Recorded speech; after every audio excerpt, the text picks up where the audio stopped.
high. Sorry. This line needs more drama, more tragedy. It needs... The price of freedom is high, but it's a price I'm willing to pay.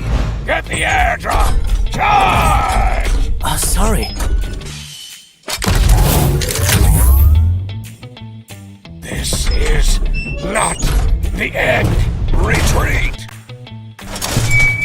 Retreat? How disappointing. It's gonna cost a lot. Excellent work. I am Optimus Prime. You're ready to fight for our future. Form up on me. You are a fool, Optimus. You are either with me or against me. I am Megatron, leader of the Decepticons. This ends now, Megatron. One shall stand, one shall fall.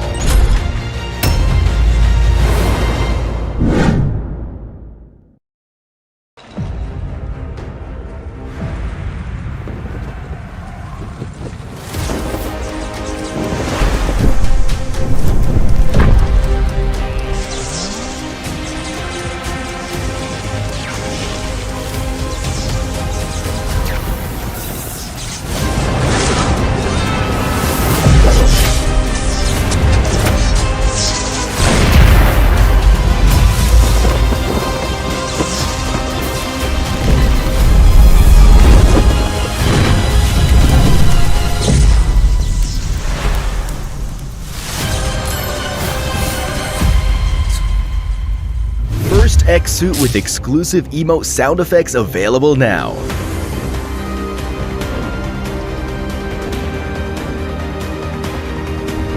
Matches the Dragonborn Wings glider, the first two-player glider. Valor's Requiem AWM arrives.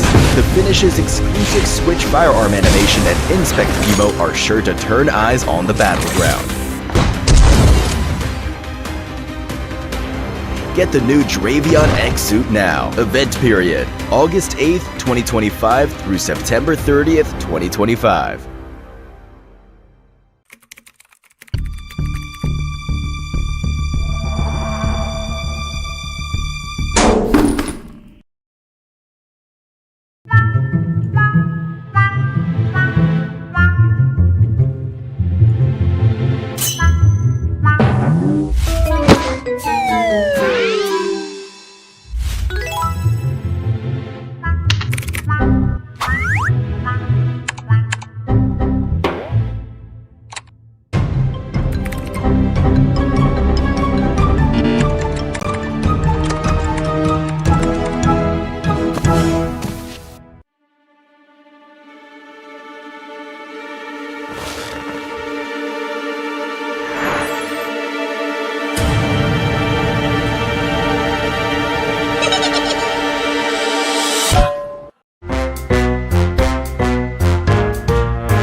Do you want to know why you should link more login methods to your account?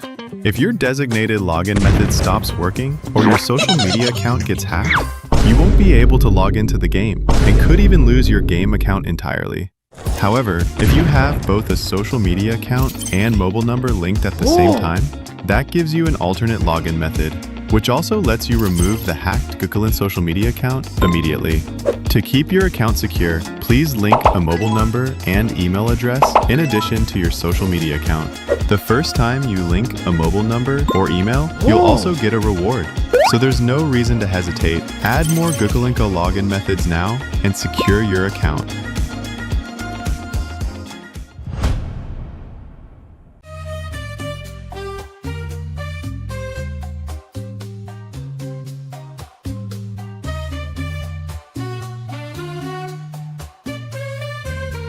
Welcome to Metro Royale Advanced Tips. In this video, we'll be going over some underrated Metro Royale tips. In Metro Royale, these little techniques can help us gain the upper hand in battle. Let me give you a few tips. Number 1, gear selection. When you're short on Metro cash, you should prioritize high-quality ammo over a high-quality firearm, because in battle, the damage output of a high-quality firearm paired with low-quality ammo is lower than that of a low-quality firearm paired with high-quality ammo. Number 2, target boss weaknesses. Some Metro Royale bosses have weaknesses, such as the bosses at Missile Silo and Armory Outpost on the Arctic Base, Advanced Map. They carry 2 liquid nitrogen tanks on their back. Destroying these tanks stuns them, making them easier to defeat. Number 3, tactical mines. As you all know, approaching a tactical mine will set off an explosion that blinds you or unleashes poison. However, if you discover an enemy tactical mine in advance, you can fire at it to destroy it. On the other hand, when it comes to using tactical mines, you want to place them where the enemy is guaranteed to walk. Even if they discover the mine, the shot they fire to destroy the mine will alert you of their approach. Number 4, minecart tip. When using a minecart solo, the fastest speed you can reach is 43 kilometers per hour. When you have a teammate with you, you can ride the minecart together and achieve even higher speeds. Number 5, climbing tip. If you're ambushed by enemies while climbing a ladder, tap the jump button to land back on the ground for a quick retaliation and avoid getting caught out mid-climb. Metro Royale has even more secrets, such as destructible lights, which can dim the environment. There's still much more to discover. That's all for this Metro Royale guide. See you next time.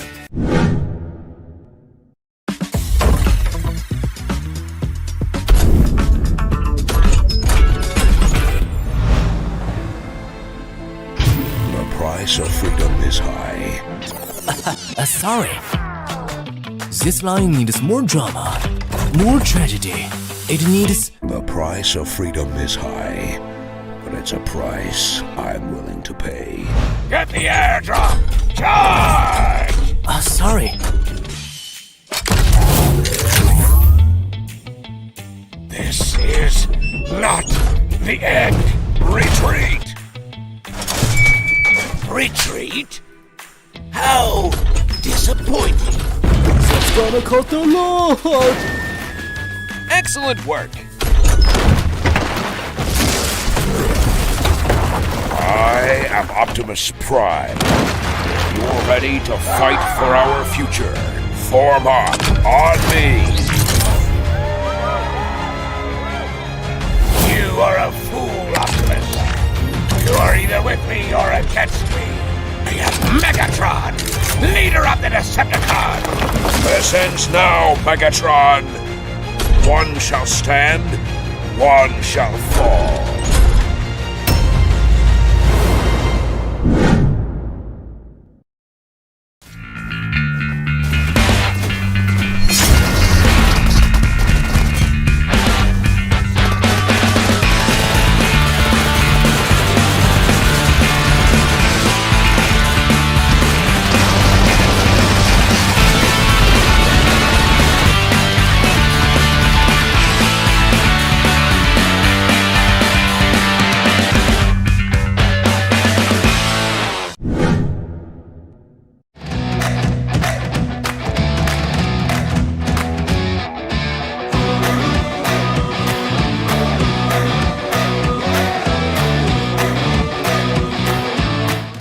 اسمي حسين أيوب. صممت خرائط ببجي موبايل اتلعب عليها أكتر من 3 مليون مرة. كواحد ماب كريتور ممكن ناس كتير تفتكر إن أنا خريج كلية فنون أو دارس حاجة ليها علاقة بالتصميم، بس أنا في الحقيقة شخص عادي جدا خريج كلية حقوق، بس عندي شغف كبير.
Ladies and gentlemen, welcome back to 2025 PMNC South Asia Fall. This is the grand finals, the final day, in fact, day number 3. And this is pretty much the decider day, the judgment day for these 16 teams vying for the championships. And we are your casters. My name is Annie, and a Red Queen is with me. Red Queen, what's up? Yep, I am excited to conclude the entirety of this tournament. You know, it's a close fight between the big three, right? DRS, Tribe, NEPX. They're all showing us what they got, you know, to reign supreme in South Asia. So this is the final battle for glory. And if we're gonna be talking about the last 5 matches yesterday, you know, it's still a spinning roulette, you know, at least for the top 5 in terms on who gets to be the PMNC kings. You know, the rivalry between DRS and Tribe sparks passion for the game, passion for the teams, and even the players. You know, it will surely breed a lot of younger, faster, better players in the future, and it is really showing right now in the Nepali community. We got a lot of rising teams, you know, great enough to play in a global stage, and this is a stage where you showcase that you've got what it takes to be a super player. Absolutely, and we're just pitting a bunch of really big names up against each other in this grand finals. So that's to be expected that this last day is probably gonna be very, very exciting, especially for the fans of the South Asia scene for PUBG M. So with that, yeah, you did mention there's a bunch of big teams to look out for. There's Tribe AEROMACY, which unfortunately got kicked off to, I believe the last I remember is number 5 in the rankings. And of course, NEPX all of a sudden shooting up all the way to number 2, I believe. And that's with considering the playoffs, they were kind of double digits on the rank. And of course, there's also other teams to look at for. For example, DRS Gaming all of a sudden getting that number 1 spot. And well, BLUZZ officials also definitely someone to look out for. T2K, let's see if they'll boost their rankings today. There's still 5 maps left. So everyone else as well, they still have a chance. Maybe someone will surprise us. There's a lot of things that can happen in this day number 3 of the grand finals. I'm glad that you mentioned T2K because T2K really did, you know, like had a huge improvement yesterday compared to day number 1. A couple of matches down, you know, they were able to hold on to the 10th spot on the overalls, but before wrapping things up yesterday, they were able to power through and still manage to climb up more ranks. But we also have to look out for Royal Savages. But we're gonna go back to that topic in just a while because we are seeing the event calendar. We're done, of course, with the playoff stage, and we are now on the 17th of August because this marks the day as the final day to battle it out for the PMNC South Asia 2025. Yep, this is the last chance for these 16 teams to prove themselves in the leaderboards. Then again, we're probably going to be seeing the assets for the prize pool distribution, but then again, if you've already set foot in this event, in this grand finals, there's already $100 waiting for you. But then again, the event format, yes, 12 teams from PMNC Nepal, 4 teams from PMNC Maldives, and 4 teams from the wild card. And 20 teams from 3 regional PMNCs. Yeah, that was it. It's South Asia playoffs. And we are going to be seeing, this is where we are now, the PMNC South Asia Falls Grand Finals, 16 teams, and of course, the one dream of the 2.5k US dollars prize money for the top 1 team. So we're gonna be finding out exactly which of these teams are gonna be getting that championship title. But yeah, this is the point system as usual. 1 winner chicken dinner is 10 points. Second place will get 6 points. Third place will get 5 points. Fourth place will get 4 points. Fifth place will get 3 points. Sixth place will get 2 points. 7 to 8 with 1 point. And that is the cutoff for the placement points. 9 to 16 will not get anything. And of course, as usual, each elimination is gonna be 1 point. And it's really hard to find that balance between getting those placement points and elimination points. But of course, just to give you guys an idea just how much these teams are actually fighting for, we've been saying it, you know, the champions will automatically get $2,500 for the runner-up. It's $1,500. We got $1,000 for the second runner-up. But don't you worry, because everyone, I think, gets to get home something. Even those teams that will end up at number 13 down to 16, they will get $100 each. So again, this is a pretty good deal to for everyone. Yeah, absolutely. I mean, this is like 3 days of 5 maps each. That's definitely worth the trouble. But yeah, this is the overall standings since both day two. Of course, NEPX. Oh, okay. NEPX is actually at a rank number one with 98 points, and coming in second with 2 point gap. That is DRS Gaming. Number three, Tribe AEROMACY, unfortunately drops to number three at 85 points. Quite a big gap between them and DRS Gaming. Number four is BLUZZ Officials with 79. Real Savages with 77. That's a 2 point gap. And of course, Hidden Leaf Esports, T2K, and BAGH, they still have a chance to kind of, climb up a little bit more. Perhaps maybe 3 or 4 really good games. Not even like winner, chicken dinner, just good games. They could turn the side around and possibly climb the leaderboards even more. And of course, this is the second page. Although, you're still in the second page, even ranked number 16 gets a cut in the prize pool. So it's fine. Mhm. I was saying Royal Savages, so it was Real Savages. Okay, forgive, my bad, my bad. But yeah, so getting back to what I was saying a while ago, Real Savages, they're quiet, but they're deadly. You can't write them off just yet. The potential is there, the consistency, the prowess. I mean, like, they just got to steer the pot more often, and that could probably help them get more kills by initiating more fights. I guess they have to get to their momentum. That will put them closer to victory. And of course, NEPX, come on, I mean, they're like the wonder kids, right? They proved their greatness during the PMGO when they got the 7th place, besting some of the prominent names, by the way. So you just know that this team shouldn't be taken lightly. They're capable of exterminating. They have high levels of survivability and instinct, which we all know is kind of a deadly recipe. But we're seeing right now the top 5 eliminators once again, and we do see a familiar name, Rig. Actually, he seems to be doing great, with AST. He transferred from T2K, and his impact to AST is definitely felt, and it's complementing, the overall play. And as you all know, team composition is really hard to perfect. A series of player combinations and even putting them to test really takes time. And that is where synergy and chemistry is definitely cooked. So you gotta hone it, you gotta nurture it, and this is how you create a solid team.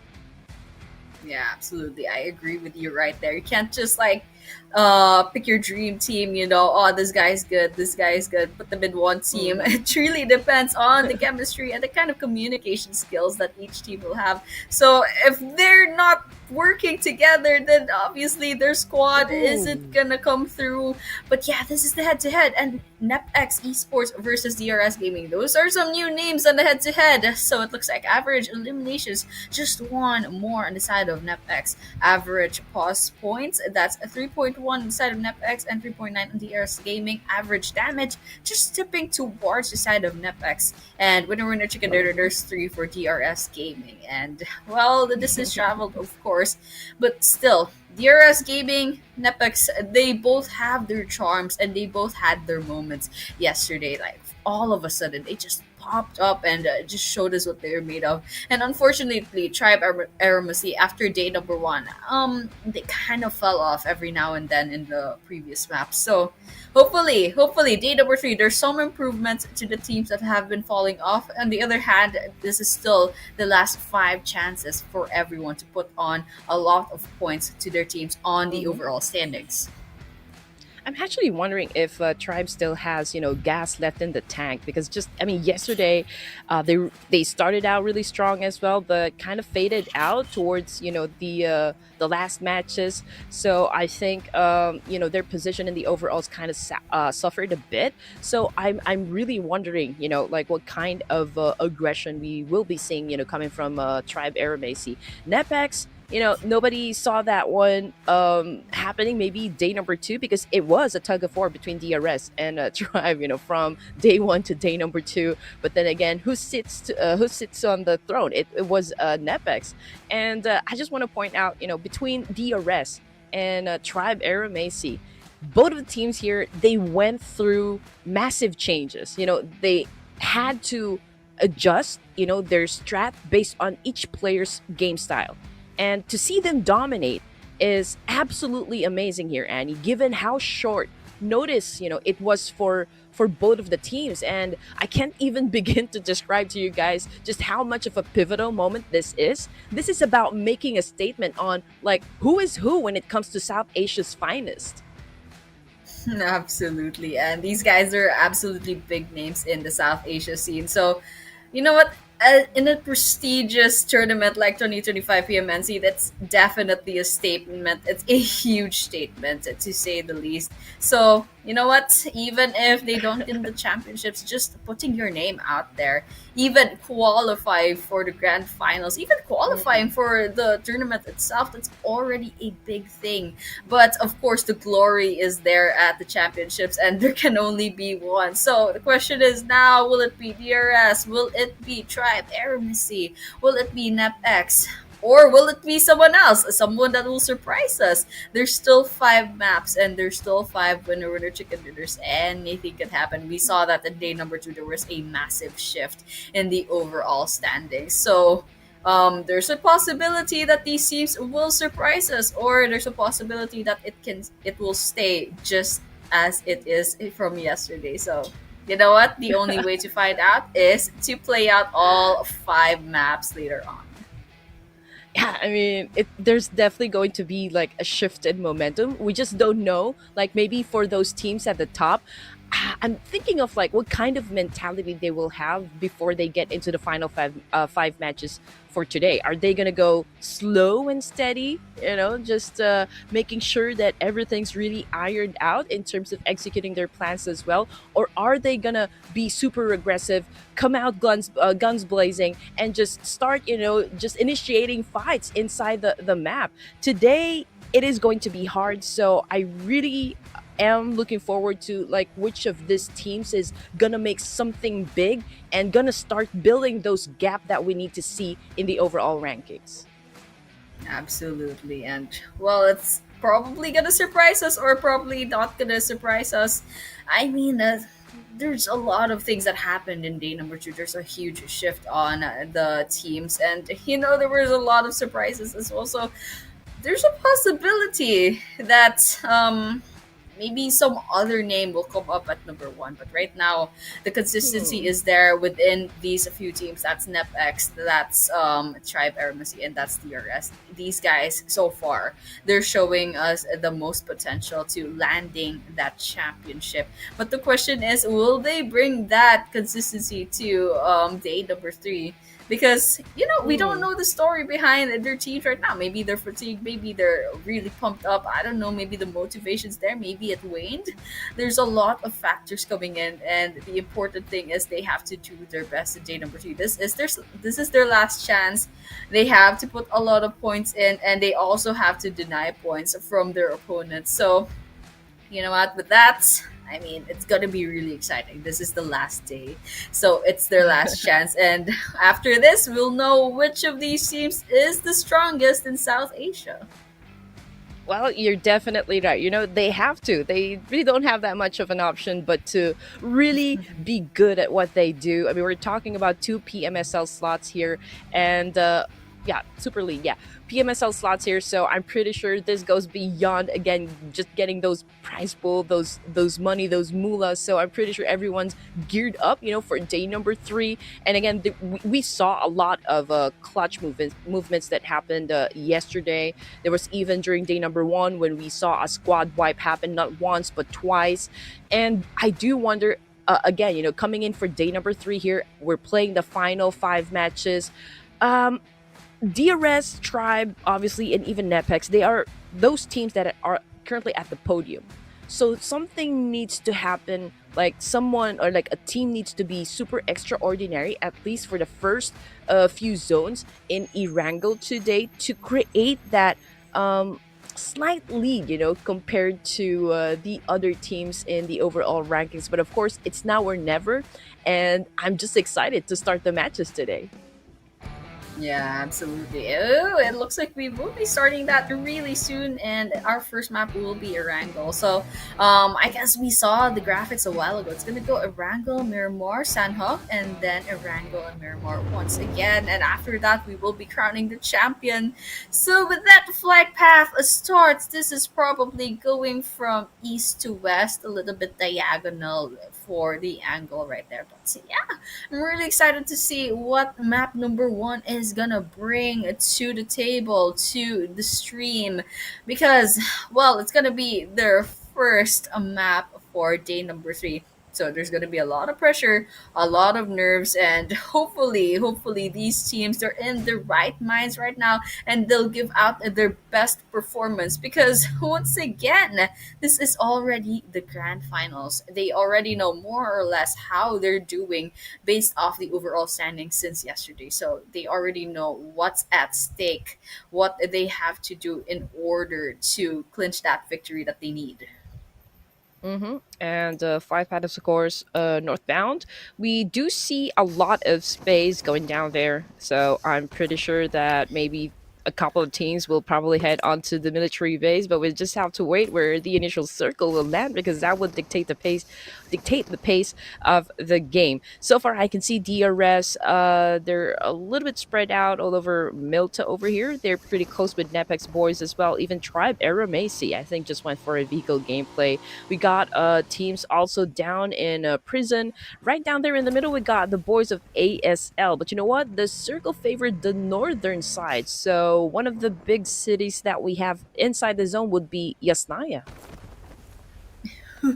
And the fact that a lot of teams it chose to land towards the south. So okay, actually this is quite interesting. The drop off points teams have, it's a very uneven, and we are already seeing the consequences of that. T2K ends up being the first blood. Igneous booted out into the lobby. But on the other hand, MAKPEN is also losing 2 players already. We're down to 61 players. We're still 2 minutes into the game. These guys, it's gonna be hard because they literally just landed an Erangel. They probably don't even have any guns yet. They have to go ahead and get the best guns that they can possibly get with luck.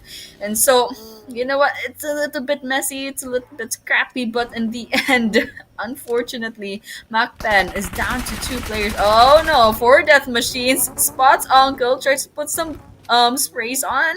Okay, Aditya running in, trying to get a close encounter. Okay, Aditya taking a lot of damage. Uncle on the other hand, oh my gosh, it's Aditya that will be knocked down, but there is a backup coming in.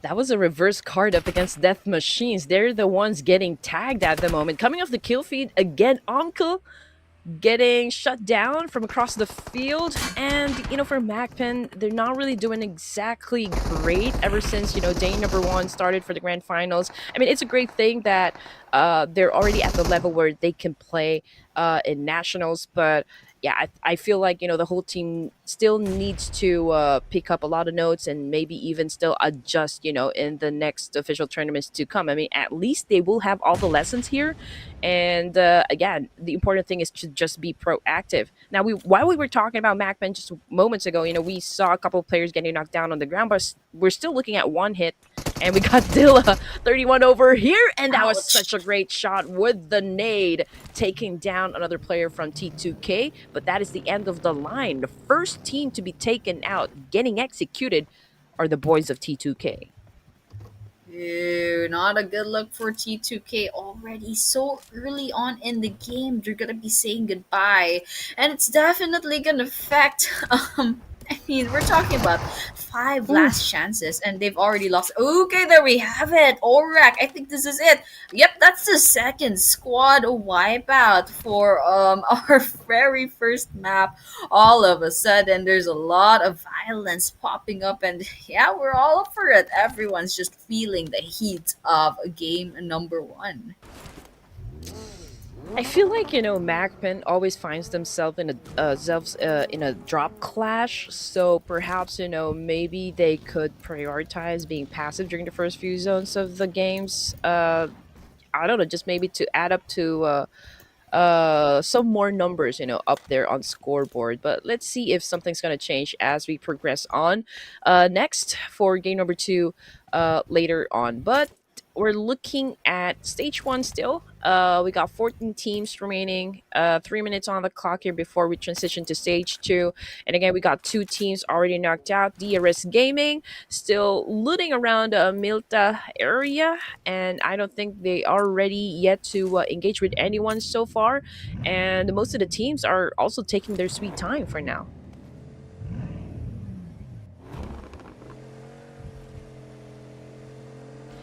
So anyway, not exactly sure if my co-caster can hear me at the moment. Um, Can you, Annie? Are you yeah, there?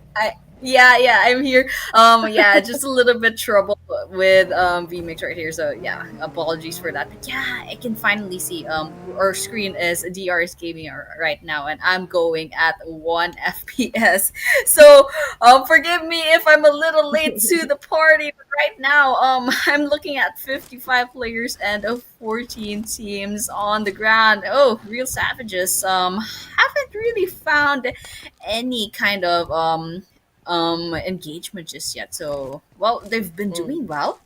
They've shot themselves up to number 5. So hopefully they boost themselves up. I mean, we're talking about 2 points away from BLUZZ official. So um they still have a chance to climb up the leaderboards. I mean, number 5 is no joke. But over here, Tribe AEROMACY, they're in Stalber. Pretty interesting. Not a lot of people stay here, but well, Tribe Mercy is already here and they're looting the place up. There's a lot of good resources in the bag, but the question is, will they get out of there? Because no one ever comes here. They're never gonna find any engagement. You know what? Teams from the south are definitely ready to get down and dirty in just a while since, the initial circle actually went up north. So perhaps we will see some of the teams collide against each other on their way to the safe zone. So we'll be watching out for that one. But so far, those teams that chose to drop in the middle part, I guess they're holding on to compounds over here and probably just setting up a defense, setting up their fortress. We are not seeing any hard pushes just yet, coming from all of the teams here. They are staying within their lane and just perhaps, maybe some challenge in terms of the firepower. But again, they're staying inside the respective houses for now.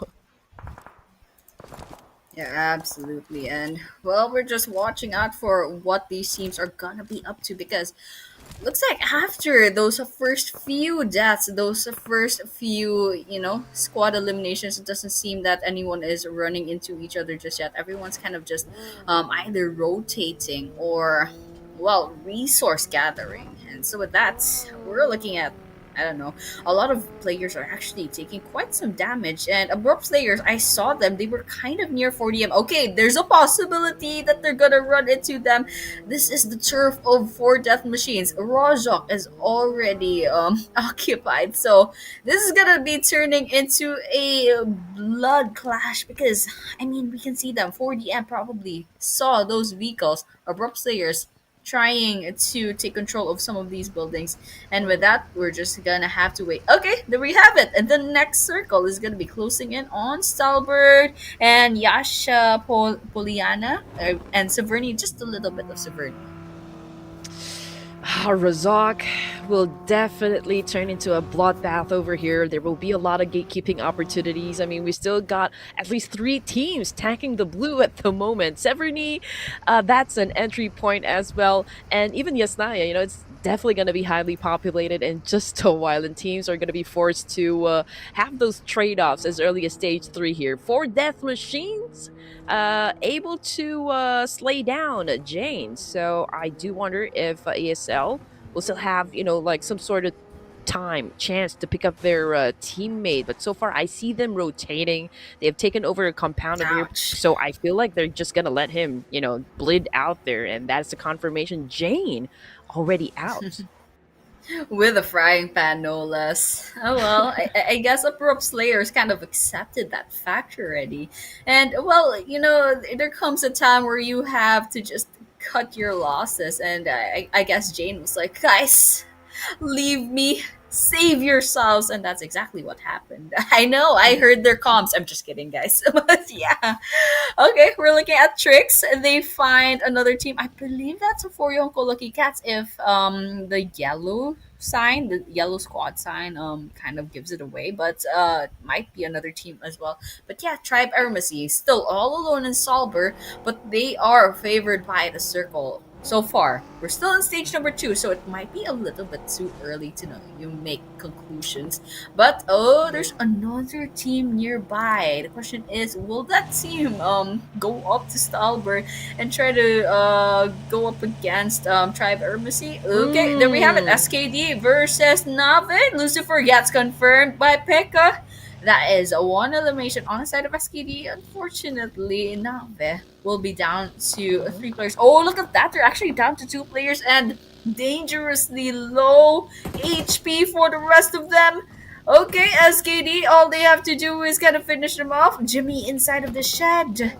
This is gonna be the end. Okay, there's a grenade. Oh, you're about to run over it. And Nodzu gets eliminated by Jimmy. Okay, there we have it. That's the Punisher. But Pekka is a very, very low on health. And that blue zone might eat you up. But ooh, look at that. Jimmy falls through a knife kill.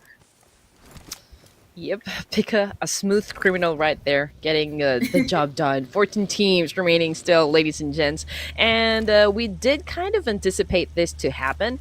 Those teams at the top, they're slowing down. You know, there's really not much pressure for them to be aggressive this early. But for those teams that needs to make up for the points, you know, those teams that need to really get those elimination numbers, I feel like they're the ones really will be having the first fight here in Erangel. As you can see, we are already seeing a lot of teams building around the middle of Yasnaya.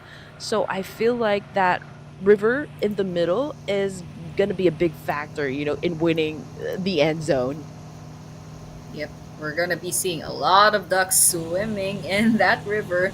That or a lot of gatekeepers towards the bridge. I'm not quite sure if there's a bridge. I'm not very familiar with this river, and the circle doesn't usually come up here. And well, that's gonna be something interesting. Okay, one hit is about to be hit by Joker, and well, Joker does not get the last laugh. Runs away with about 20 less than 20% of their health. But important thing is they're alive. ASL, they're still 3-man team, but one hits.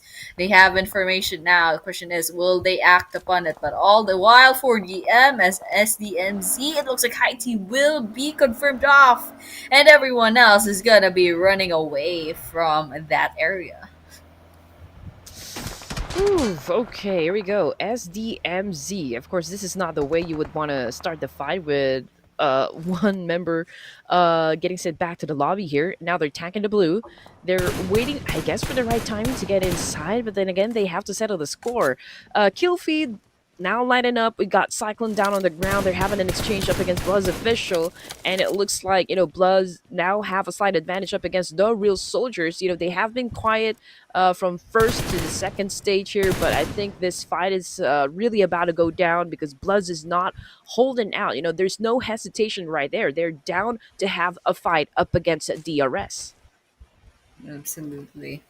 And so that's what we're gonna be waiting for right now. SDMZ, still 3-man team, but they're getting eaten up by the circle. Okay, Nanu rather, gets eaten up by the play zone. Oh, BAGH finds Nanu. Oh, that's a finisher as well. So they're down to 2 players. Naim and Agent kind of like skedaddling out of there, going into safety into the play zone. But they will be met by another team. That will be BAGH if ever they go up straight north from this area. But yeah, let's see if they're gonna be surviving this rotation. I think it's possible as long as they don't get spotted, but definitely they're gonna be spotted. There's DRS there as well. Yeta Uta, will he make a move out of this? Well, real savages. Oh, going up against NEPX as well. There's a lot of potential engagements, but right now we're not seeing anything popping up in the kill feed just yet.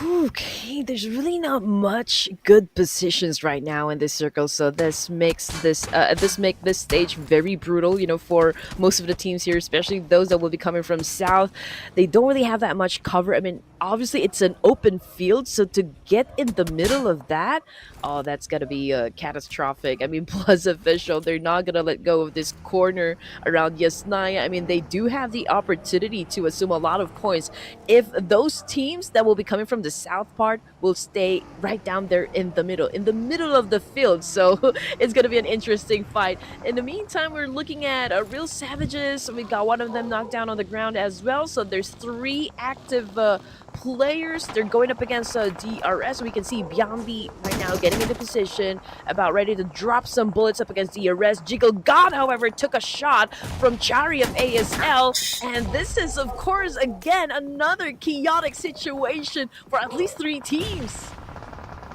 Oh my gosh, real savages! They are falling from Greece. They're down to 1 player. I don't know if that's a finisher actually.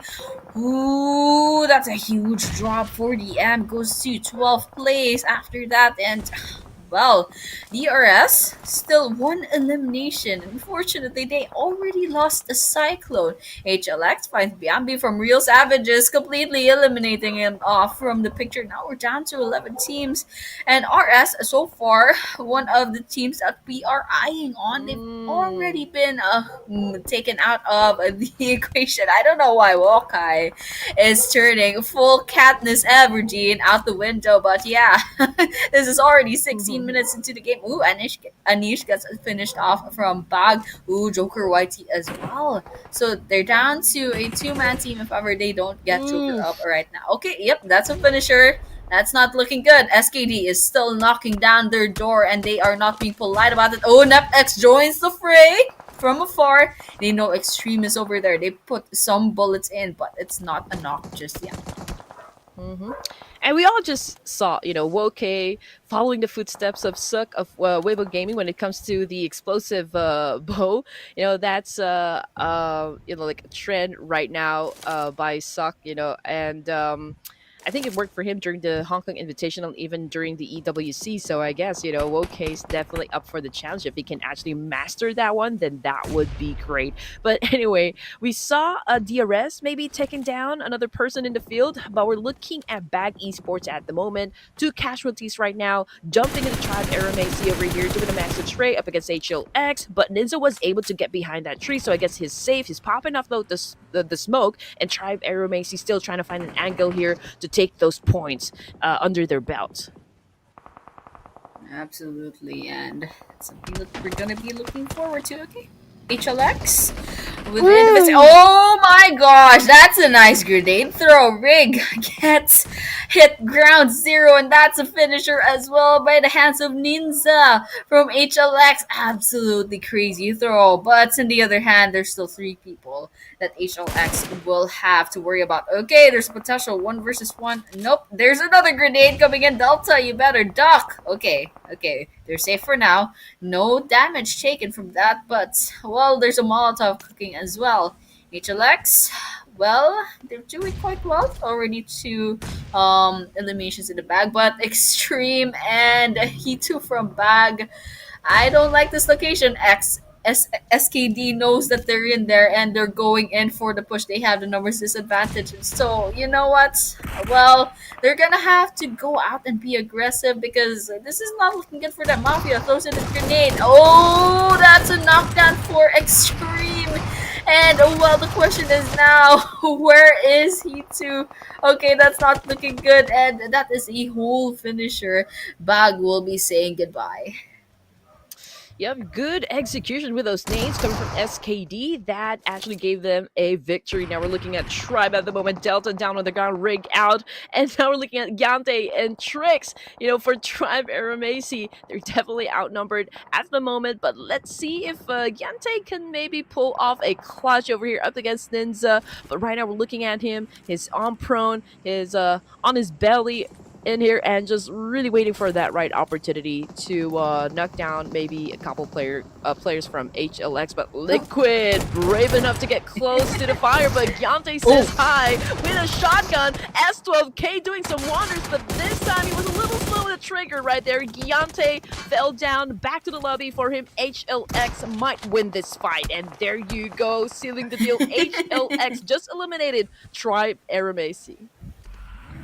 And that's not just an elimination of Tribe AEROMACY, that's denial of points to one of the Goliaths of this leaderboards. I mean, we're talking about Tribe AEROMACY. They number one. They are on the number one spot, and right now they're just being denied points. So right now, all eyes on DRS and NEPX because they are tied right now. We're looking at 98 each points. Oh, but there we have it. SKD NEPX nearby, and I believe HLX also has them on their scopes. BLUZZ actually finds Pekko from SKD, just kind of shaving down their power right now. But Abrupt Slayers, they're also up in the field. 3 eliminations. Ooh, I love the precision right now. While SKD is dealing with all the chaos outside, Gangsta's trying to put some bullets in, trying to steal some kills, trying to steal some eliminations for themselves, but nothing popping up in the kill feed, and there's definitely a problem with vision right here with all the smokes coming out. But with that, Killer YT finds NEPX the main. That's now only one healthy player in NEPX left. I feel like HLX moments ago was in a very good position. You know, I mean, there's no team that will be coming up from behind them, and everyone that they need to knock down is just right in front of them in YesNaya. But let's see, you know, there's a lot of trade-offs definitely happening at the moment. We've got SKD, they're already beaten down, you know, blooded there, just across the field up against Abrupt Slayers. DRS also hiding in the smokes, but the kill feed, it's one player from for YONKO right now getting damage as well in YesNaya. So again, we are looking at mayhem over here. Yep. Okay. We're just watching out. I mean, Abrupt Slayers is still trying to get any kind of elimination. Okay, Mafia took a lot of damage back there, but I don't know if it was from Gangsta, but I do love this angle. Okay, Gangsta takes a little bit of damage, gets spotted.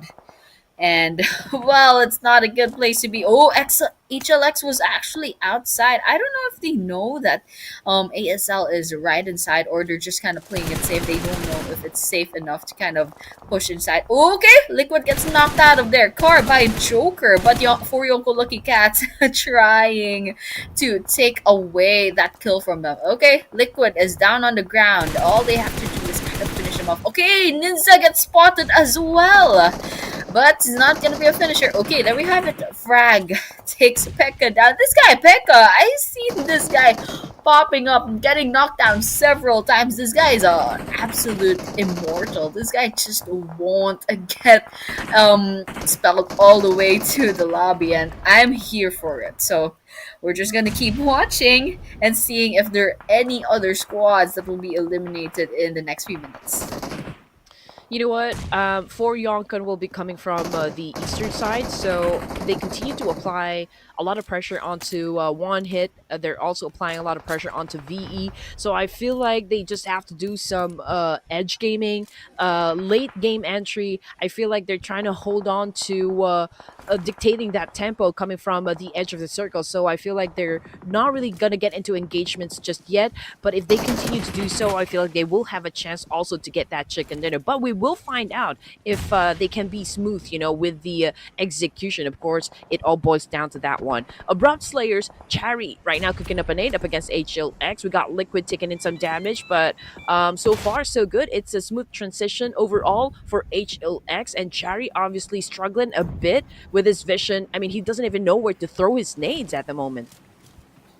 Yeah, absolutely. There's the smokes coming up, and it's just making things a tad bit harder for everyone. But we are in a stage 6 circle, and you can see everyone is just struggling to survive. We're talking 8 teams. We're talking 24 players still standing in a very small plot of land in YesNaya Poliana. And so with that, well, let's just wait I mean, we're looking at the teams right now. Nave down to 1 player, NEPX with 2, and everyone else with a full squad except for DRS with 3. But we're talking about DRS. They just crossed the 3-digit mark, and these guys are absolutely insane. But all the while, ooh, Chari gets knocked down. Will it be a finisher? Ooh, Abrupt Slayers actually get spotted in their building, and it's not working out for them. It's not gonna be good for them, but it's a good thing Gangsta manages to get away and save themselves as the last player standing for Abrupt Slayers. Tribe AEROMACY losing their ground here. I mean, they got eliminated only at number 4th place here, and now BLUZZ official has a chance to improve a lot in the overall rankings. This might be a new chapter for BLUZZ official, but in the meantime, we're looking at HLX and Frag, the only player surviving, right now for Hidden Leaf. But I feel like he's gonna prioritize picking up his teammates. Of course, he needs the manpower to go up against DRS. But DRS, they're taking their time. They're not pushing just yet. They're not even cooking nades. I'm pretty sure that they are aware of the fact that NEPX is kind of also very near to them, just within proximity. But Killer YT right now threw a nade up against Frag here, and Frag took a big hit as well. Ooh, that's a lot of damage taken. But on the other hand, 1 hit trying to get their kills as well for YONKO Lucky Cats. Ooh, Biped gets a knockdown. And ST still crawling about. 1 hit. I guess they're not choosing to try to put some bullets in. Biped is very, very low on health. Ooh, gets taken down by the play zone. That's a denial of an elimination from any other team. Well, it's better than giving points to others. But on the other hand, Hidden Leaf throwing in some smokes. Frag already with 5 eliminations, but unfortunately got knocked out. I think they have the chance to kind of revive them. Yeah, there we go. 8 eliminations to Hidden Leaf, doing so well. That goes the same with BLUZZ with 6, DRS with 5, and with that, HLX gets their 9th kill and wipes out for YONKO Lucky Cats. BLUZZ coming in hot as well. He was able to pick off a player from inside the game. Now we're looking at DRS with 5 elimination points in the bag here, just unleashing havoc up against 1 hit, I believe. Okay, but it's a good thing for them because they're inside a compound, so they're surrounded by concrete walls. But DRS Gaming flushing out this boys from HLX. We got Ninja pretty low in HP. Frag right now attacking the blue. It is not looking too good for HLX. Example with the spray, taking some damage as well from NEPX. This is a trade-up that we have been waiting for to happen. DRS Gaming Killer YT tries to defend himself, but unfortunately a little slow on the trigger once again. DRS eliminated. Ouch. I mean, oh my gosh, DRS, unfortunately, they'll be saying goodbye, and Ninja gets away with their lives as the last player standing for Hidden Leaf. NEPX still holding on to their last 2 players. 1 hit and BLUZZ, all a full squad. 1 hit. Doing quite well. They have 6 eliminations in the bag, and I believe 1 hit is at the 2nd page of the leaderboards. So this first map is really gonna do well for them. I mean, this is something that they definitely need, and if they show consistency later on, then perhaps they might actually find themselves in page number 1. But that's something that we'll be seeing later on. There's still 4 maps left to go after this, but on the other hand, we're kind of just watching everyone else. No one is making a move yet, and stage 8 circle is gonna close in, and there's still a couple of seconds left before we go to stage 9 before we see the next circle. But okay, Omega gets hit and get knocked down by grenade, and I think that's a full finisher with the bullets in. Axie also falls. BLUZZ slowly but surely they are being taken down. Okay, this is a battle of instinct. I'm pretty sure both of the players here know exactly that there is someone just right up in front of him. I mean, just look at Gyro from BLUZZ official. He's cooking up a nade here, but he doesn't quite exactly know where to throw. But for NEPX, they're picking up this information. I'm pretty sure Rex already knows where Gyro exactly is. But let's see at, like, when is he going to make a move up against Gyro. In the meantime, we're looking at, the remaining teams here. We got HLX, 1 hit, and BLUZZ officials, and the circle is already getting ready to close down. We are already at stage 9. Fabs right now, Colonnade coming from YONKO, but Claw took that opportunity to steal that kill. Ouch. HLX Ninja finally falls, but on the other hand, All Eyes. Oh, Claw had to get away from that hit. But on the other hand, one hit, we have to watch out for them. I mean, this Destro falls down, and I don't know if they have the luxury of giving that revive to them. But BLUZZ, well, they're thriving. They're still a four-man team, and now we're down to two teams left with NEPX with half the number with BLUZZ. Okay, we're starting off. Okay, Axie took quite some damage, but on the other hand, Claw is half health right now. They've given away their location, but BLUZZ, they're not taking any risks. They're kind of waiting a lot of times, and we are now 13 minutes into this Erangel map. You can just see how serious these guys are playing. Okay, Claw walks up, possibly gave away their location. Okay, Gyro falls. Rex gets them down. Claw is here with the backup. Okay, there's a lot of bullets in. Claw actually managed to get away 1v1. Ouch! Oh, BLUZZ wins. Puts their numbers advantage to good use and clinches that winner chicken dinner. The first one, in fact, for day number 3. They already know they have it in the bag. I mean, obviously, just like what you said, they have the number advantage, and all they needed to do just actually go for a smooth, and great execution, and they delivered. The boys delivered, but it was a great try, coming from NEPX. I mean, obviously they were at a deficit. Disadvantage is over to their side because, well, they're only 2, and again, it's always overwhelming to deal with, like a team that got you outnumbered. But we are just at the first game here in Erangel, and we already have a team that took the first winner chicken dinner.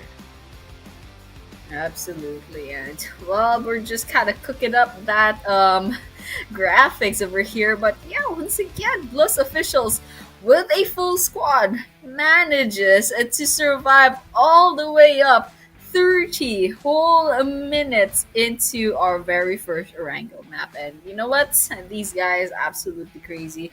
Well, a lot of things happened in that map. There were some Goliath teams, big name teams that got picked off quite early and got denied the points. One of them being Tribe AEROMACY, and that's definitely gonna affect the leaderboards a lot. I mean, we're talking about Tribe AEROMACY, the guys. Oh, look at Frag, you're very low on health. But anyways, yeah, we're talking about Tribe AEROMACY. These guys were number 1 in the playoffs, and they were number 1 in day number 1, and now they're being denied the points that they need. They need to step up. They need to think about their survivability, and they need to go a little bit more aggressive than usual because they're going to be falling behind compared to a lot of these teams. That concludes BLUZZ. That's 10 eliminations plus 10 placement points, so that's a total of 20 points just from one game. So I'm excited to see how this will affect the overall standings later on. Yep, and obviously YONKO is just living up to his name. He did a very good job during the playoffs. He went head-to-head up against AST Rig. Pretty close with the numbers, but right now we are showing a more aggressive YONKO. I mean, 4 elimination points in the bag with 924 damage dealt, and it's just so amazing to know that YONKO definitely is a key player, for BLUZZ official. And if they continue on playing at this kind of pace, there is no doubt that they could even get, that top prize for the PMNC. Everyone loves, a dark horse story. But speaking of a dark horse, we got Gyro as well, getting the longest distance elimination, a total of 327 meters.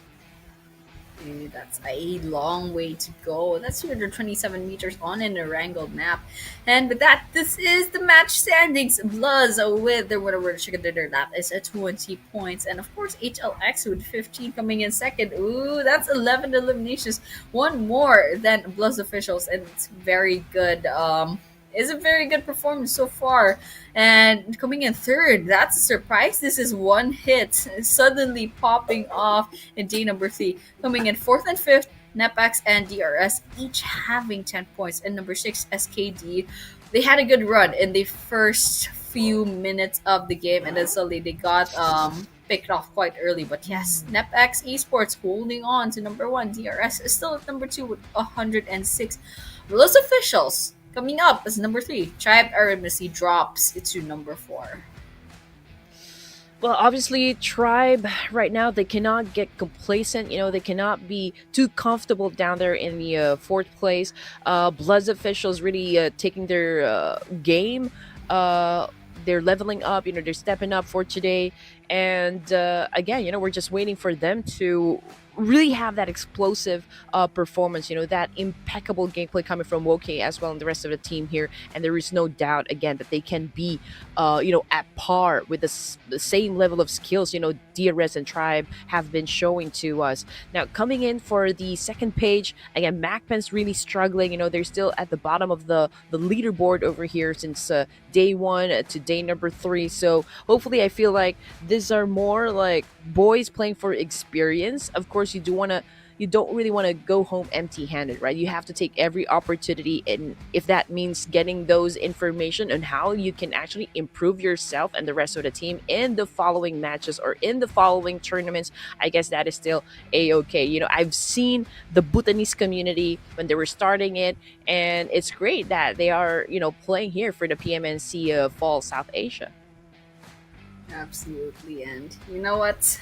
We're really just hoping and wishing the best for these teams. But then again, they really are fighting very well for those leaderboards. They need that prize money. They need the glory as well. I mean, we're talking about 2025 PMNC, putting your name up to the neon signs in South Asia. Absolute glory, absolute prestige. But yeah, I mean, those overall standings, they shifted just a little bit, but we still have 4 more maps to go. There's still a lot of changes that could happen. And BLUZZ officials, they've turned their fate around just a little bit with 20 points from this first Erangel map. So we're all up for it, and we're hoping to see, improvement from a lot of other teams as well, because there's a lot of teams that we're still rooting out for, especially with Tribe AEROMACY, unfortunately, coming home with 0 points from that first map. So, you know what? Let's hope that there's going to be a better second map for them. Yeah, I really hope they bounce back. They cannot really let DRS, NEPX, and even BLUZZ official, get that lead that they have been avoiding, from the get-go. But anyway, more of that action, where it came from, ladies and gents. Please don't go away. We will be taking a very short break.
So freedom is high.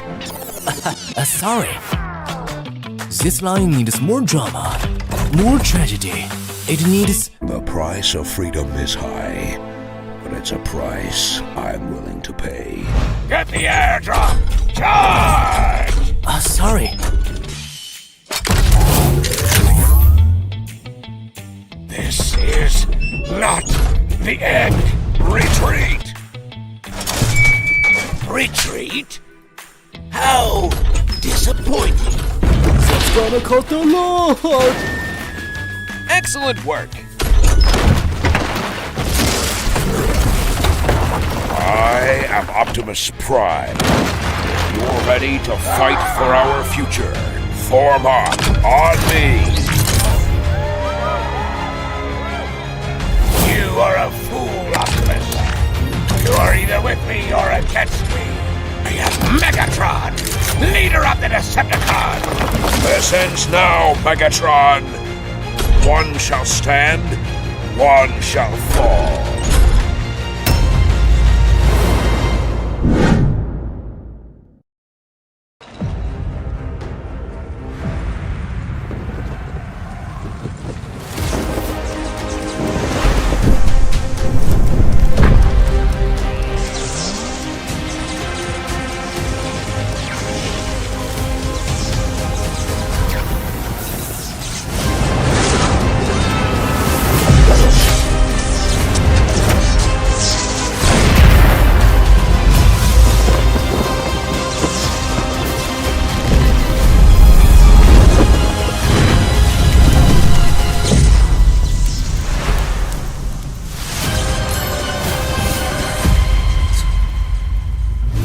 NEPX suit with exclusive emote sound effects available now.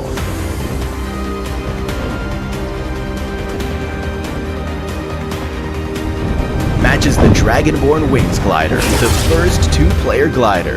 Valor's Requiem AWM arrives.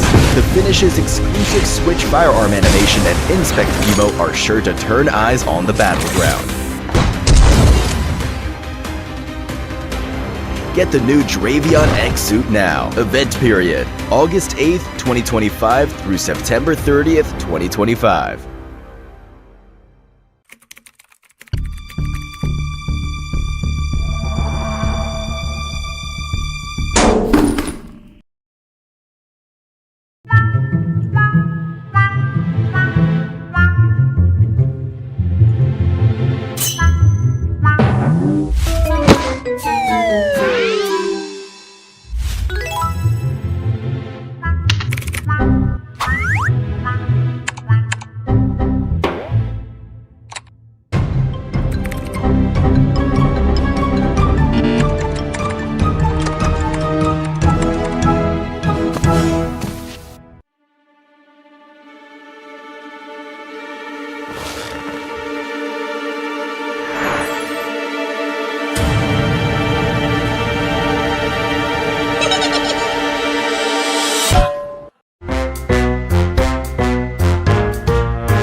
Do you want to know why you should link more login methods to your account? If your designated login method stops working or your social media account gets hacked, you won't be able to log into the game and could even lose your game account entirely. However, if you have both a social media account and mobile number linked at the same time, that gives you an alternate login method, which also lets you remove the hacked Gukulin social media account immediately. To keep your account secure, please link a mobile number and email address in addition to your social media account. The first time you link a mobile number or email, you'll also get a reward. So there's no reason to hesitate. Add more Gukulinko login methods now and secure your account.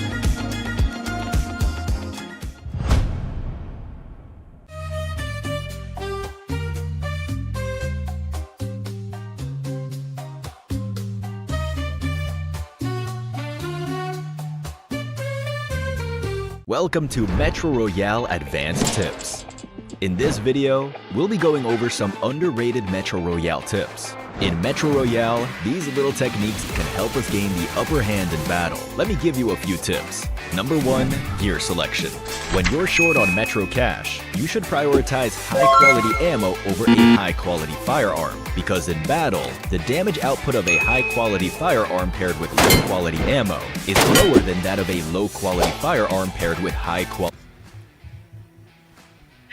AST down to 4th. They obviously need to bounce back. You know, with only 4 matches, the pressure is on to dominate. So welcome back, ladies and gents, to the PMNC South Asia Fall. This is day number 3, final day to push their limits, you know, in getting that one dream. My name is Red Queen, still with Annie, your casters for this tournament.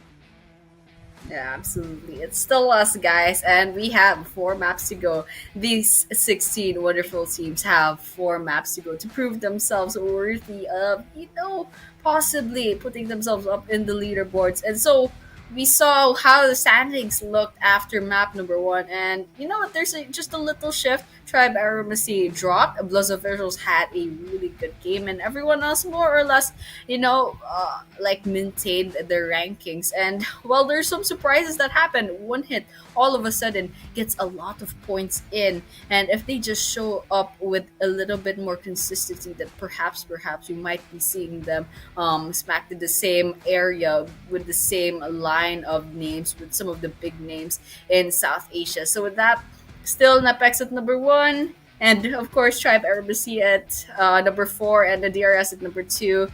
Those officials, well, they definitely boosted themselves up to number 3. So you know what, map number 2, things can still change. One good game could change everything for just one team. So the question is now, will it be one of the bigger names, or will it be a dark horse that will be getting the next winner in a chicken dinner?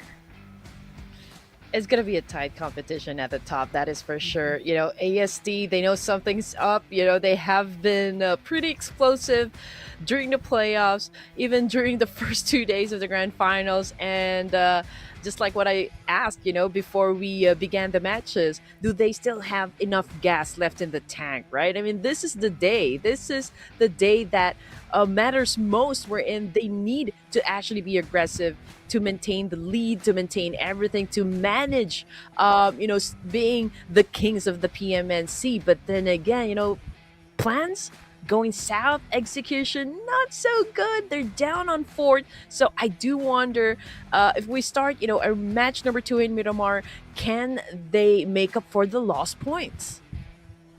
Absolutely. That's something that we need to find out today because there are a lot of teams that fell off every once in a while. And I can't say for sure that there's one team with complete consistency. And that just, you know, we're seeing that in the leaderboards. There's not one team that kind of held on to that number one spot and put a huge amount of gap points between them and number two. It's been shifting between two or three teams. I mean, DRS they definitely tasted that number one rank, and also now it's NEPX, and of course Tribe AEROMACY held it at day number one. So, you know what? There's a lot of things that could happen, but then again, we're also talking about some really big names, some really old names, old esports players joining this tournament. So it's just to be expected that the competition, well, it is a huge competition. It's quite tight, and well, there's a lot of things that could happen in this last day. So all we have to do right now is kind of like chill out and watch as the rest of the maps unfold. And well, this is map number two. It's gonna be our first Miramar for tonight. This is once again Grand Finals day number three, and this is the fourth to the last chance for these teams. Can AST catch up? So that is probably one thing that we will be, watching out for. But we already have like two teams already crossed the triple digit score in the overall ranking. So I mean, Tribe Aeromacey knows, you know, what is at stake here. Again, being so explosive right from the get go. They did great in the playoffs. They did great during the first 2 days here of the grand finals. So um, I don't know how aggressive they have to be.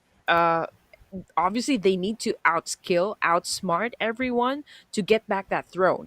So I do wonder again if something's gonna change, you know, for the side of Tribe Aramis, because obviously something is not working out right, you know, for them, for the team. But DRS, BLUZZ, even NEPX, they have like sort of a slight gap.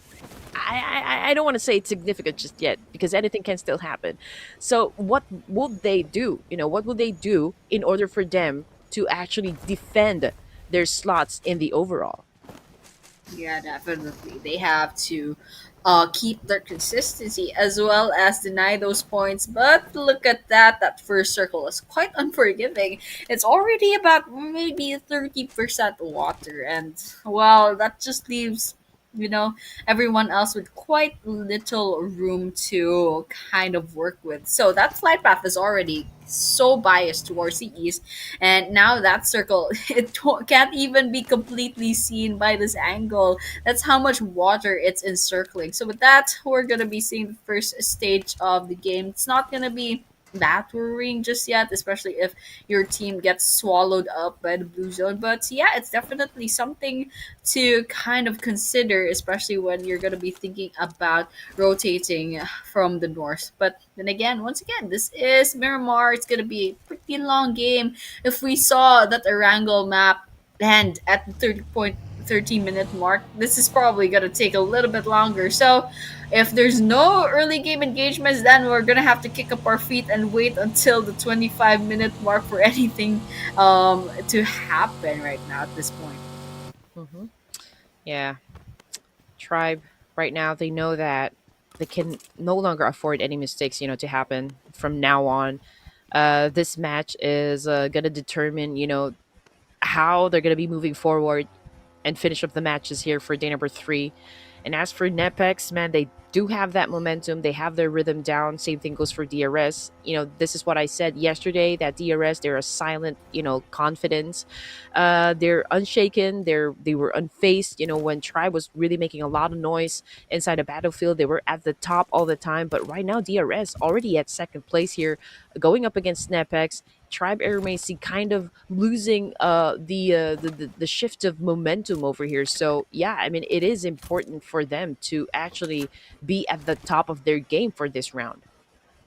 Absolutely. This day, they have to be well rested and well hyped up for their morale because they definitely need it. But all the while, MAKPEN finds Destro for one hit, but also gets spotted as well. It's quite unfortunate. And MAKPEN, they really need these kills. Okay, Omega on the other side of the building. Drac rather, just peeking in. And that's a knockdown on Omega. Okay, they just need to finish them off. Just change the positioning real quick because they've given away their location. Okay, that's gonna be a little bit of ballsy move. Gonna come and sweep in and try to get a closer look at them. So with that, MAKPEN still full squad. I think one hit can go ahead and get that revive in the bag. So with that, I mean, not much yet to worry about, but MAKPEN, these guys, they've got a lot of really loud supporters in the comments. So I'm really crossing my fingers that these guys can finally find the points that they need for this leaderboard. Okay, we can see that MAKPEN's been really trying their best to be accurate when it comes to extracting information, from that clash.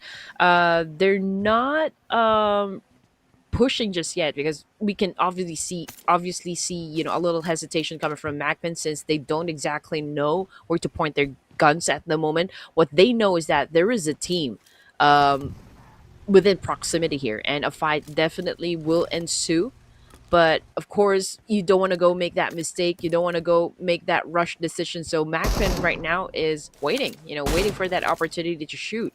But we can see that both of the teams doing a little bit of pre-fire. So when you see that from the map, then you can already tell, just like, okay, maybe there are two players from inside this building, and you just have to come up with a plan on how you're gonna flush them out. And plan they will. Omega putting some sprays against Drac from MAKPEN. Not gonna be a knock, but definitely Drac took some damage from that. And well, Thabs is quite nearby, and if ever they need some information, they can definitely get it from Thabs. But on the while, Onkel is just right around the corner as well. So some bullets coming in, but it's not gonna be it's not gonna be resulting into knocks. Not definitely not enough damage, not enough connections. But all the while watching SKD, I mean, they're taking their place nearby in the coast, so they're kind of all alone. So I suppose they're not gonna be finding any engagements later on. But later on, once this stage one circle closes in into maybe stage two or stage three, we might expect a little bit of a tight fit with all these 16 teams because we're still talking about 64 players. Everyone is still alive, and well, if everyone's still alive and that circle closes in, forces them to go together, it's gonna be a little bit messy, and we're all up for it.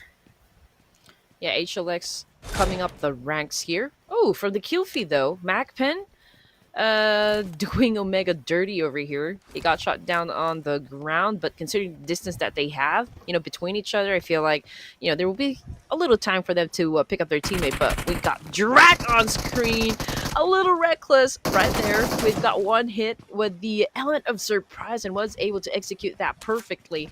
We got Drac already out of the game here. 3 to go, for the side of MAKPEN. Onkel obviously cooking up this nade, but can he throw this one and shot down Destro? I don't think that's going to connect at some point, so he will be probably choosing to go down from this building.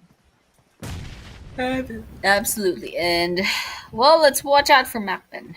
One hit is just right around the corner, so it might not be very safe to climb down just yet. But all the while, oh my gosh, this is not a good place to be for MAKPEN. And Thabs cooking up the grenade. They've definitely pulled the pin, but they're not throwing it just yet. And wow, Nava is also nearby, so they definitely have to Hmm. watch out for that. Oh, Lucifer takes down Yeti. That's a one down on the side of MAKPEN. It's not gonna be a finisher yet, but with that blue zone eating up on the health of Yeti, this might not be a good sign for MAKPEN. It's quite unfortunate, you know. Well, in the end, well, like someone will have to eat the bigger fish. So in the other hand, Hmm. Doom will be finding Yeti. That's a confirmation. That's a second down player on the side of MAKPEN. Oh man, this is crucial right now for MACPEN. Again, both of the teams here already tanking the blue, and you know how it is. You don't want to overextend your stay in Miramar. That could be, very hard for the team to survive. I mean, you also have to deal with those teams that will probably greet you at the edge of the circle here, even if you survive this clash. But anyway, Uncle, right now with the bandages, I mean, if they want to settle business, they have to do it now. I don't know what these guys are still waiting for. Absolutely, and they're waiting for something, but Thumbs falls from the hand of Uncle with a bunch of bullets coming in, and we're saying they're two-man team, so it's a little bit hard. Uncle gets knocked out, ouch, and just like that, one hit wipes out MAKPEN, and that's gonna be the first team to fall in Miramar. But on the other hand, they have to worry about Navio as well. So there we go. Omega gets finished off. That's a one down on the side of one hit. It's a strict competition at the moment. I mean, we are just at stage two, and it's good to see that we have 15 teams still. Only one of them took the door back to the lobby. But anyway, Abrupt Slayers right now. Gangsta posting 1 point under his name, and I don't see them leaving this spot just yet. Although we know that they are kind of surrounded by other teams, but it's still early, so I don't think anyone's gonna get into an early engagement for now. The mentality, though, just like what we've talked about a while ago, I'm waiting for those teams, again, part of the second page, to turn their aggression on. Obviously, they need to exert more effort, exert more force in terms of like how dealing uh, comes for them inside a battlefield. We can see Jane, again, do it for that spray, but okay, he's stepping back, boosting up. So I feel like, okay, if I think they're the ones that would want to set up the defense instead of them actually coming after against the enemy. Ooh, sprays on. Nave does not find the knock that they need, but on the other hand, they'll have to worry about the stage 2 circle. It's gonna close in into a stage 3 later on, and Doom is quite doomed in terms of HP. But then again, they still have the healing items to do just that. But well, how long will they hold out? They're definitely gonna be draining out their resources if they stay there. And so yeah, that's exactly what they're gonna do. They're gonna be rotating, but all the while, AST Tribe AEROMACY, they find one. I think that's just a knock. So they need that finisher. But yeah, we're looking at abrupt slayers as well. Joker, they got down, but they will be revived, and all the while there's RS and AST nearby. So let's just watch out and hope the Tribe Aromacy can finally find their footing in Miramar, because they did not have a good map 1. Let's just hope that they have a better map 2. Whew, they gotta be careful with those knockdowns. I mean, you don't want to go for, always getting a pick me up situation, with your teammates. I mean, the integrity definitely is crumbling whenever you get knocked down on the ground. So you will eventually have to change your armor or even your helmet. So might as well avoid getting knocked down. But yeah, Gangsta still together with the AESL, not moving. We are waiting for T2K, even HLX, since they're the ones pretty close to one another. But looking at the situation, obviously HLX doesn't want to move forward just because of the fact that it's actually down below, and it will be easy for T2K to shut them down in an instant. But Roz, together with the Master Zerdy and the rest of T2K here, again feeling no pressure at the moment to move in a situation. Absolutely, and we're watching out for just that.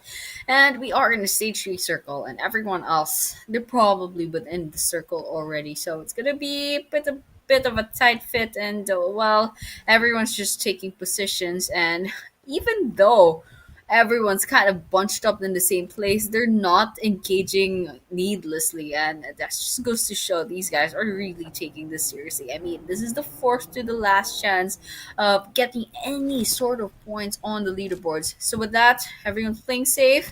For DM, they are nearby BAGH, and they probably have some information. There's someone out there, but they're definitely not engaging just yet. They're just kind of scouting place up. Ooh, there's BLUZZ nearby. Let's see if they would do some sort of kind of engagement in the back. But there we have it. NEPX versus SKG. They knocked down Mafia off cam. Yep, everyone's managing their resources. You don't want to waste bullets when you're in Miramar, but it's a good thing because NEPX, I guess, was able to shut down a player from SKD, and now we got Claw on the screen trying to continue with the tap and fire. Fortunately, it's not connecting at the moment, but then again, at least the enemies know exactly the intention of NEPX Esports. It is to dominate. It is to eliminate them, so they have to be really, really careful. As for 4 death machines, right now, currently at top 12 with 44 points. We are in stage 3. There's still a complete squad, but haven't bagged any points just yet. We can see Killmonger getting crazy with that spray. Unfortunately, with that distance, again, it's kind of a long shot. 4 death machines, though, cool, I believe, just got eliminated, so we don't exactly know what happened. So this was like a blink and you miss kind of moment, but then again, that's confirmation coming through that he will not be joining us now. Absolutely, that's just one more player down, and I love the car physics coming in PUBG. It's just very entertaining to watch. But Hidden Leaf, 4 death machines going in, guns a blazing. Ditya always in the front lines of the vanguard and trying to get those sprays out. Unfortunately, it's not gonna be any knocks, and Hidden Leaf, they're skedaddling over there. They're like, nah, I'm not staying. And there's no circle over there. There's no reason for me to stay. T2K nearby, however. Okay, the question is now, will 4 death machines spot them? And will they try to get these eliminations back? And I mean, for Yonko, Lucky Cats, they're up above as well, so they have to worry about, okay, we're seeing bullets. Aditya is definitely being targeted right now, but nothing giving. There's no fruits from any of these shots. And with that, for DM, lots of sprays, and while Killmonger will be falling to the hands of Ajaya from T2K.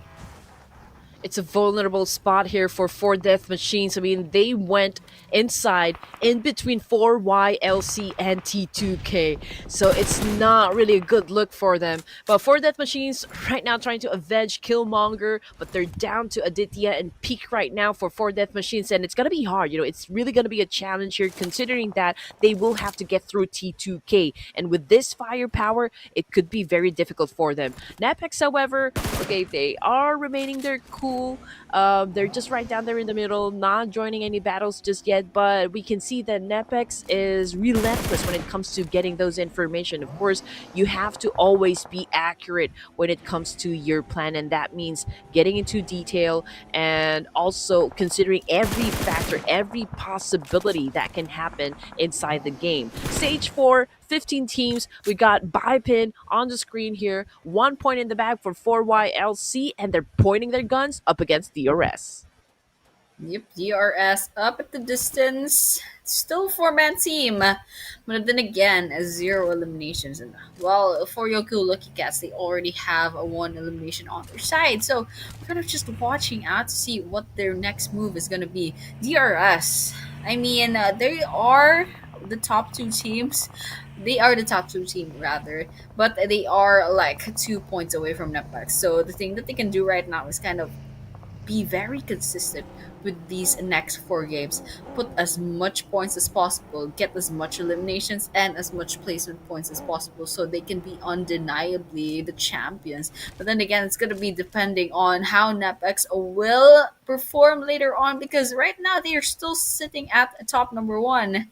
And with that, we're just going to be watching out for the rest of these teams. Those officials rotated to the mountains. Oh, T2K finds a peak, and that's a confirmation on their side. That's a 1 elimination. And on the other hand, Gangsta finds Goat. All right, Ajaya spots for Yoko Lucky Cats from a distance, but not throwing any bullets just yet.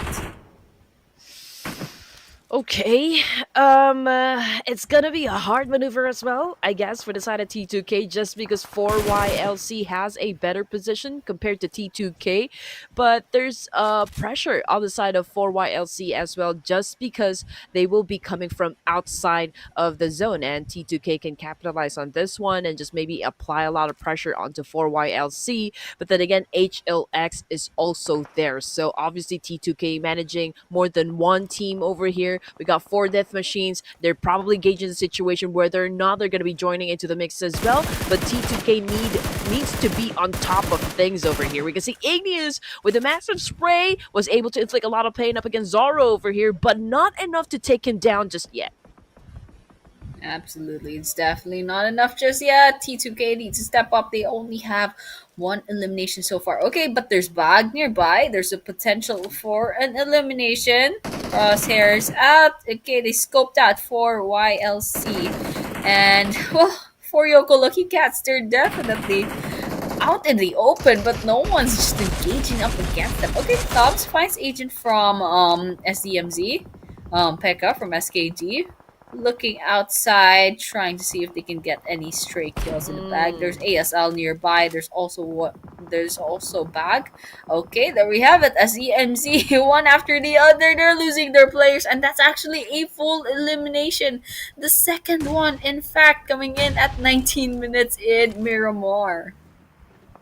Oh, DRS trying to push through up against 4YLC. We got 2 of them knocked down on the ground. So Killer YD and XMPL, it's a tandem. It's a dynamic duo for DRS. So let's see if they can make it happen. Right now we can see some smokes getting popped off. Coming off the kill feed, it's Cyclone getting buried 6 feet under by the opposition. 14 teams. We still got Yeta Uta from DRS, blending out there in the open. I don't think he's gonna get picked up at this point, but Real Savages right now also coming up against BLUZZ Official. And, well, we're nearing the end zone perhaps, but we still got a lot of teams inside the zone. Absolutely, that we're talking 51 players and 14 teams. Ooh, Chari takes a bit of a damage. BAGH. Oh, they definitely did not survive, but it will be Jane that will be getting that finisher. Jiggle also suffers, but BLUZZ Axie falls. That's a finisher as well by Real Savages, so they're popping up in the kill feed as well. Ouch, Gangsta takes a bit of damage. Forced to retreat into this boulder over here. Their only shield from all the chaos out there. And chaos it is. We're talking 45 players still standing. Ooh, that's an elimination for DM. We'll be saying goodbye to DRS Gaming on our screens. They're nearby for YONKO Lucky Cats, but they haven't made any significant moves just yet. We're talking 0 eliminations, and they already lost 2 players. Yep. I mean, there's a lot of players like Versace right now on the floor. But yeah, I mean, this is the map lead. HLX, again, getting strong, you know, at the edge of the circle of north. So they do have the opportunity, of course, to just maybe prevent any team to get inside the zone. Of course, they need all the numbers to help them improve their status inside the match. But example right now, getting beaten down by 4YLC. We did call it out. You know, we said that 4YONKO definitely has a better vantage point compared to DRS. Even, you know, they have that high ground. So it was an easy execution, I guess, you know, to eliminate DRS. 10 teams remaining. We're looking at VE, and it's surprising to see VE right now stepping on the gas. I mean, for them to actually get to stage 6 here with 2 points in the bag, I mean, there's still, you know, like a big chance for them to gather as much placement points, but I think I opened up my mouth too early. They did not get any placement points. We're still 9 teams in, so, well, they'll be saying goodbye without any of that, but we're still taking a look at the mess over here at the northern part of the circle. 4 Lucky Cats definitely still surviving, proving themselves to be actual cats. probably immortal, guys. They've been out in the open. They've been spotted by several teams, but they're still a full man squad. I guess nobody wants to touch them, or they just have crazy survival skills. Okay, T2K attempts to go up against them. That's Ruts, but Ruts is gonna have a little bit of a hard time trying to go up against them. Fearless with the grenades. Ooh, Igneous and Mr. Zerdy fall. That's on the red. Ruts is still alive, but the grenade will be asking the question, will they continue staying alive? Ouch, Fearless. Takes a bit of damage. Ajaya, still full health. Trying to get those bullets in, but the question is now, will T2K get down for Yonko Lucky Cats, or will it be the other way around? For YONKO raising the bar. We can see Fearless right now staying true to his name. Going for the charge, doing for the massive spray up against T2K. We got Gangsta back on the screen. 5 points under his name. This guy has been kill frenzy, happy trigger for this player. So let's see if he can actually gather some more. But there's a lot of teams having the exchange. I feel like this is more of like a 3-way battle. We can see on screen Fearless right now getting tagged, but we got for Yonko still trying to do an effective counter up against T2K. So let's see who's going to be winning the fight. Absolutely. Oh, ASL, okay. Sprays it. Ow, my gosh, that's an NEPX. Esports puts a lot of bullets up against Gangsta, but Gangsta is still alive. That's what's important, okay? SKD lounging about nearby, and they're right beside ASL, but all the while, there's also another team nearby trying to put some bullets in. Ouch. That is Wraith falling. Oh, SKD, the rest of them are taking a bit of damage, but all the while, Nave, it looks like they'll be losing their place. SKD, there's only one person left. All they have to do is hunt down Mafia. And it's all over for the squad. Okay, grenades popping up. Will it hit them? It looks like it won't be getting... Oh! Force them out! Gangsta instead gets finished off. That's an Uno reverse card if I've seen anything like it. But Jane is still alive. Spots. Oh, there we have it. That's the revenge kill. That's the revenge kill coming in. And that's 9 whole eliminations for ASL. 9 is still a solid number, that is for sure.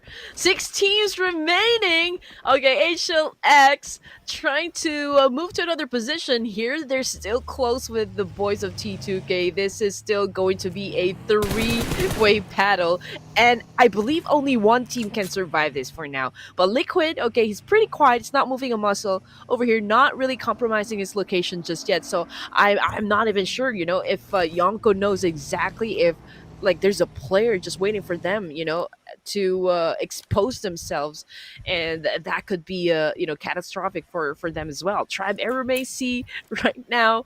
I'm just trying to look if they have enough covers, for the whole team, because right now I don't really see them engaging just yet.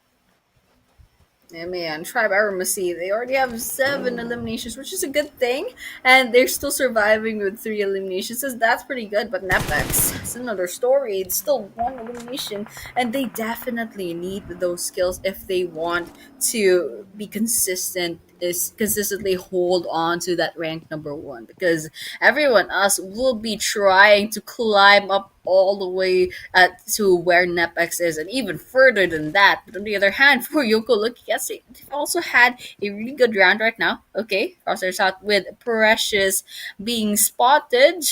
Jane all alone on the hands of ABRUPT players. This guy needs to survive the rest of this game, because all they can do right now is kind of get some placement points and try to melt into the ground, try not to get spotted, because we're talking about going up against NEPX and HLX, all with full squads, and ASC, T2K, 4 Yonko Lucky Cats each have 3. And so it's just not a question whatsoever. But Fearless, I think, might have some information that can put ASL to rest.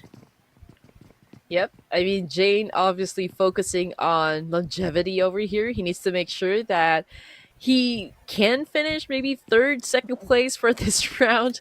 I mean, if he can even pull off a chicken dinner, that would be outstanding. That would be phenomenal, for ASL.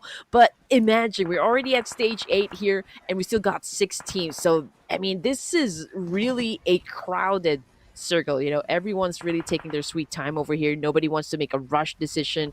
We are closer and closer to finding out just which of these teams is getting that chicken dinner, so they know what is at stake.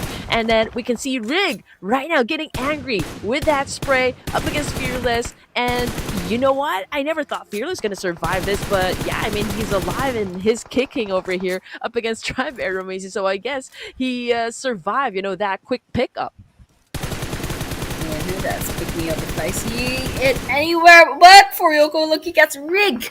Does not manage to connect any of those bullets. But on the other hand, Ajaya finds HLX, but I don't like their position right now. Definitely getting compromised. Ruts trying their best to put some damage in, but that circle is not gonna be favoring them. And with that, they're gonna be saying goodbye. T2K, the fifth team to fall down, and now we're down to Tribe AEROMACY, Hidden Leaf, for Yonko Lucky Cats, and NEPX. These guys, pretty big names, so I'm really excited to see how this map will end up. Okay, Tribe AEROMACY did not go for super aggressive gameplay. It's more placement points for them, at least for this round. Now we're looking at stage 9. Tribe AEROMACY, okay, 15% chance to get that chicken dinner, 30% for HLX. We got 4YLC as well with 23, and NEPX with a whopping 30 as well. Maybe because they have the number advantage. Same thing goes for HLX, but we cannot really discount, the possibility of Tribe AEROMACY and even Yonkos here getting the chicken dinner. I mean, we've seen a lot of scenarios that teams flipping the script up against the dominating team, but let's see if that's exactly what is about to happen as HLX makes a move. We got NEPX as well, shutting down Rig from Tribe AEROMACY. Vibin right now, also on bended knee, so we are already starting the final round here, stage 9 in Miramar. Stage 9, 29 minutes in, for a few seconds left before the 30-minute mark, and we're still talking about double digits number of players still standing. Liquid needs the revive. Frag taking a lot of damage but still manages to survive. Rex putting a lot of bullets against Ninja. Still alive. Ooh, all of a sudden, snap of a finger, we're down to HLX and NEPX, each with a full squad, but several down players on each side. So now 2 versus 3. Frag gets knocked down as well. That's a finisher. And now it's just HLX. There's only one person left, and with that, well, NEPX. Wow, absolutely amazing. These guys are already in number 1, and they are trying to be as consistent as possible. They're gonna be holding on to that number 1 spot for one more game. Yep, like I said, timing is always key. You should know when to step in and to take that fight, and this is the magic. The spicy thing about Miramar is for when the high grounds become the double-edged sword, right? You have the vantage point. Okay, it is easy for you to take those elimination points while you're at it, but when the time comes, well, you have to actually descend from being at the top when it's no longer included in the zone. So that becomes a problem for team, and that's exactly what happened with HLX. NEPX was just right there at the foot of that mountain waiting for them to actually come down, and it was an easy kill right there for NEPX, taking the chicken dinner for this match. Absolutely, and well, they used their numbers to their advantage as well, and all the while they dealt with Hidden Leaf really well. But still, Hidden Leaf, they did a really good job on this map. So, you know what?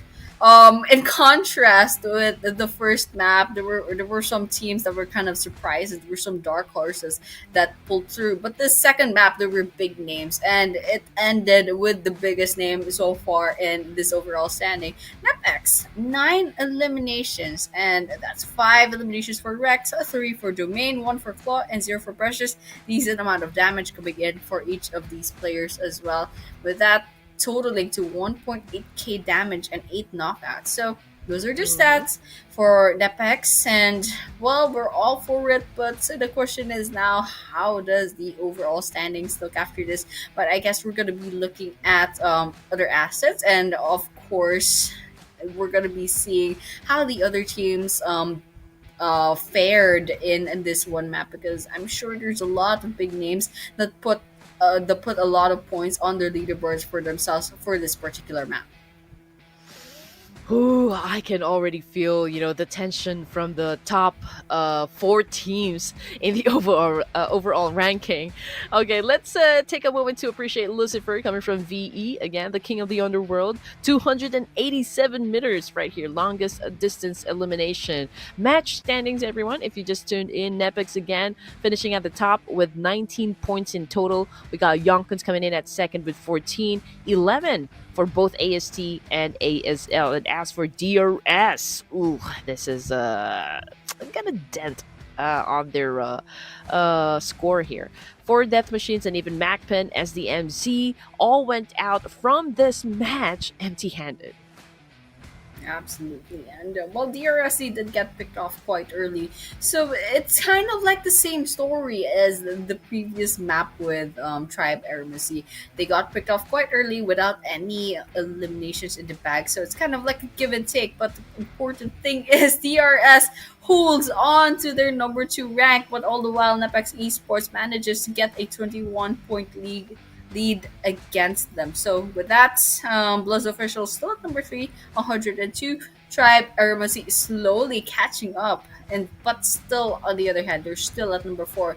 Hidden Leaf at number 5 with 88, and unfortunately, Real Savages gets pushed down to number 6 with 82 points. I mean, we're talking about 6-point lead on Hidden Leaf, but still, every point counts, and we're down to the last 3 chances for these 16 teams. We're down to 3 maps, and the next one will be Sanhok, of all things. So it's gonna be a little bit of a wild card. So these guys, they have to do their best. This is their last chance. Yep, the lead is growing, for the side of NEPX, and they're 4th in line. Tribe AEROMACY, again, they have been explosive even during the playoffs. So it's not, I guess, at least for me, I'm not really comfortable to see them being 4th in line. I just know that they're super eager to be, to finish at the top of this tournament. But of course, it's still a big challenge to go through BLUZZ officials right now, and even NEPX, because they've already gained their momentum. They are currently dictating the pace, for day number 3 of the grand finals, and even DRS. Tribe AEROMACY, okay, granted they weren't able to score the chicken dinner, but I can still say, it was a solid performance based on elimination points, but they're not out of the woods just yet. Again, we already said this, that they cannot really be complacent. So now it's really time for them to double up the ante over here, Annie. Yeah, and think that Tribe AEROMACY, they probably need all 3 maps to be really good games to even catch up to NEPX. And that's considering the fact that NEPX will have 3 bad games, so it's a little bit hard to climb back up and reclaim their ranked number 1 kind of a title for them. So, well, unfortunate for Tribe AEROMACY, I guess they just had like a bunch of bad maps, and there's nothing we can do about that anymore since we're down to our last 3 maps. But on the other hand, DRS, they still have a chance, and we have BLUZZ officials to worry about as well, and Real Savages, Hidden Leaf, they're also up in the running as well. So you know what, last 3 chances, and these teams, they have to make the most out of it, especially the teams that are vying for the championships. This is something that they need to worry about, and of course we will be finding out what's going to be happening in the next 3 maps. After a short break, we will be going to Sanhok, but before that, we will be taking a break for a few minutes. So see you around, and don't go anywhere.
Some Metro Royale bosses have weaknesses, such as the bosses at Missile Silo and Armory Outpost on the Arctic Base, Advanced Map. They carry 2 liquid nitrogen tanks on their back. Destroying these tanks stuns them, making them easier to defeat. Number 3. Tactical Mines.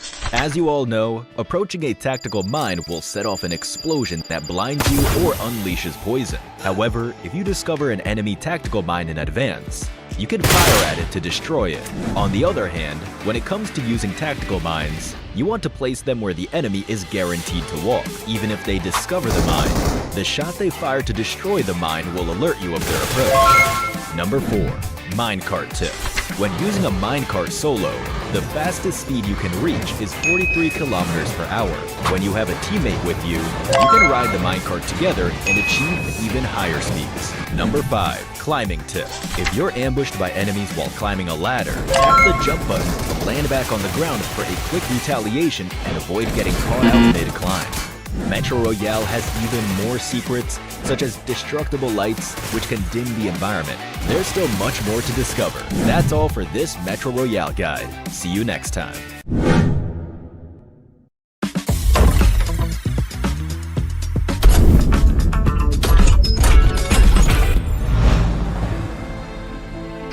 The price of freedom is high.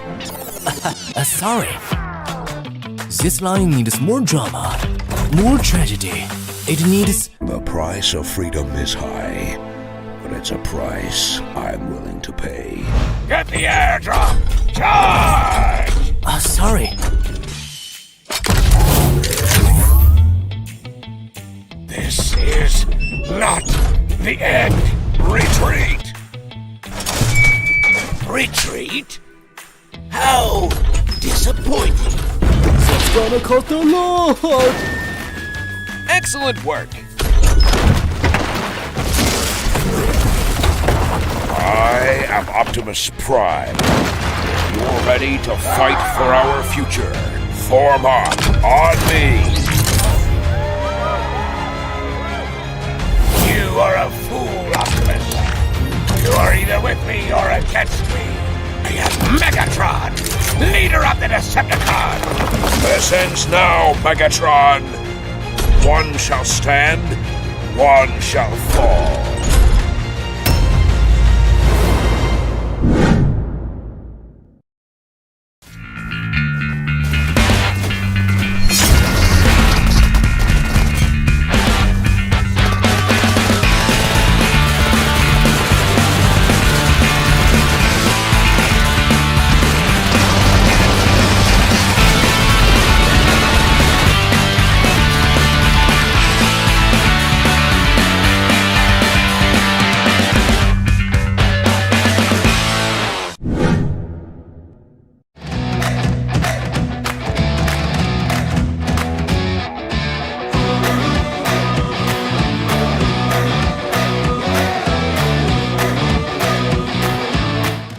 اسمي حسين أيوب، صممت خرائط ببجي موبايل اتلعب عليها أكتر من 3 مليون مرة. كواحد ماب كريتور ممكن ناس كتير تفتكر إن أنا خريج كلية فنون أو دارس حاجة ليها علاقة بالتصميم، بس أنا في الحقيقة شخص عادي جدا خريج كلية حقوق، بس عندي شغف كبير قوي تجاه الرسم. بحب الألعاب الأونلاين، بلعب ألعاب كتير، بس موضوع ببجي جه بالظبط في 2018. ده كان وقت نزول اللعبة. ممكن ناس كتير ما تصدقش اللي هقوله، بس أنا اللي عرفني على اللعبة ده كان مديري في الشغل. فضلت العب ببجي موبايل كهوايه كجيمر عادي لحد 2023، ومن بعدها دخلت مجال التصميم.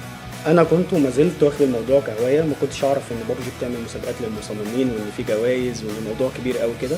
في 2023 بالاخص اكتشفت ان انا اقدر اقدم ان انا ابقى مصمم. انا عموما صممت خرائط كتير في ببجي اتلعب عليها اكتر كتوتالي 3,700,000. الخريطه اللي عندي اللي مشهوره قوي اللي هي اسكيب اوف ذا سب مارين، هي اللي خدت ترافيك جامد الفتره اللي فاتت اول ما عملتها، ودي كنت عملتها داخل غواصه في المحيط، وهي كانت على هيئه بازلز كده اللاعبين يلعبوها. وممكن مفهوم الواو داخل ببجي موبايل ده غير فكره اللعب داخل ببجي موبايل نفسها بسبب الافكار الجديده اللي المصممين بيطبقوها. اولا مود واو بيسمح لي ان انا اصمم اي حاجه انا حاببها، اي حاجه تيجي في بالي داخل مساحه معينه بابجي موبايل بتوفرها لي. خليني شايف ان هم واخدين الموضوع بشكل جدي واحترافي شويه. طبعا الموضوع محمس جدا، وانت كمصمم تقدر يبقى ليك عائد مادي منه ممتاز، وتقدر توصله ان هو يبقى احترافي، خصوصا في وجود مسابقات وجوائز كتير بابجي بتقدمها باستمرار. انا اول ما بدات ما كنتش اعرف ان في مسابقات ولا في جوائز ولا الكلام ده كله. انا كنت داخل بدافع حب للي انا بعمله، والموضوع مشي معايا، وده خلاني مرتبط بشغل تاني جنب شغلي. بس لو ده شغفك كمل وراه، اكيد هيبقى ليه مرضى. زي ما قلت قبل كده ان العائد المادي بالنسبه للمصممين كويس جدا، وانت مش شرط تبقى فرد لوحدك عشان تكسب. يعني في مسابقات اتعمل مسابقه قبل كده جماعيه، والجائزه بتتقسم على كل التيم اللي شارك في المسابقه دي. بنصح اي مصمم جديد ان هو يستمر ما يزهقش. الموضوع عايز حد حابب التصميم شويه، لان الموضوع يطلب منه جهد ووقت كبير. مقابل كل ده هتكسب صيت وجوائز وعائد مادي، وده هيديك دافع انك تستمر.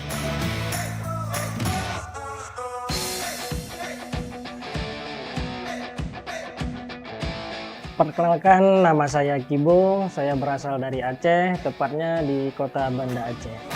Keseharianku sebagai teknisi HP dari tahun 2009 sampai sekarang. Jadi pertama kali Kibo ikut program kreator, waktu season pertama Kibo mendapatkan juara. Pernah buat Masjid Istiqlal, Menara Kembar di Malaysia, terus kolaborasi sama Bernadia, terus yang terakhir kolaborasi sama IQ merek HP. Perasaannya alhamdulillah senang sekali. Terutama Kibo dipanggil itu bukan sebagai teknisi HP, tapi sebagai konten kreator WoW. Dan kedua, Kibo juga dari pertama Kibo edit WoW itu dari nol sampai sekarang Kibo bisa dipercaya. Itu sangat senang. Dunia World of Wonder ya, dari tim Indonesia sendiri kita waktu itu sempat mengadakan beberapa perlombaan gitu untuk pembuatan map WoW, dan Kibo tuh sempat menang juga. Dan karena dia aktif di komunitas WoW PUBG Mobile Indonesia, itu kita undang Kibo untuk jadi moderator, untuk memoderasi teman-teman komunitas kreator WoW di Indonesia. Teruslah berkarya, apapun ceritanya. Jadikan setiap tantangan sebagai proses belajar menuju versi yang terbaik. Karena di balik semua kerja keras kita, pasti ada hasil yang pantas kita banggakan. Kacang susu one more time bro. Memang gila lah doktor kacang susu kita. Pernah juara PMPL, aku nak apa sebenarnya? Si jadi pro player, ramai orang tanya kenapa. Jawapan dia simple, aku nak bagi balik dekat komuniti. PUBG Mobile sebenarnya bukanlah tembak-tembak je. Bagi aku, dia satu dunia yang kau boleh cipta ikut imajinasi. Sebab tu, aku mula buat map dalam World of Wonder. Tempat untuk player belajar, explore dan enjoy cara baru main game. Map WoW aku ni bukan sekadar map. Dia ruang untuk player baru polish skill dan maybe satu hari nanti jadi juara yang seterusnya. Aku mungkin bukan lagi pro player, tapi dalam dunia yang aku bina sendiri, aku masih lagi juara.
Sorry.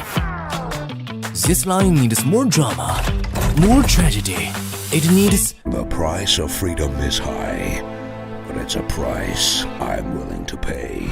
Get the airdrop! Charge! Sorry.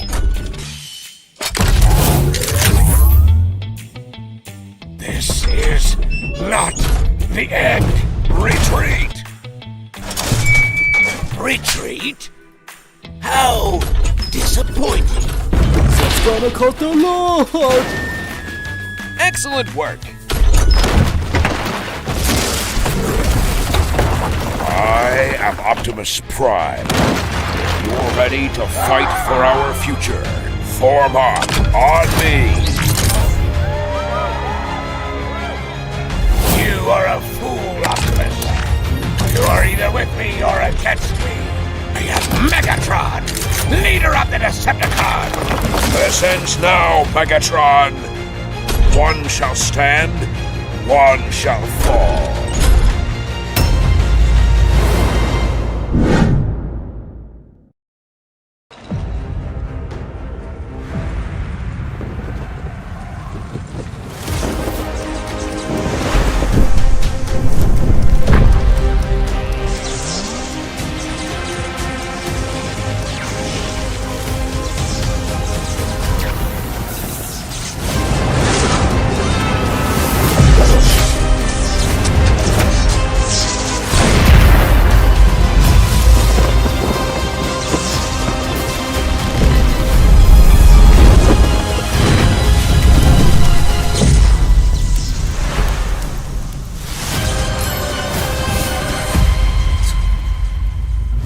X suit with exclusive emote sound effects available now.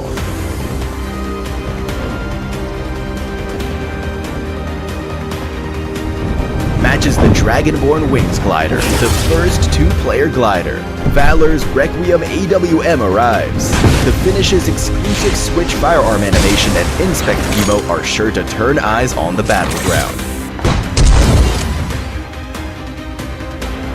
Get the new Dravion X suit now. Event period, August 8th, 2025 through September 30th, 2025.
Do you want to know why you should link more login methods to your account?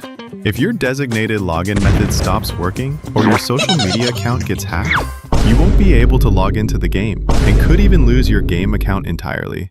However, if you have both a social media account and mobile number linked at the same time, that gives you an alternate login method, which also lets you remove the hacked Gukulin social media account immediately.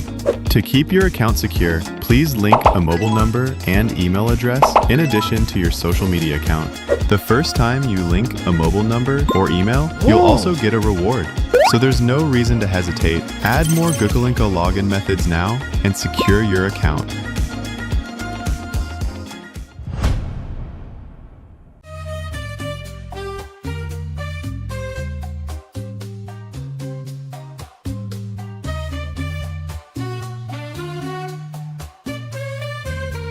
Welcome to Metro Royale Advanced Tips. In this video, we'll be going over some underrated Metro Royale tips. In Metro Royale, these little techniques can help us gain the upper hand in battle. Let me give you a few tips. Number 1, gear selection. When you're short on Metro cash, you should prioritize high-quality ammo over a high-quality firearm, because in battle, the damage output of a high-quality firearm paired with low-quality ammo is lower than that of a low-quality firearm paired with high-quality ammo. Number 2, target boss weaknesses. Some Metro Royale bosses have weaknesses, such as the bosses at Missile Silo and Armory Outpost on the Arctic Base, Advanced Map. They carry 2 liquid nitrogen tanks on their back. Destroying these tanks stuns them, making them easier to defeat. Number 3, tactical mines. As you all know, approaching a tactical mine will set off an explosion that blinds you or unleashes poison. However, if you discover an enemy tactical mine in advance, you can fire at it to destroy it. On the other hand, when it comes to using tactical mines, you want to place them where the enemy is guaranteed to walk. Even if they discover the mine, the shot they fire to destroy the mine will alert you of their approach. Number 4, minecart tip. When using a minecart solo, the fastest speed you can reach is 43 kilometers per hour. When you have a teammate with you, you can ride the minecart together and achieve even higher speeds. Number 5, climbing tip. If you're ambushed by enemies while climbing a ladder, tap the jump button to land back on the ground for a quick retaliation and avoid getting caught out mid-climb. Metro Royale has even more secrets, such as destructible lights, which can dim the environment. There's still much more to discover. That's all for this Metro Royale guide. See you next time.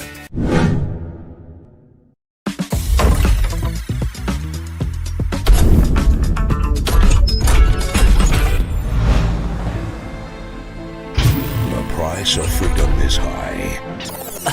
Sorry. This line needs more drama, more tragedy. It needs... The price of freedom is high, but it's a price I'm willing to pay. Get the airdrop! Charge! Sorry. This is not the end. Retreat! Retreat? How disappointing. It's gonna cost a lot!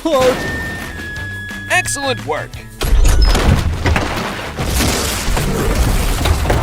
I am Optimus Prime. You're ready to fight for our future. Form up on me. You are a fool, Optimus. You are either with me or against me. I am Megatron, leader of the Decepticons. This ends now, Megatron. One shall stand, one shall fall.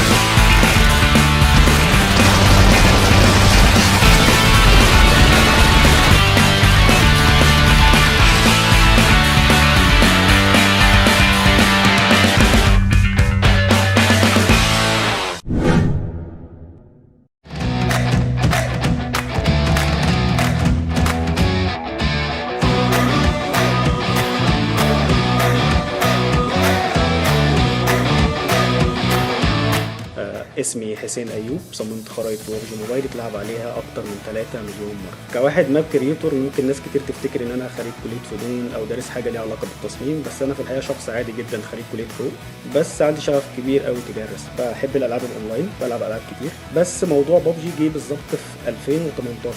ده كان وقت نزول اللعبة. ممكن ناس كتير ما تصدقش اللي هقوله، بس أنا اللي عرفني على اللعبة ده كان مديري في الشغل. فضلت العب ببجي موبايل كهوايه كجيمر عادي لحد 2023، ومن بعدها دخلت مجال التصميم. انا كنت وما زلت واخد الموضوع كهوايه، ما كنتش اعرف ان ببجي بتعمل مسابقات للمصممين وان في جوائز وان الموضوع كبير قوي كده. في 2023 بالاخص اكتشفت ان انا اقدر اقدم ان انا ابقى مصمم. انا عموما صممت خرائط كتير في ببجي اتلعب عليها اكتر كتوتالي 3,700,000. الخريطه اللي عندي اللي مشهوره قوي اللي هي اسكيب اوف ذا سبمارين، هي اللي خدت ترافيك جامد الفتره اللي فاتت اول ما عملتها، ودي كنت عملتها داخل غواصه في المحيط، وهي كانت على هيئه بازلز كده اللاعبين يلعبوها. وممكن مفهوم الواو داخل بابجي موبايل ده غير فكره اللعب داخل بابجي موبايل نفسها بسبب الافكار الجديده اللي المصممين بيطبقوها. اولا مود واو بيسمح لي ان انا اصمم اي حاجه انا حاببها، اي حاجه تيجي في بالي داخل مساحه معينه بابجي موبايل بتوفرها لي. خليني شايف ان هم واخدين الموضوع بشكل جدي واحترافي شويه. طبعا الموضوع محمس جدا، وانت كمصمم تقدر يبقى ليك عائد مادي منه ممتاز، وتقدر توصله ان هو يبقى احترافي، خصوصا في وجود مسابقات وجوائز كتير بابجي بتقدمها باستمرار. انا اول ما بدات ما كنتش اعرف ان في مسابقات ولا في جوائز ولا الكلام ده كله. انا كنت داخل بدافع حب للي انا بعمله، والموضوع مشي معايا وده خلاني مرتبط بشغل تاني جنب شغل. بس لو ده شغفك كمل وراه، اكيد هيبقى ليه مرضى. زي ما قلت قبل كده ان العائد المادي بالنسبه للمصممين كويس جدا، وانت مش شرط تبقى فرد لوحدك عشان تكسب. يعني في مسابقات اتعمل مسابقه قبل كده جماعيه، والجائزه بتتقسم على كل التيم اللي شارك في المسابقه دي. بنصح اي مصمم جديد ان هو يستمر ما يزهقش. الموضوع عايز حد حابب التصميم شويه، لان الموضوع يطلب منه جهد ووقت كبير. مقابل كل ده هتكسب صيت وجوائز وعائد مادي، وده هيديك دافع انك تستمر.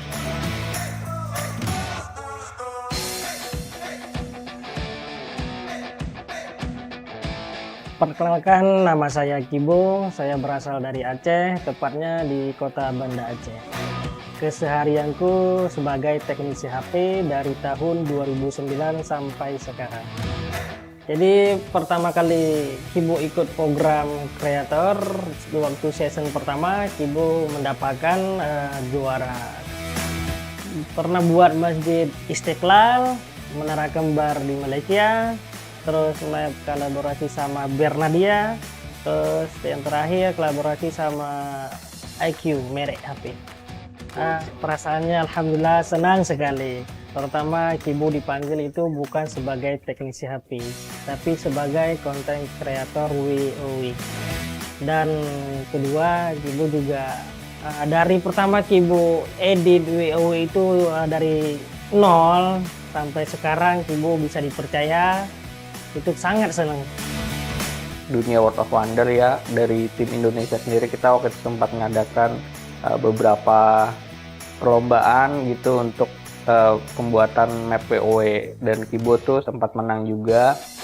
Dan karena dia aktif di komunitas WoW PUBG Mobile Indonesia, itu kita undang Kibo untuk jadi moderator, untuk memoderasi teman-teman komunitas kreator WoW di Indonesia. Teruslah berkarya, apapun ceritanya. Jadikan setiap tantangan sebagai proses belajar menuju versi yang terbaik. Karena di balik semua kerja keras kita, pasti ada hasil yang pantas kita banggakan. Just susu one more time bro. Memang gila lah doktor kacang susu kita. Pernah juara PMPL, aku nak apa sebenarnya? Jadi pro player, ramai orang tanya kenapa. Jawapan dia simple, aku nak bagi balik dekat komuniti. PUBG Mobile sebenarnya bukanlah tembak-tembak je. Bagi aku, dia satu dunia yang kau boleh cipta ikut imajinasi. Sebab tu, aku mula buat map dalam World of Wonder. Tempat untuk player belajar, explore dan enjoy cara baru main game. Map WoW aku ni bukan sekadar map. Dia ruang untuk player baru polish skill dan maybe satu hari nanti jadi juara yang seterusnya. Aku mungkin bukan lagi pro player, tapi dalam dunia yang aku bina sendiri, aku masih lagi juara.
price of freedom is high.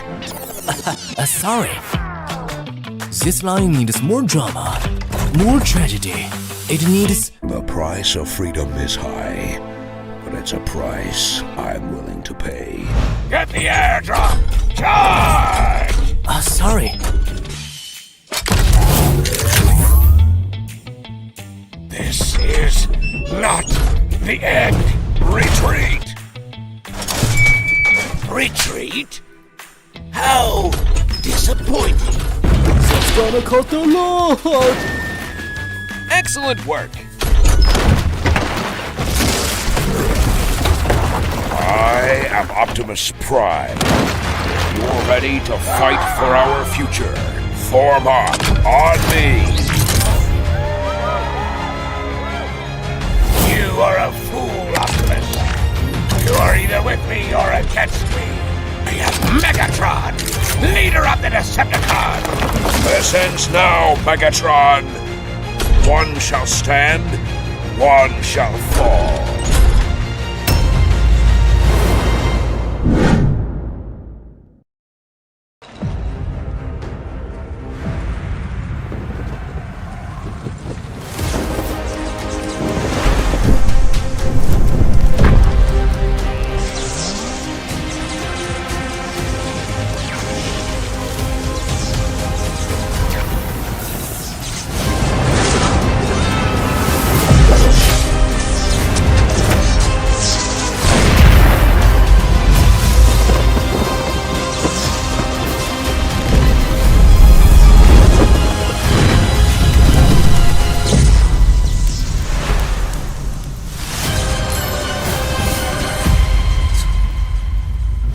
X suit with exclusive emote sound effects available now.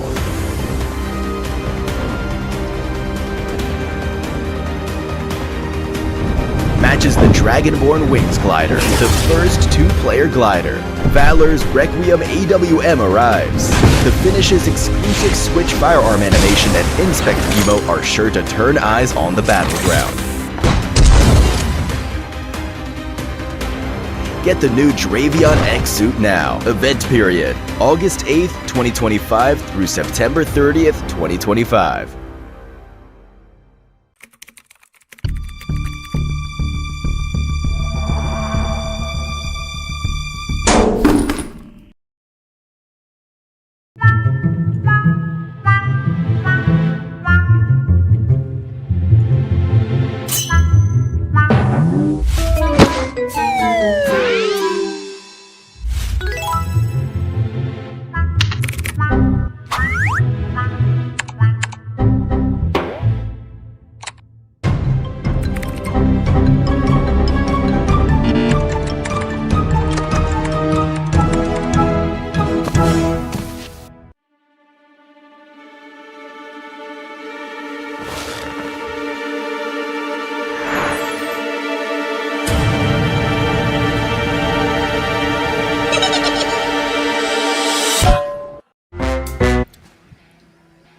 Ladies and gentlemen, we are finally back to the 2025 PMNC South Asia.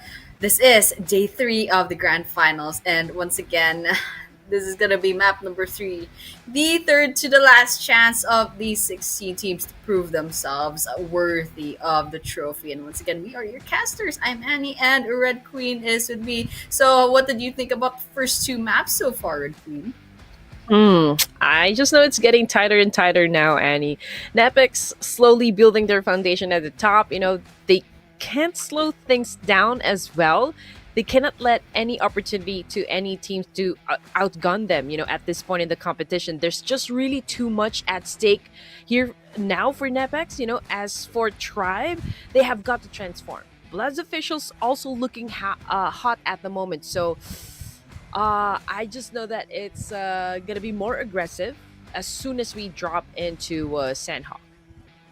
Yeah, absolutely. And we already know Sanhok is kind of a little bit of a messy map. I mean, it's a pretty small map, and we're pitting rather 16 whole teams, and that's 64 players up against each other. And we're talking about teams that are hungry for points. There are teams that need to step up and kind of like catch up to their opponents. And of course, there's some teams that just want to rank as high as possible in order to get, the most prestige, the most glory, and also the most of the prize money. But yeah, of course, we will be finding out what's gonna be happening in our one and only Sanhok map for tonight. So with that, and perhaps a few minutes. Yep, there we have it. We're gonna be seeing the map schedule real quick. Sanhok for our upcoming match number 3, and of course we did see Miramar with the winner chicken dinner for NEPX, and match number 1 Erangel. BLUZZ officials getting at least 20 points to their name from that one good map. So right now, Sanhok. Usually, there's gonna be a lot of unexpected things happening here. So there's a possibility that there's gonna be a totally unexpected team bagging this winner chicken dinner. But then again, there's also the possibility that, well, a big fish will also get that title, that honor. But yeah, we're not gonna know it until we see it. So we're gonna be landing in Sanhok real quick in a few seconds. We're gonna be expecting perhaps early game engagements, or maybe not. We're gonna be seeing a drawn out game just like what we've witnessed in the past 2 maps. All right, here we go. Sanhok. Game number 3 here. Again, final day of the PMNC 2025 South Asia Fall. And right now the teams are about getting ready to jump off from the plane here. And we all know the status of the teams. And again, Tribe AEROMACY, at this point in time, they cannot really afford to make any more mistakes. They don't really have that much room for it. And it would be a shame, to be honest, after a wonderful performance, impeccable performance during the playoffs and even the 2 days of the grand finals. It can be frustrating seeing the stats at the moment for Tribe AEROMACY, but then again, what are you going to do about it? They have to maintain their composure. They have to be disciplined enough, and you just have to shake things off. You got to get inside the game with a clear head, and let's see how that is going to affect the overall gameplay for Tribe AEROMACY as they head on to boot camp. That's right down there in the middle, and they're surrounded by VE, they're surrounded by BLUZZ officials, SDMZ, and even HLX. But potentially, I feel like, if VE will be decided to come after ASE, they could do just that, but they could handle business first up against One Hit. Yeah, there's One Hit. There's also, I believe that might be BAGH that they could kind of like go up against just before they kind of try to get the Tribe AEROMACY, because they're a little bit far off. But then again, it's just a couple of minutes in. We might be seeing just a bunch of looting, just a bunch of taking positions within the island. But right now, it doesn't seem that there will be any sort of early game engagements. And I don't know if SKD is going to take this fight up against One Hit. They do have some pretty good guns, sure, but I don't know if it's going to be enough to really commit into this engagement. So right now, SKD, it looks like they're taking they're gonna be taking positions, and I don't know with One Hit though. It looks like Destro is trying to run away from the situation.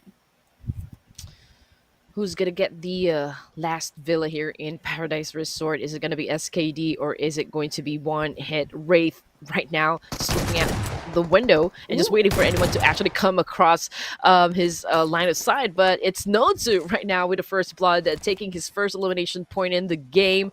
That's actually coming from which team? One Hit. Okay, so One Hit down to 3. Obviously, they are at the deficit over here.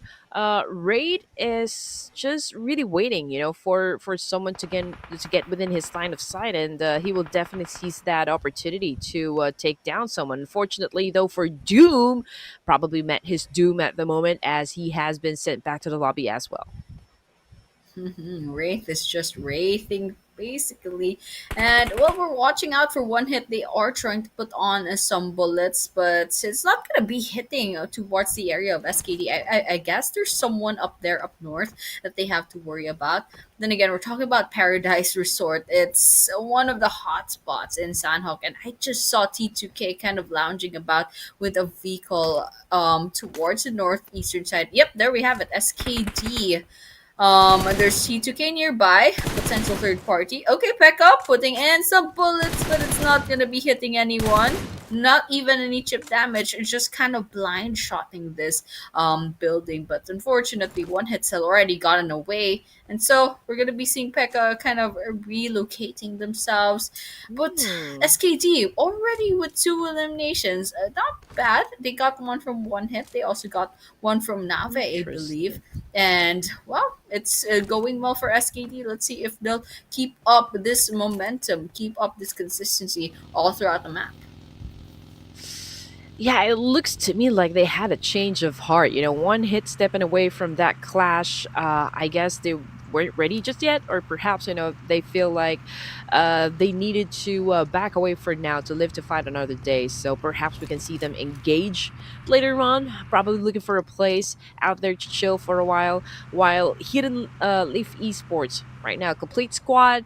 They're holding on to a compound as well, scouting the area, checking, okay, all the possibilities, all the scenarios that can happen from inside the game, and that's Ninja's job together with the Liquid.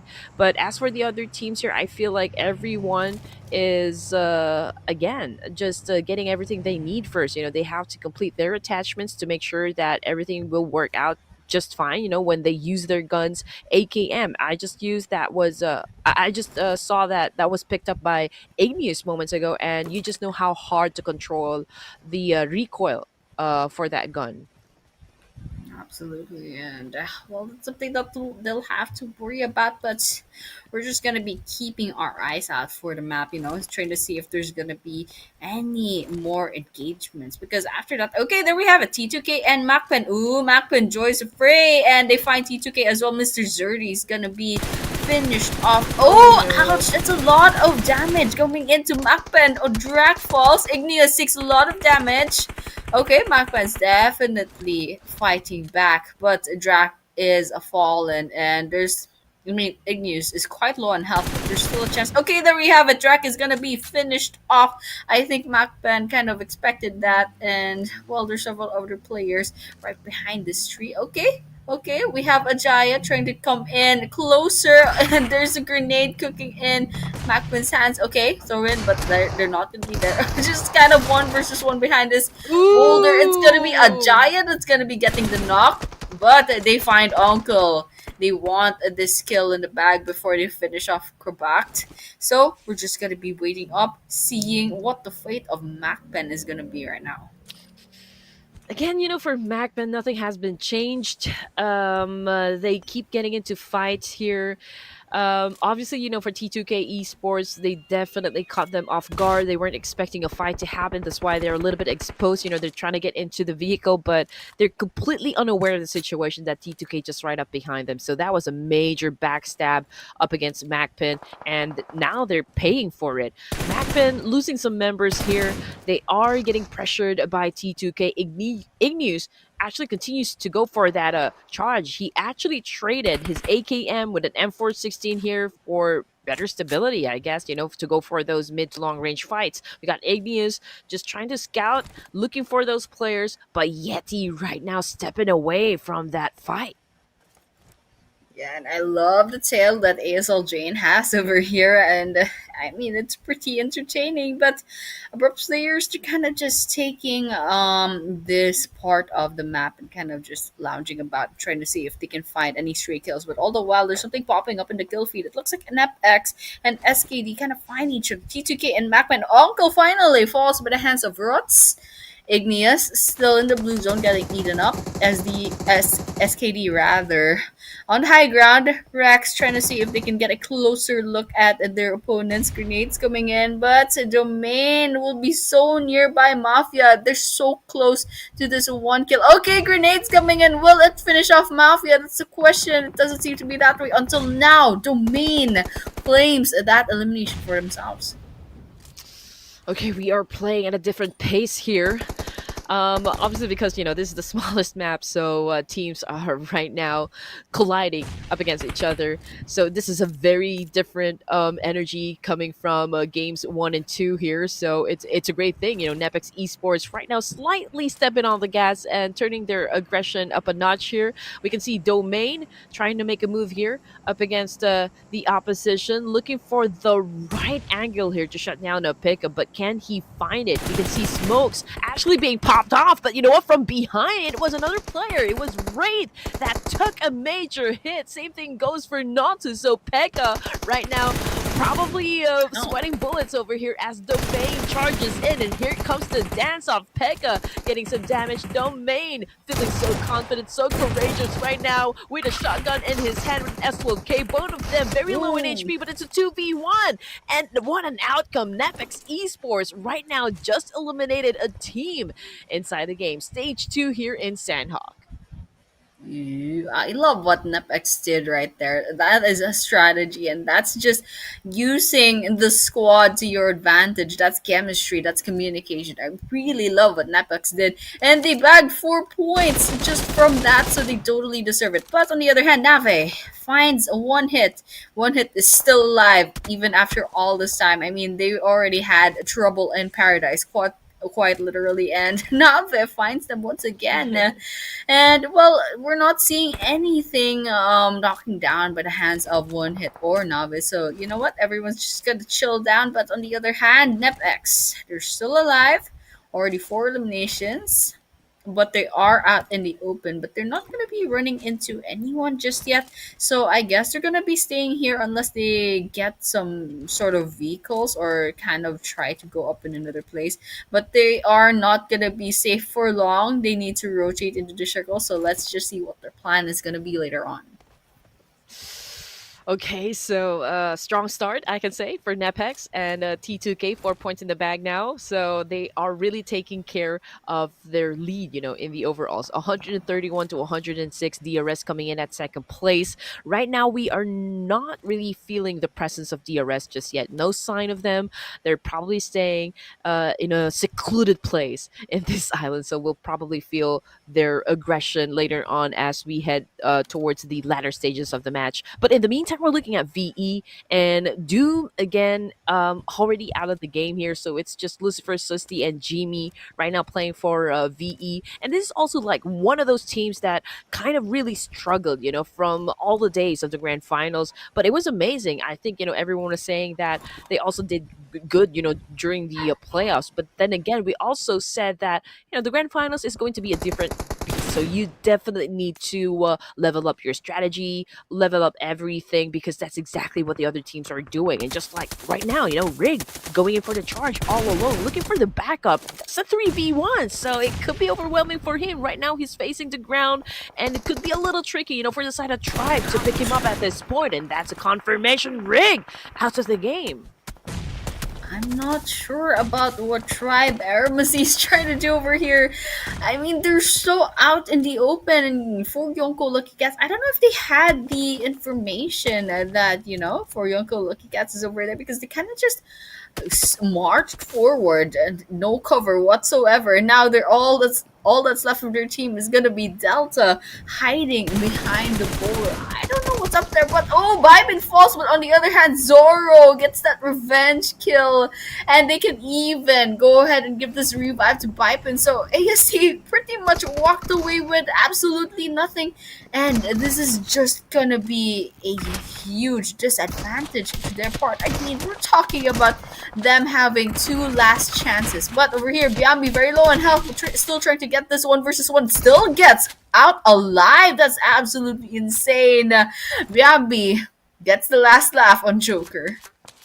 Feisty over here. Skywalker, however, also kind of sacrificed himself to make sure that Real Savages comes up on top, from that clash. But anyway, the fight continues on because ASL Jane is actually just lurking within the area. So let's check if he is actually going to be spotted out, by the boys of RS.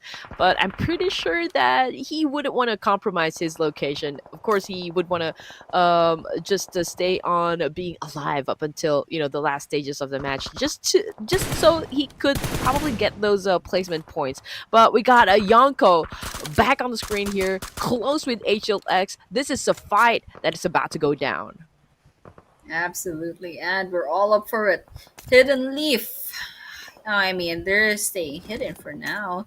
And for YONKO Lucky Cats, kind of just hiding behind the houses as well. Okay, DRS Gaming, they need to redeem themselves. Cyclone so far, 1 elimination on their side.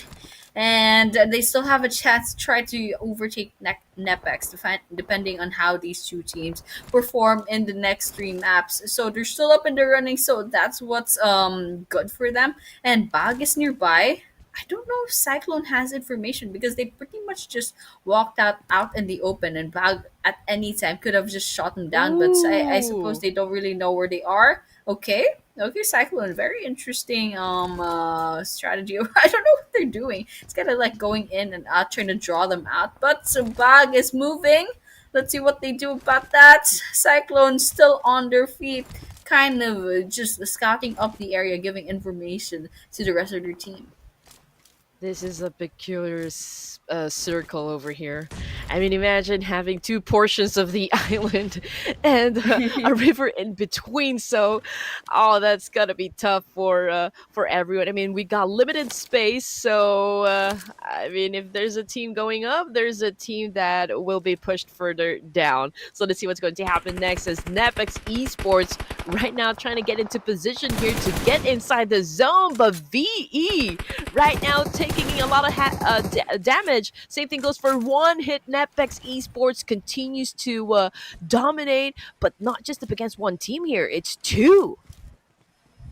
Absolutely. NEPX. I mean, they have a good start. They have four eliminations and they're probably searching for their fifth. Nave still up in the elevation, and there's MAKPEN nearby as well if they have the information on that. But T2K versus 4DM. Grenades coming in. There's definitely information from that. T2K Igneous put some bullets in, but it's actually Yeti that's gonna be getting NEPX Rex on the ground, and all that's left is to kind of finish them off. I mean, Ruts is also down on the side of T2K, so they definitely need to revive their man. But you know what? We're not seeing them on the mini map, so it's probably gonna be a little bit hard at this rate. But of course, ooh, Yeti peeks out of the house, as actually outside of the play zone, and with that's a finisher. MAKPEN says goodbye, and well, that's the second team out. I rather the third team out of this Sanhok map. It looks like, V is doing an amazing job with the defense. NEPX, it's a little struggle, for them to get inside the zone, but now we got Precious right here leading the charge. We can see V cooking up an aid here. Lucifer getting ready, of course, anticipating the attack from NEPX. We got Precious throwing a molly here up against Lucifer. Will it connect? Okay, it gave up some damage, but right now it was Jimmy who took the final blow up against NEPX, eliminating them completely. Oh man, I mean, NEPX, they went away with 5 eliminations, and we can say that there's quite a bit of gap between DRS and NEPX, so it's not much of a loss, but still, it could have not hurt to kind of put more points into their name. But all the while, there's a lot of things happening in the kill feed. There's multiple teams nearby. Alright, Jiggle God. Ooh, spots example. But on the other hand, BAGH, they also come in, Joker YT as a third party, and well, that's a 1 team down. We're down to 9 teams actually. We're almost crossing the mark for the placement points, and all the while it's still not over. Look at the kill feed popping up with several teams in a row. But all the while, right now we're looking at 4 YONKO, looking at C2K nearby, SDMZ Haiti falling to their hands, ASLJ just swimming in the water, BK is sitting duck, and it's absolute pandemonium in this next stage 5. I mean, this circle is absolutely chaotic. It's so unforgiving. Oh my gosh. Okay, Zoro, 2 versus 1, DBS in hand, but HLX, they're circling the shack, but Zoro is also going the same way. Oh my gosh, this is very confusing. Okay. This is pretty much a cat chase, a cat and mouse chase, but in the end, it's 4 YONKO lucky cats that will be the prey this time. Yep, They played Ring Around the Rosie. 7 teams, ladies and gents, at stage 5. BLUZZ officials trying to come in. They're trying to knock on the door, but there is a team waving hello. So let's see if they can actually get past through them. T2K is bidding their time over here, probably thinking about how they're going to be eliminating SDMZ while they have the compound to themselves. So that's going to be a tricky maneuver coming from T2K. But HLX getting some damage as well up against BLUZZ official over here. It looks like someone could do a third party here up against BLUZZ official, so they need to be careful who comes up behind them. Absolutely. Definitely have to watch your backs. Okay, T2K, there's SDMZ nearby, and Jane is still alive. I think they're still in the water trying to keep themselves alive, but they've definitely crossed Paceboard's territory. But all the while, Ajaya takes a bit of damage, but it's not going to be a finisher. Finds the boulder to kind of hide up against. SDMZ, I mean, we're looking at a 3-man squad, and all the while, it looks like ASL Jane finally gets spotted, gets finished off as the 7th team, and now we're crossing, almost crossing the 20-minute mark. Okay, Ajaya sprays in up against SDMZ. All right, here we go.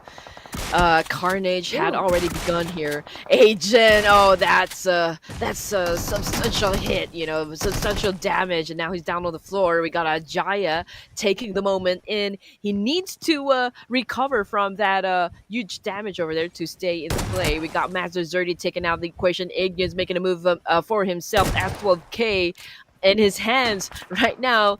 Together with Ajaya, I think they're getting ready for the push here. Alright, then push they are. We're down to 5 teams. Ajaya, oh my gosh, T2K is popping off and they're still trying to find their next kill. Joker White, he takes so much damage, gets knocked down by Igneous. But on the other hand, Anish is just nearby as well. So let's see if there's gonna be a revive coming in. BLUZZ is also nearby. T2K, 4DM. Ooh, there we have it. That's a really long way to go in terms of bullets. T2K gets spotted by BAGH from the other side of this river. 12 eliminations going into T2K. BLUZZ is still a full squad. HLX, last person standing. BAGH with 2. Oh my gosh, make that 2 people. Axie puts an end to one of their players, but TMG8 also gets it finished off. Okay, HLX gets spotted. This is gonna be a battle between the 3 last teams. T2K obviously has the zone over here. They are the ones really controlling the situation. Ajaya taking him some hits, you know, coming from Gyro, BLUZZ officials, but he has taken some, taken some hits as well, but that was such a big turn of events. T2K right now just got eliminated. Now they're at 3rd spot. It's down to BLUZZ and BAGH for the chicken dinner here in Sanhok. Oh man, T2K had a really good run. That was 14 eliminations. It would have been nice if it would have ended with a winner of the chicken dinner, but they'll take the 3rd place. It's still pretty good. But on the other hand, BLUZZ and BAGH.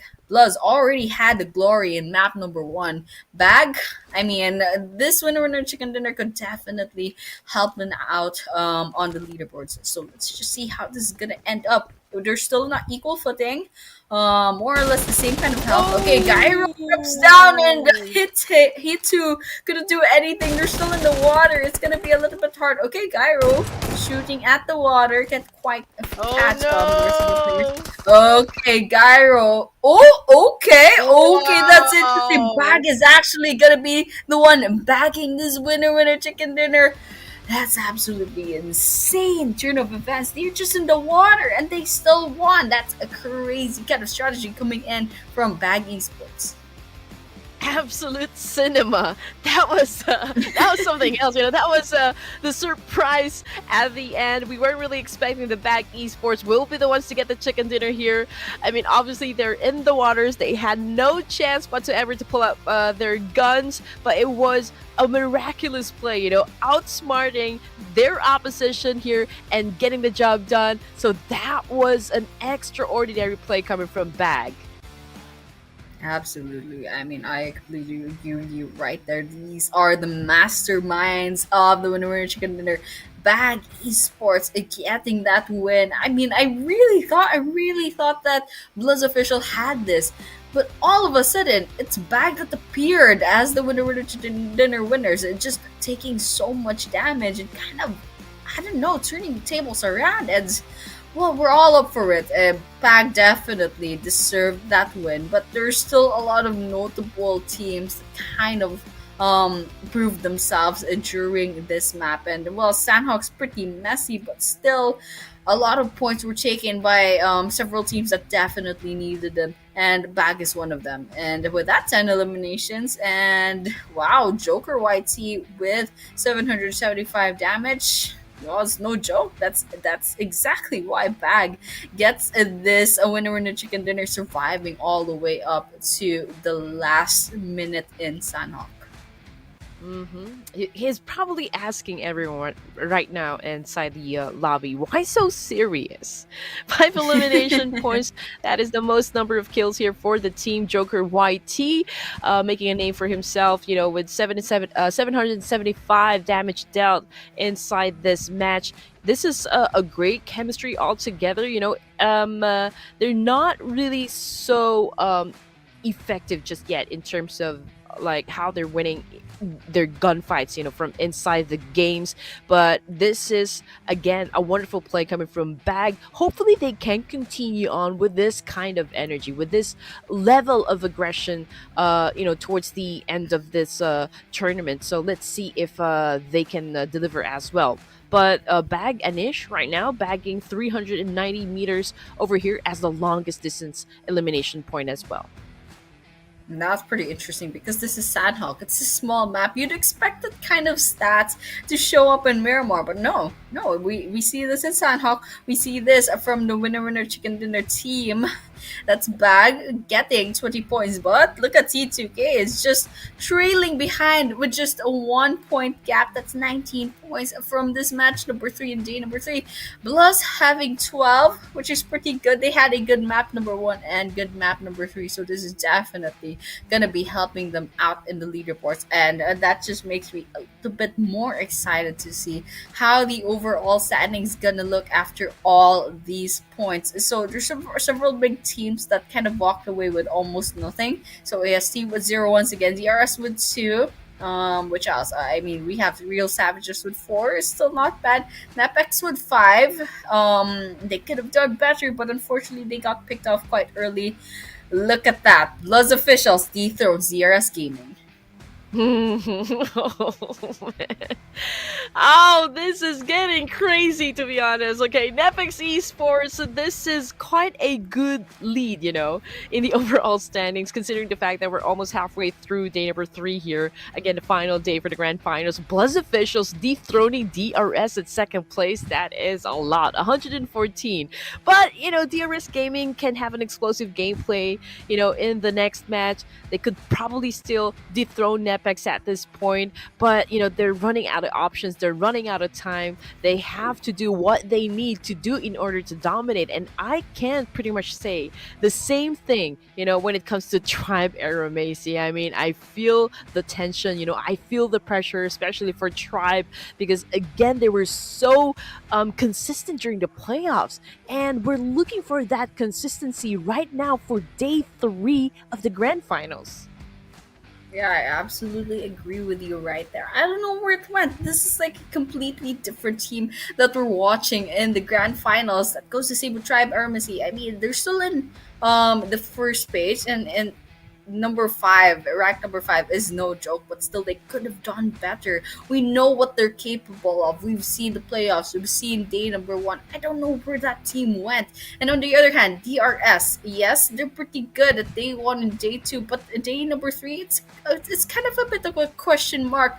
The last 3 maps, map 1, map 2, and map 3, they're not really popping off. They're kind of just consistently staying within the 100 line. So you know what? We're just waiting for them to kind of get a really good game. But on the other hand, BLUZZ officials, they did so well. They had 2 good games, and that just resulted into climbing all the way up to rank number 2, and they totally deserved it. So this is the kind of popping off we want to see from the teams in the leaderboards. But of course, we're still down to 2 maps. Let's see what happens after that. You know what? Looking at the top 5 eliminators, I mean, I saw Killer YT, I saw Bambayeda, I saw Domain.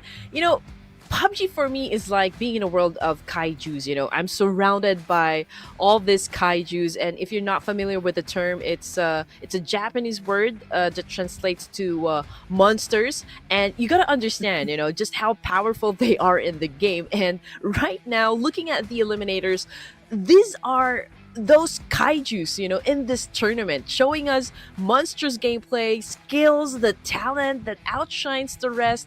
And it's a great thing, you know, to witness legacies being dropped like this. But you know what? We're down to our 2 final matches this evening. Ladies and gents, don't go away. We will be taking a short break.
Do you want to know why you should link more login methods to your account?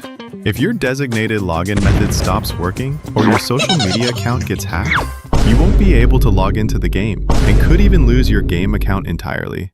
However, if you have both a social media account and mobile number linked at the same time, that gives you an alternate login method, which also lets you remove the hacked Gukulin social media account immediately. To keep your account secure, please link a mobile number and email address in addition to your social media account. The first time you link a mobile number or email, you'll also get a reward. So there's no reason to hesitate. Add more Gukulinko login methods now and secure your account.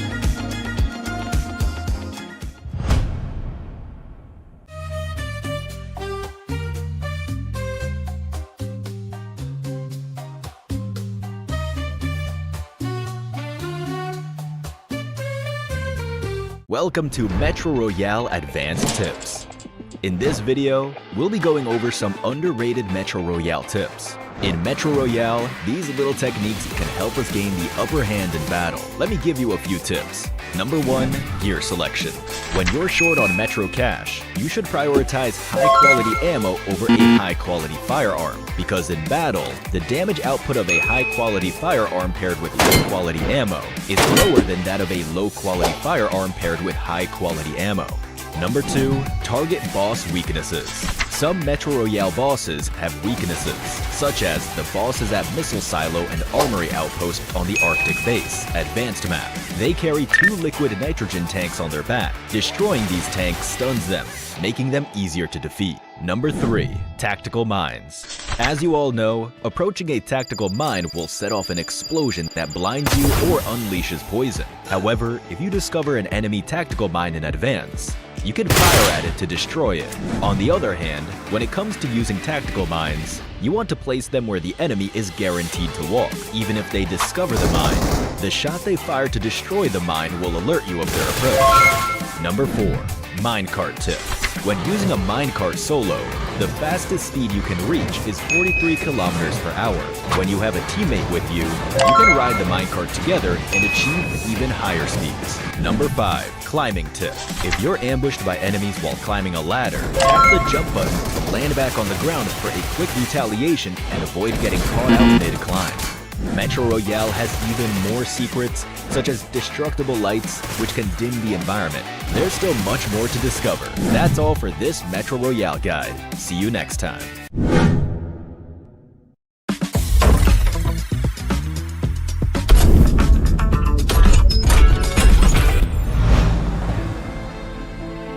The price of freedom is high. Sorry. This line needs more drama, more tragedy. It needs... The price of freedom is high, but it's a price I'm willing to pay. Get the airdrop!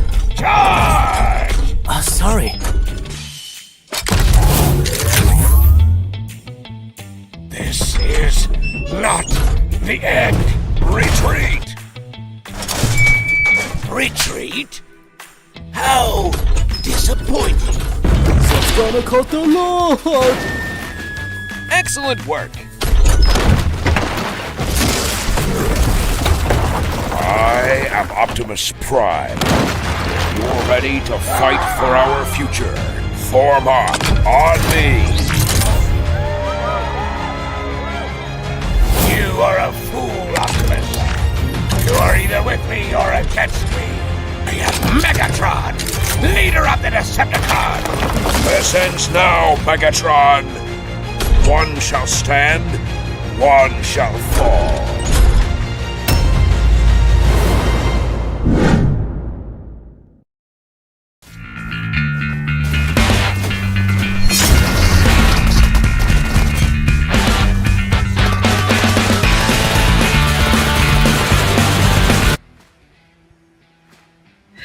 After a hot session in Sanhok, we're gonna go back to the map that started it all, Erangel. Welcome back, boys and girls, to the PMNC South Asia Fall. With us, Red Queen and Annie, still serving you the juiciest chicken dinners of them all.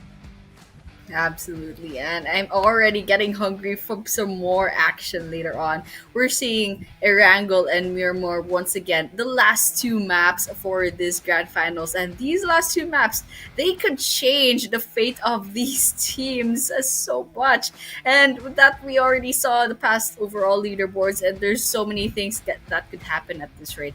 I mean, we're seeing NEPX. Yes, they have a considerable amount of points stacked up against the number 2 BLUZZ officials, but then again, BLUZZ officials right now, they are on a roll. They had 2 really good maps so far out of 3, and they still have 2 more to go. So the question is now, who's gonna pop up in the map number 4 and map number 5 later on? Because you know what, this day has been full of surprises so far. And Tribe, obviously they cannot really be passive, at this point. I guess the objective right now is to really catch up with the numbers set out by NEPX and even DRS officials. So I don't know, they really have to be monsters right now for this round. I mean, the time is no longer on their side. So these 2 remaining matches for Tribe AEROMACY, if they still want to steal that top spot from NEPX, they have to do something humongous here, something galactic, I can say. I don't know how they're gonna pull that off, but something needs to happen.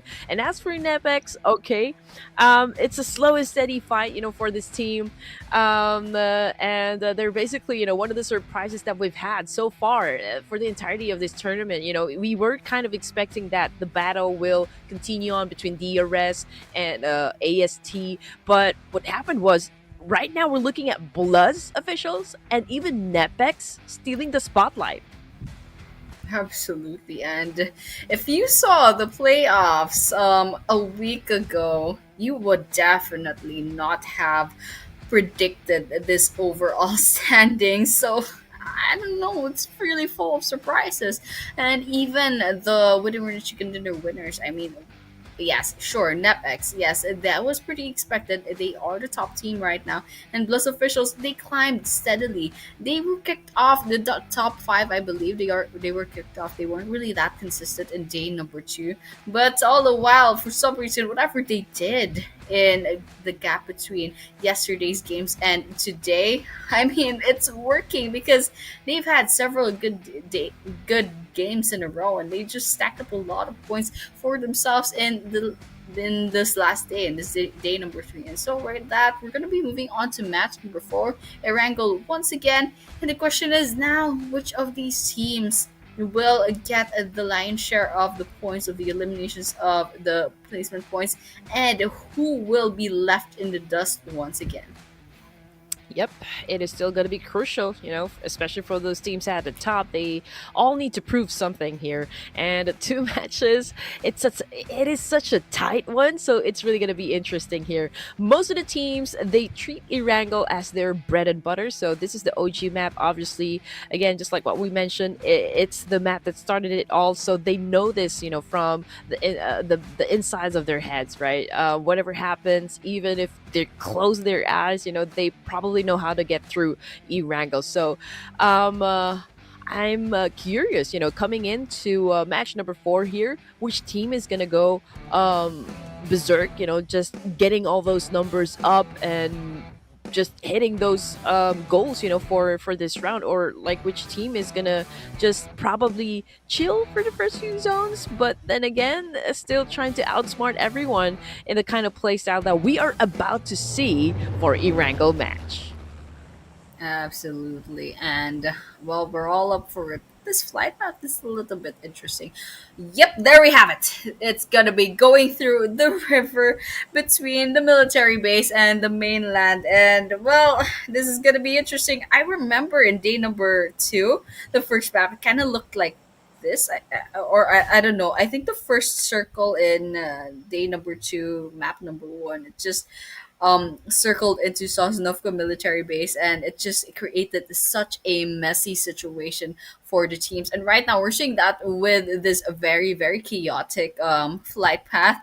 It's just pretty much makes even Giorgio Pool inaccessible unless you kind of get those cars in. And for whatever reason, unless the circle closes in within the northwest or eastern side, then there's really no reason to try to rotate into the area. But of course, the fate of these 16 teams will be set depending on where the first circle is gonna land. And right now, we can see, I mean, a lot of teams being forced to choose within a small sliver of land in Erangel as to where they're going to be looting their first resources. Okay, same drops still for DRS and Tribe AEROMACY. They're over at the south of the main peninsula over here. We got a portion of the military base, but I think the circle is gonna still go back to the main island. The main island will be the focal point on this one. For Death Machines, early engagement, cool down on the floor. Same thing goes for Axie, even Gyro over here. So they're having an exchange. One Hit is also joining into the mix here. So there had been a three-way battle, or perhaps we're seeing BLUZZ and For Death Machines meeting each other in this particular spot, settling their business. And now both of the teams suffered some major losses, especially for BLUZZ official. I mean, they've completely been eliminated. I mean, I guess the universe kind of like give and take to BLUZZ officials. They had a good game, they had an okay game, and then they have a good game again, and now they get eliminated off with zero eliminations. Ooh, 4DM. I mean, they have four eliminations already, so that's pretty cool. But on the other hand, One Hit also, he's got lucky enough to try into getting one kill in the bag, and that's just gonna help them out really well. But on the other hand, Nave, they have a one hit in the crosshairs, try to see if they can get some bullets in. But Lucifer is not gonna be trying to get some bullets in just yet, just kind of waiting for the right moment to strike, just taking positions. And look at that, Susty. Okay, Susty will be going in for Vanguard, trying to see if they can get any close contact with them. hmm And again, it's a quiet stage number 1 over here.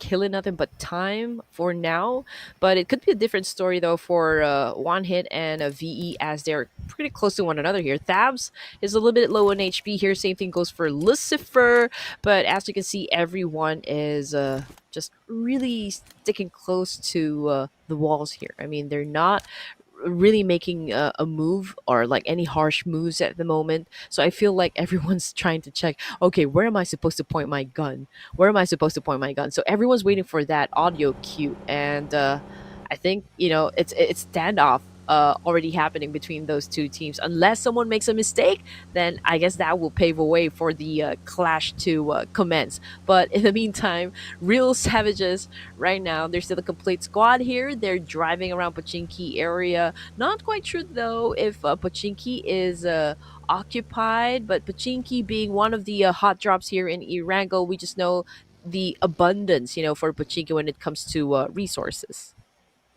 Absolutely. Chinky apps and one of the really good hotspots in Erangel, but it's a little bit far from the circle, but yeah, it's still accessible, okay? But one hit, they're staying quite still in this building.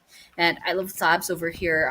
This is just a great place to kind of get some information. Okay, 2 versus 1 tabs will be falling in this stairs, but then again, one hit gets that kind of information. They know where the 2 players are. Lucifer takes down Destro. Ooh, that's a revenge if I see so myself. But on the other hand, okay, sprays in. And now there, oh my gosh, Doom. I think that's a finisher. Nope, there we have it, Susty. And actually, no, the finisher is on Destro. Navis still unscathed. They still have all 4 players. And Adila, I mean, there's nothing to lose at this point. They are already down to 2 players. Now, with the SFG, what will they do at this rate? This is not the most ideal of guns, but they have to do what they have to do. Down to a duo for one hit, and here comes Dilo with a PP Bison, unfortunately. Oh man, a little slow on the triggers there. Is currently knocked down on the ground here. It's up to Omega to be the knight in shining armor. But yeah, that was a heavy spray with a UMP. He took down a couple of players from VE, so I guess, I mean, they still have a chance here to win the fight, but boom, down he goes. Lucifer spots him up, and in the end, he is the one who actually took that victory in the fight. Absolutely, but unfortunately, it just leaves Lucifer all by himself. And oh my gosh, that is a third party swooping in. But unfortunately, they're just gonna walk away with 1 elimination after that. But they'll take what they can get. Well, it is what it is. It's gonna be the end for one hit and Nave. But on the other hand, Hidden Leaf, they're nearby the school, I believe, and well, there's some pretty good resources in here. But on the other hand, 13 teams of 49 players in the 6-minute mark. I mean, this is a pretty fast game, like in comparison with the rest of the maps for some reason. I suppose the fatigue is kind of settling in to our teams, and of course, maybe a little bit of nervousness as well, a little bit of nerves, a little bit of pressure. So that's, well, Hidden Leaf is nearby MAKPEN. Let's see if they're gonna be acting upon them or if they probably don't have enough information to kind of go up against them. But right now, I think they're gonna be going on rotating into the school. Yep. Well, 3 teams out, 13 to go. HLX right now passing through school area. I don't see any teams that could potentially shut them down. We also have BAGH Esports, the previous winner chicken dinners over here. Let's see if they can replicate that win, back to the final 2 matches for this evening. But it's pretty cool, nothing really harsh going on from all over Erangel. just because of the fact that, hey, it's just stage one over here. Nobody wants to be losing some members, at an early onset. And so perhaps everyone is just really going through towns here to get everything they need before they get into battle. We can probably say that this was an unfortunate event, for BLUZZ officials, especially they're holding on to a great momentum so far in the overall rankings, but having been eliminated early, I think that's going to take a toll for BLUZZ officials, especially for the fact that, DRS, Tribe AEROMACY, and even NEPX. I mean, they're trying to set the bar here. They're trying to push their boundaries, breaking their limits, and BLUZZ official right now needs to be super aggressive, I guess, towards the last match for this evening, just to make up for this boo-boo that they've had in Erangel. Yeah, that's the right word, all right. I mean, just tripping in that Erangel map with 0 eliminations. They are the first team to get picked off, and it's probably because it was an unfortunate flight path, and they had no choice but to land where everyone else is. And then in the end, they probably had a little bit of bad luck, kind of looting the resources. They just weren't fast enough, or maybe lucky enough to run into the best of guns. But of course, there's still one more chance. They really could have overtaken NEPX. I mean, they were the only ones who had a chance, who stood a chance against them. But right now, since they've lost a chance in this one map, and well, we're looking at NEPX. They're still alive. They still have a chance to kind of put some more eliminations, put some more placement points to their name. It's just gonna change things. I think we kind of know how NEPS is gonna end up in this grand finals, and well, it's a huge surprise once again, especially if you're gonna be basing it off the playoffs. The statistics just absolutely surprising. It's a strong start, for Death Machines and even SKD, bagging 4 points in an instant. I guess that's something that should boost their confidence in this tournament. I did see one player getting knocked down. I guess coming from the side of NEPX Esports. I'm looking at the stats here, and he's still alive. Probably, the whole team is picking up the right timing for him to get revived. In that particular situation. But Domain, I think that's the confirmation. Is he already out? Okay, let's see if Yeah, Domain he is still is. there. I kind of like squinting, but I can't quite see. But yeah.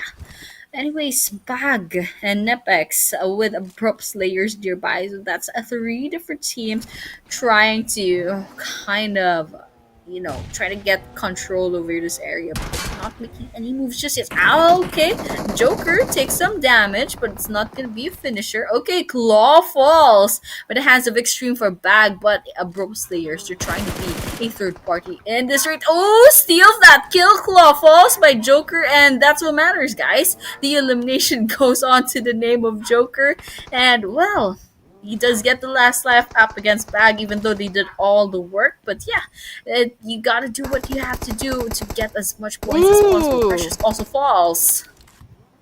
Oh man, it's a Mexican standoff right now in Farm. It's a 3-way battle. We got SKD. We got a hit as well, and of course abrupt slayers, if that is right. Okay, I think that's NEPX. Okay, NEPX. It's a 3-way battle here in Farm, and ASL does have a leverage up against these two teams here. Rex trying to pop up some smokes as well. Same thing goes for Jade, but both of the teams right now having an exchange in terms of grenade. But I feel like it's BAGH Esports right now getting a little bit impatient, for both of the teams here, and they might just actually join the fight. Absolutely. And, well, they're kind of holding off now. Naim takes damage from the tree. Imagine losing your life to that tree. But yeah, pretty much we're kind of just waiting for things to happen. Surprisingly, NEPX, they didn't really take this fight with Abrupt Slayers. They find a another squad. That's actually Real Savages, drawing the attention of 3 different squads. Let's see if they will survive this, because this is a pretty messy situation. See, Skywalker already falls by the hands of BAGH's Joker YT. Okay, SKD joining the fray as well. That's a 5 different teams. Wraith falls from their car, gets him finished off. Gangsta gets that kill in the back, but it's not over just yet. Anish finds the last 3 players of Real Savages. Goat taking some damage. There's red on their health bars right now. Nodzu falls, but it has for YONKO Lucky Cats, so they're nearby as well. It's an absolute pandemonium. Goat falls. Anish. No, that's actually not a finisher yet. We're still seeing 0 eliminations on the hands of BAGH Esports. So, you know what? Alright, Real Savages, they're kind of surviving this. Yeah, but it's a little heartbreaking to see this is happening with Real Savages. I mean, obviously, this is not a very good spot for them to stay in. You know, it's a vulnerable spot because, you know, it's lacking covers. And it's easy, you know, for other teams to just really apply a lot of pressure, you know, just really do those spray, and eventually they're going to be hitting someone. But in the meantime, we're looking at Abrupt Slayers over here, still having an exchange up against NEPX Esports and BAGH Esports, while Anish over here is trying to get lucky with the shots, right? He's trying to get into a lot of clash, you know, up against those teams surrounding the very compound where they're actually staying at. Joker is relentless. He's not giving up just yet. You know, he's still trying to find a way here on how to flush out Rex in this situation. But as for BAGH, again, they're just really waiting for that perfect timing to join the fight. Absolutely, absolutely. And all this time, they're kind of just waiting. But that's just going to result to 0 eliminations. 0 work done, 0 rewards. And so with that, they had to do something at this rate. NEPX already down to 1 last player, unfortunately. Oh, okay, MAKPEN is getting spotted by SDMZ. MAKPEN really needs a break at this rate. Look at that. Obi-Wan finds his second, but that's still knocked. It's not a confirmation. But on the other hand, I'm really not a big fan of where Real Savages is at. For YONKO Lucky Cats bulldozes them. And, well, they're gonna be backing away and trying to go forward. Once again, Zoro falls, however. Biambi within this shed trying to hide out and trying to get some information in, and now it's all just Fearless is gonna skedaddle out of there because this is not a safe place to be as a solo player. Real Savages right now. Man. It's not really looking too good for them as well. You know, they started off really strong. You know, even they played it slow and steady, and I thought they were gonna be, you know, like the dark horses as well for this competition. But right now, since we're already at match number 4 here for day number 3 of the grand finals, and I think, you know, with this kind of performance, they're gonna be pushed down further in the ranks. So that's really gonna be hard. For Tribe AEROMACY, okay, they haven't left Milta just yet. DRS is right up in front of them, but of course, we are going to wait where the next circle will land. Who's going to be favored this time? But most of the teams, they're flocking around the western part of the zone, so perhaps we will see them do a massive cleanup first before we head on to stage number 5. Yeah, no joke right there. I mean, there's still 35 players on the field, 11 teams. Okay, 7777 Goat falls. I'm not sure how, but they were quite low on health, so you know what? It was inevitable. But on the other hand, okay, Naeem is gonna be coming in with the purple car, trying to see if they can find any stray kills, but they won't be finding that just yet. So I guess they're just gonna be thinking about getting into that circle. But all the while, okay, DRS shows themselves as well as Tribe AEROMACY. Uncle very on the red. Naeem trying to see if they can get that finisher in, and it's Rig that's actually gonna be stealing that kill for themselves. Look at that, 40M so far, the top fraggers. But on the other hand, SDMZ puts some bullets up against Tribe AEROMACY's Rig, and absolute chaos, absolute pandemonium in Erangel right now.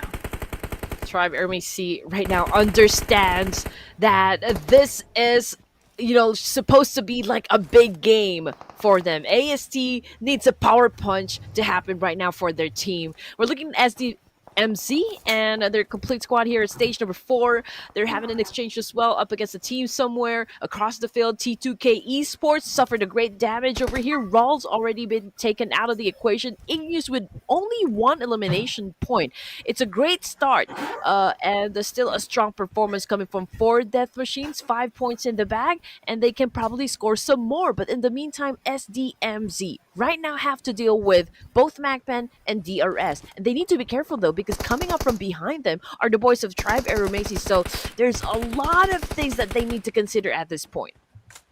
Yep, it's quite a messy circle. Oh, they didn't get favored by the next stage as well, so they have to worry about that now. Okay, 4DM still popping off. They have 5 eliminations, probably gonna try to find their 6. They did get a knock, but it's not a finisher, so they just have to keep in tune with everyone else on the field. But on the other hand, the stage 5 circle, and they're gonna be forcing all 11 teams. Oh my gosh, Ajaya falls by the hands of Rig. My Lord, Rick is still alive. Someone put a bullet to this guy's head, and this guy is just dominating. I mean, this guy just refuses to fall. But on the other hand, there's several knocks and several kills while we were watching T2K right now. But Mr. Zergy out in the open. Man. There's AST. Okay, Rick is quite low on health. Jane being found by Rex, but Liquid finds Rex. On the other hand, NEPX gets eliminated off.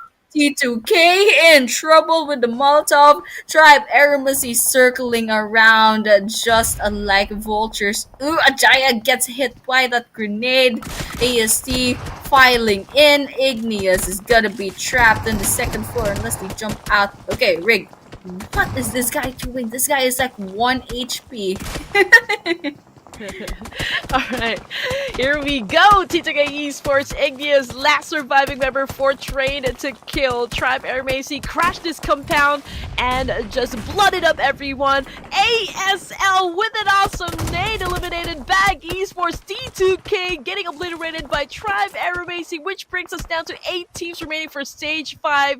T2K just took a lot of damage from the attack and they weren't able to survive that clash. ASL right now pocketed 6 elimination points. Jane currently knocked down on the ground. Gangsta, well, he joined the Thug Life back in the lobby for him. Joker on prone, getting ready to do a sneaky attack up against 4 Death Machines. But can he get close with all of those nades being thrown? Hopefully, he can actually survive this one. Ooh, trying to make a man-made red zone, but on the other hand, Drac inside of this building. Agent 27 trying to see if they can get this 1 versus 1 in the bag. Blue zone cornering MAKPEN, but it's not going to be stopping Agent 27. Very quite low in health. Molotov coming in, and will that be a finisher? That's a question. Agent needs to get out of there. There we have it. Their own Molotov betraying them. That's a knockdown, and yeah, there we have it. The play zone takes away MAKPEN Drac. After all that trouble, they don't even get the elimination that they wanted. Oh, this is gonna be interesting. Okay, so here we go. ABRUPT players, 6 points. Okay, they obviously have the momentum. I don't know if 4 Death Machines is even aware of the fact that Joker is still alive at this point. But then again, if he does have that element of surprise, then he needs to hold on to it. And now he's on prone. He's probably trying to hide himself inside those smokes to as not compromise his location. DRS, this is quite a strong performance, even though they haven't bagged any points just yet. But the fact of the matter is, they will be joining us for the latter stages of the match here together with 4 Death Machines and even ASL and Tribe AEROMACY, which will be a great ending, for this Erangel match. DRS going for the reposition, getting ready to get inside the circle, passing through a lot of teams here, and 4 Death Machines will be the first team to greet them at this point. Okay, Peek is trying to peek out on DRS. Definitely heard and saw the vehicles coming in, but I suppose it's just that the angle doesn't favor them right now. Peek is kind of having a hard time. Okay, throwing throwables. Not sure why, but yeah, basically they're gonna have to share DRS alongside ASL and potentially Haiti outside of this circle. And well, we still have 19 players on Erangel and 7 teams. So and we're also looking at DRS with still 0 eliminations in the back, so they definitely have to step up if they kind of want to boost themselves up in the leaderboards. But on the other hand, for Death Machines with 8 eliminations already, absolutely crazy kind of performance in the second to the last map and in the grand finals. So the question is now, how will this affect the leaderboards? And well, we can't see that just yet because we're switching up the leaderboards. We're only seeing the eliminations for this map. But on the other hand, well, we're watching out for everyone else because for DM, ASL, and AST, they're still alive. Yep, DRS is, of course, staying in their fortress. They're not going to come out. There's really no pressure for them to step out of the compound. We just have to. I mean, they're trying to set up a trap here, luring the enemies right now coming from ASL and even for Death Machines. Okay, like if you want to step inside the zone, you just have to deal, with the res making it rain bullets, up against any teams that will be standing in their way. We got HLX close to the coastal area of the map here, a little bit far, from Boys of AST. So DRS, the closest team that potentially they can have a clash up against would be tribes. So we're gonna wait for that to happen. Absolutely, just kind of waiting. This is gonna be the chance for AST to make up for the bunch of maps that they kind of fell off. And well, right now we're kind of not seeing anything happening after their fifth elimination. So we're definitely gonna need a lot of patience after this, and that's kind of what's happening right now. Guild feed's a little bit quiet, but that stage 6 circle is gonna force everyone inside that small circle. So we're gonna be moving on to stage number 7 in a couple of seconds, and it's gonna force a lot of players that are lounging about in the borders of the circles to kind of move on. And so that's next circle is gonna be favored DRS once again. These guys, I don't know how, but the RNG of this game just absolutely loves them. I mean, yesterday they also got favored by the circle. Today they're also getting favored by the circle, but then again, they're not really putting it to good use if they don't get the engagements, if they don't get the eliminations. This is going to be a problem for Biambi. If you have an idea where he is exactly on the map, he is a little bit outside of the zone. Uh, Well, I mean, it's easy for him to actually get inside, but the problem is if he decides to actually leave the compound, then it will be easy, for the boys of ASL to retaliate and just take him out, like in an instant. But in the meantime, DRS, again, this is such a prime location, and just look at that, Killer YT just capitalizing that angle, getting a point for himself. And now for Death Machines, I think that was a cue for them. Those gunshots definitely was a cue for them to go for that reposition. And Byambi taking in some damage from Killer YT, but it was Pick who actually fell victim, up against Killer YT of DRS Gaming. Absolutely. Okay, 4DM will might be able to meet their end. I mean, look at that. Just such a small amount of health. Okay, Frag gets ASL's Jane, but Joker is still out there. Probably got the information that they needed. And the Molotov is going to be burning right inside of that fence. So it's not going to help. Just a bit. Frag trying to see if they can get that frag. Okay, Joker going outside, and that is the worst decision that they could have made. It's gonna be finding the device. Now we're down to 4 teams and 13 players left standing. It's between Tribe AEROMACY, DRS Gaming, Hidden Leaf Esports, and Real Savages. Some really big names in this competition. Okay, here we go. Things are already getting interesting for DRS right now. Stepping into the gameplay. We got Gyante standing still, waiting for an opening knock. And we can see Tricks as well, just right behind that haystack. We got AST right now with a complete squad here, together with DRS, HLX. These are your final three teams for stage number 8 here in Erangel. 7 points now in the bag for Tribe. We can see that Delta's been really working hard. He got most of the numbers for the team, and there's a lot of smokes actually being popped off at the moment, to conceal their exact location, making it difficult, for even DRS to see them, in the battlefield. But obviously, Example's managing resources as well. He doesn't want to really waste too much bullets on this one. He needs to make sure when he fires up. Tricks, however, took a hit coming from frag of HLX, and this could be detrimental, for the side of Tribe AEROMACY. Absolutely. And well, Tribe AEROMACY, they're about to lose Tricks.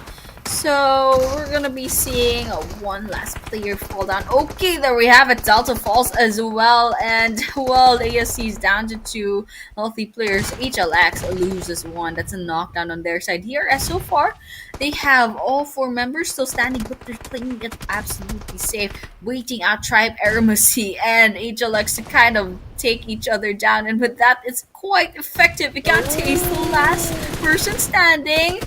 And a DRS example gets us sprayed on, throwing that grenade. Tribe AEROMACY, 7 eliminations. The question is, will it become 8 after example is done and dusted? Yanti takes a little bit of damage, takes 1 elimination before that blue zone's gonna eat them up, and I don't know, it's not gonna be good if Gante gets out of this. Okay, there we have it. Stage number 8 circle, definitely not a joke in terms of damage. Nowhere to run, nowhere to hide. Gyante unfortunately just lost his position over there. I mean, it's not his fault though. I mean, he just ran out of space basically. Now DRS making sure that they will be the ones, victorious from this clash. They are unleashing hell, up against HLX. They're bringing down the pain. Liquid low in HP over here, down to the last player. It's a 3v1 situation, and DRS just patiently waiting, for Liquid to come out across the field here, because he Cyclone has been throwing a lot of nades to flush him out of the situation, and now he spots him. Liquid still trying to dance it up, and he keeps on dodging those bullets. It's not giving DRS the victory that they want. It's definitely not making it easy. Liquid is acting like Liquid, so fluid on the field right now. I mean, just using the smoke to kind of give DRS Gaming a hard time. Okay, let's see what a Liquid's plan is. They definitely not. They don't want to go down without a fight, but in the end, Killer Whitey finally finds them out, and DRS Gaming wins this winner in a chicken dinner with a full squad. Congratulations. Yeah, and if you're gonna pay close attention to the numbers, right, for DRS, they weren't so big on the elimination points. So obviously, this game, they dedicated this one in making sure that they get to the last few zones for the match, collect all those placement points as much as they could, and they started making a move, up against a team here towards the latter stages of this round, and I think it worked out for them. And DRS right now close to NEPX. I do wonder, after this performance, in Erangel, was it enough for them to tie up, with NEPX, or have they been dethroned by DRS? So we'll just have to wait up until, we decide to give you guys the overall rankings later on. Yep. Oh, I completely forgot we're not gonna be seeing that, because they're gonna be withholding the leaderboards, to kind of create suspense. This was the second to the last map after all, and we're gonna be seeing the last chance for these 16 teams up there later on. But of course, this is the winner chicken dinner team stats. DRS, unfortunately, just 5 eliminations, but it's probably because they played really safe. around the game, and I think like in the 15 or 20-minute mark, they were still in zero eliminations, so they kind of fell behind in terms of kills compared to everyone else. But on the other hand, they did get the winner chicken dinner, so that's what's important. They had 10 placement points just from surviving, and of course 5 bonus points from elimination, and a decent amount of damage coming into the rest of their players. And we got Extreme over here from BAGH Esports with the longest distance elimination, 313 meters in total. And we're looking at how many headshots that actually happened inside the game. So that's a total of 12. So that's, of course, more than the average. We can see that, you know, the number for the throwables used in the match is already at 235. Now, I wasn't really able to keep track on like this number, if it was getting low, if it was getting high, but fact of the matter is that it is still a meta, you know, for the teams here to be precise, you know, in throwing nades, and they have to utilize it. And hitting birds with one stone could actually be, you know, the way for them to dominate a clash, and that's what we keep on seeing, you know, from the games. HLX 17 points, DRS with 15, 13 for Tribe, and 4 Death Machines with 11. So that's 4 teams for you, ladies and gents, that ended the game with a double-digit score. BLUZZ officials 0, NEPX 0. So yeah, I guess, you know, NEPX, just because of their lead a while ago, I feel like they had little room for mistakes. I just wonder if like DRS actually gathered enough points to take them out, or perhaps not just yet. I mean, that's a really big possibility. I didn't quite catch what the gap was between DRS and BLUZZ officials, but there is a chance. There is a chance that there has been an overtake in the leaderboards. But yes, this is the top eliminators. DRS Killer YT with 26 eliminations, NEPX Claw with 23, NEPX Domain with 23 as well, ASL's Gangsta showing up with 22, and Yambed Dada with 22. Those are our top fraggers from match number 4, and of course we will be seeing match number 5 later on. It will be the last chance for these 16 teams, and we are so nearing the end of the grand finals, and with that the 2025 PMNC South Asia as well. So you know what, I mean, not seeing the leaderboards, it just creates a lot of suspense, and now I have so many questions that can only be answered after this Miramar map, so I'm really excited for this next map. Well, if you know how the point system works, then you probably already know just which team is actually leading the fight on this one.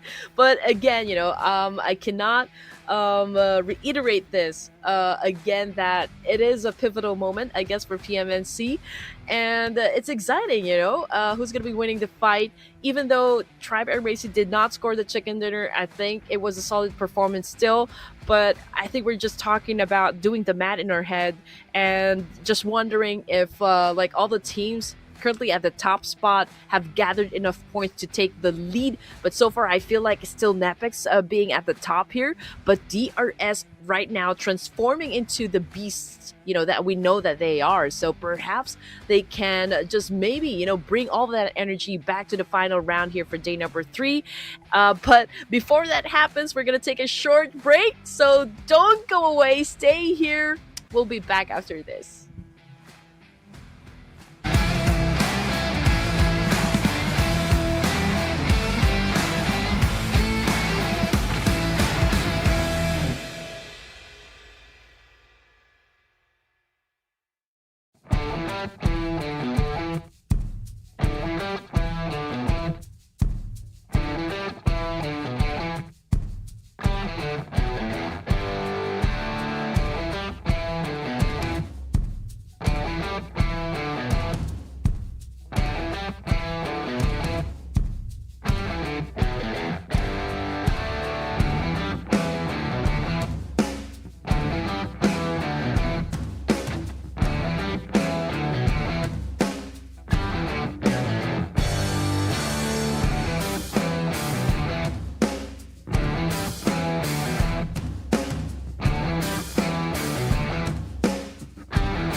اسمي حسين أيوب، صممت خرائط ببجي موبايل اتلعب عليها أكتر من 3 مليون مرة. كواحد ماب كريتور ممكن ناس كتير تفتكر إن أنا خريج كلية فنون أو دارس حاجة ليها علاقة بالتصميم، بس أنا في الحقيقة شخص عادي جدا خريج كلية حقوق، بس عندي شغف كبير قوي تجاه الرسم. بحب الألعاب الأونلاين، بلعب ألعاب كتير، بس موضوع ببجي جه بالظبط في 2018. ده كان وقت نزول اللعبة. ممكن ناس كتير ما تصدقش اللي هقوله، بس أنا اللي عرفني على اللعبة ده كان مديري في الشغل. فضلت العب ببجي موبايل كهوايه كجيمر عادي لحد 2023، ومن بعدها دخلت مجال التصميم. انا كنت وما زلت واخد الموضوع كهوايه، ما كنتش اعرف ان ببجي بتعمل مسابقات للمصممين وان في جوائز وان الموضوع كبير قوي كده. في 2023 بالاخص اكتشفت ان انا اقدر اقدم ان انا ابقى مصمم. انا عموما صممت خرائط كتير في ببجي اتلعب عليها اكتر، كتوتالي 3,700,000. الخريطه اللي عندي اللي مشهوره قوي اللي هي اسكيب اوف ذا سب مارين، هي اللي خدت ترافيك جامد الفتره اللي فاتت اول ما عملتها، ودي كنت عملتها داخل غواصه في المحيط، وهي كانت على هيئه بازلز كده اللاعبين يلعبوها. وممكن مفهوم الواو داخل ببجي موبايل ده غير فكره اللعب داخل ببجي موبايل نفسها بسبب الافكار الجديده اللي المصممين بيطبقوها. اولا مود واو بيسمح لي ان انا اصمم اي حاجه انا حاببها، اي حاجه تيجي في بالي داخل مساحه معينه ببجي موبايل بتوفرها. خليني شايف ان هم واخدين الموضوع بشكل جدي واحترافي شويه. طبعا الموضوع محمس جدا، وانت كمصمم تقدر يبقى ليك عائد مادي منه ممتاز، وتقدر توصله ان هو يبقى احترافي، خصوصا في وجود مسابقات وجوائز كتير ببجي بتقدمها باستمرار. انا اول ما بدات ما كنتش اعرف ان في مسابقات ولا في جوائز ولا الكلام ده كله. انا كنت داخل بدافع حب للي انا بعمله، والموضوع مشي معايا، وده خلاني مرتبط بشغل تاني جنب شغل. بس لو ده شغفك كمل وراه، اكيد هيبقى ليه مرضى. زي ما قلت قبل كده ان العائد المادي بالنسبه للمصممين كويس جدا، وانت مش شرط تبقى فرد لوحدك عشان تكسب. يعني في مسابقات اتعمل مسابقه قبل كده جماعيه، والجائزه بتتقسم على كل التيم اللي شارك في المسابقه دي. بنصح اي مصمم جديد ان هو يستمر ما يزهقش. الموضوع عايز حد حابب التصميم شويه، لان الموضوع يطلب منه جهد ووقت كبير. مقابل كل ده هتكسب صيت وجوائز وعائد مادي، وده هيديك دافع انك تستمر.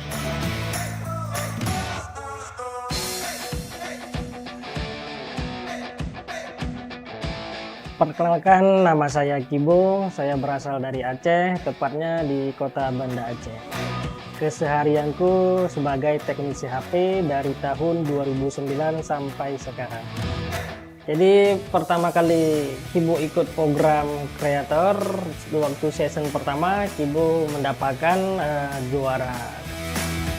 Pernah buat Masjid Istiqlal, Menara Kembar di Malaysia, terus kolaborasi sama Bernadia, terus yang terakhir kolaborasi sama IQ merek HP. Perasaannya alhamdulillah senang sekali. Terutama Kibo dipanggil itu bukan sebagai teknisi HP, tapi sebagai konten kreator WoW. Dan kedua, Kibo juga dari pertama Kibo edit WoW itu dari nol sampai sekarang Kibo bisa dipercaya. Itu sangat senang. Dunia World of Wonder ya, dari tim Indonesia sendiri kita waktu itu sempat mengadakan beberapa perlombaan gitu untuk pembuatan map WoW, dan Kibo tuh sempat menang juga.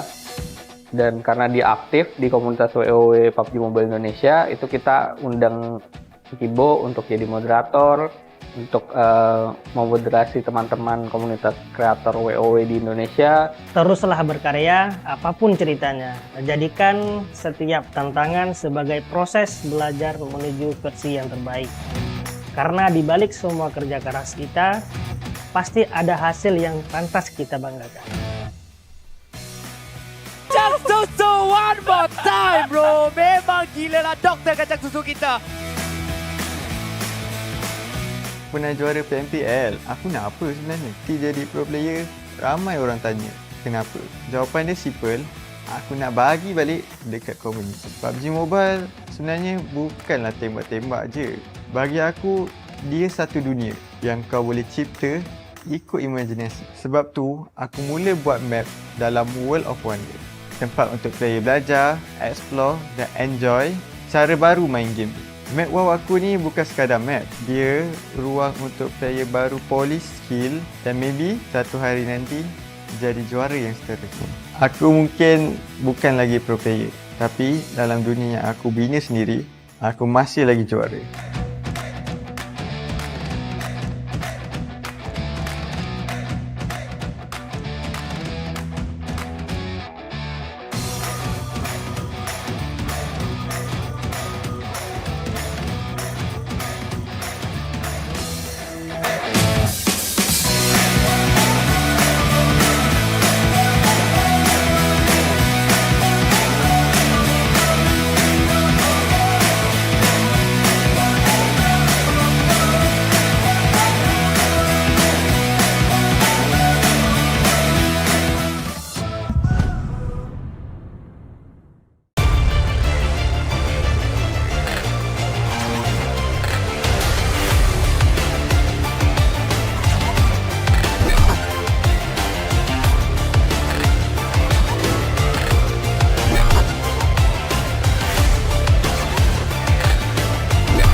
Sorry. This line needs more drama, more tragedy.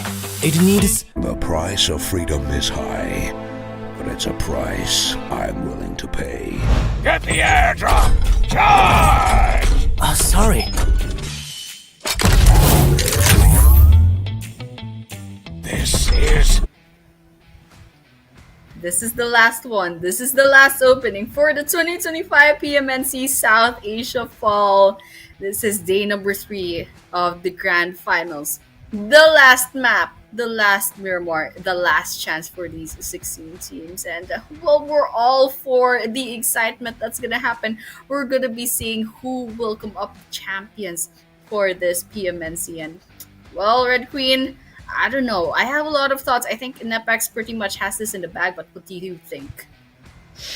Well, if you notice, from the top 4, only Tribe AEROMACY still hasn't scored a WWCD today. I mean, there's BLUZZ, there's NEPX, there's even DRS, right? So perhaps we can see that happen in the final match. I mean, they need those extra points anyway, so might as well go big or go home, If DRS comes out as victors on this one, then that's a bloodbath, being settled. DRS still is a formidable team that is not easy to be shaken down. And what can it mean, for the boys of NEPX? Well, it means that, they're not just an up and coming team right now in the Nepali community, but actually one of the strongest teams that they have in a community. So it's exciting times, for the boys of NEPX. And I guess, for the final match here, Annie,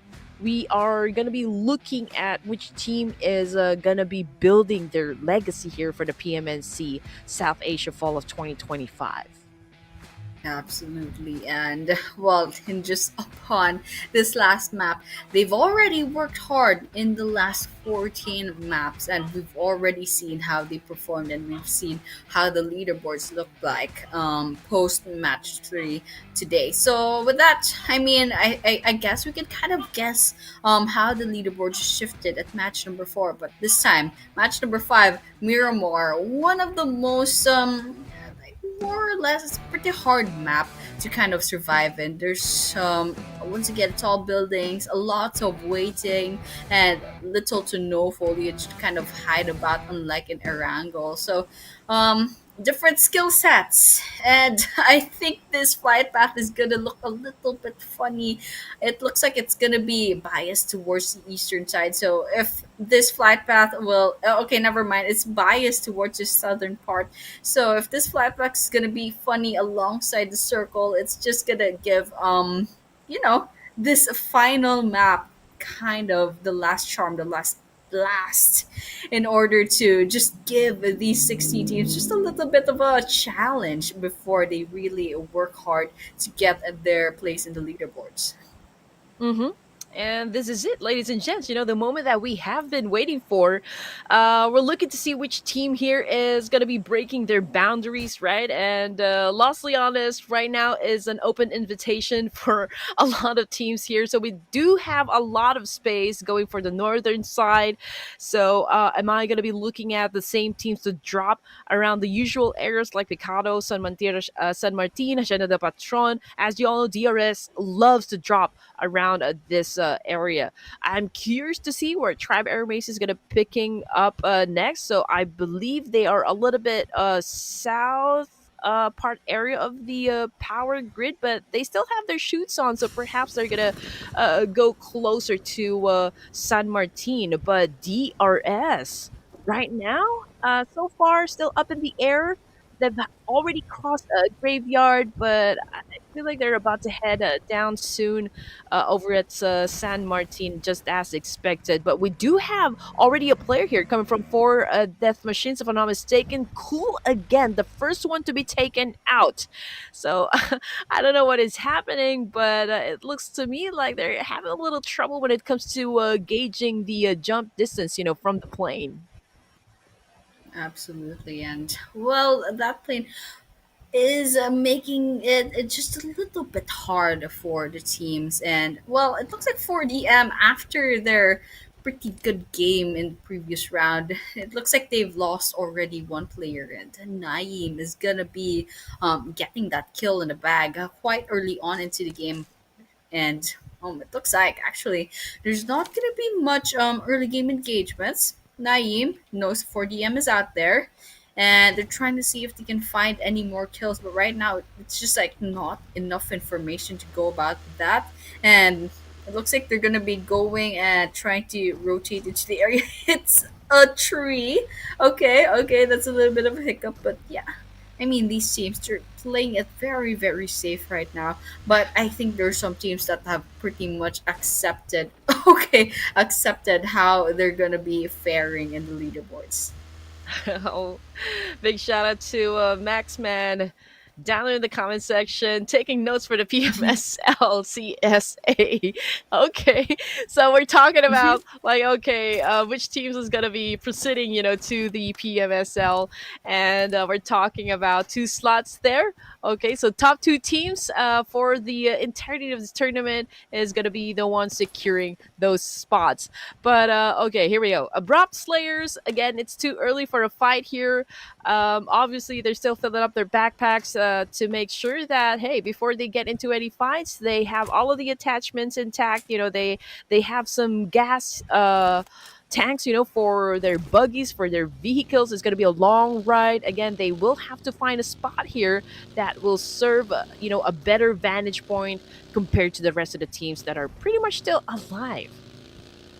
Yeah, absolutely. I mean, we're talking 16 teams still up in the running for the the final winner chicken dinner. And so, everyone's kind of playing the cards safe, trying to get as much resources as possible. And of course, they're going to be getting those vehicles to kind of help them out towards the mid and late game. So that's, no one's kind of bumping into each other. So they're kind of just, savoring the quiet in Miramar before later on, maybe in 20 to 25-minute mark, it's all gonna be crashing down because for sure everyone's gonna need every single point that they can get. So it's pretty much just kill or be killed, eat or be eaten. It's absolutely crazy, and this is the grand finals and it's the last map, so they have to do their absolute best to kind of score as high as possible right now. So that's exactly what they're going to be aiming for right now. Oh man, I cannot even wait. All this waiting for anything to happen inside Miramar is kind of giving me the anxiety right now for this tournament. And again, there's a lot of stake here for Tribe AEROMACY.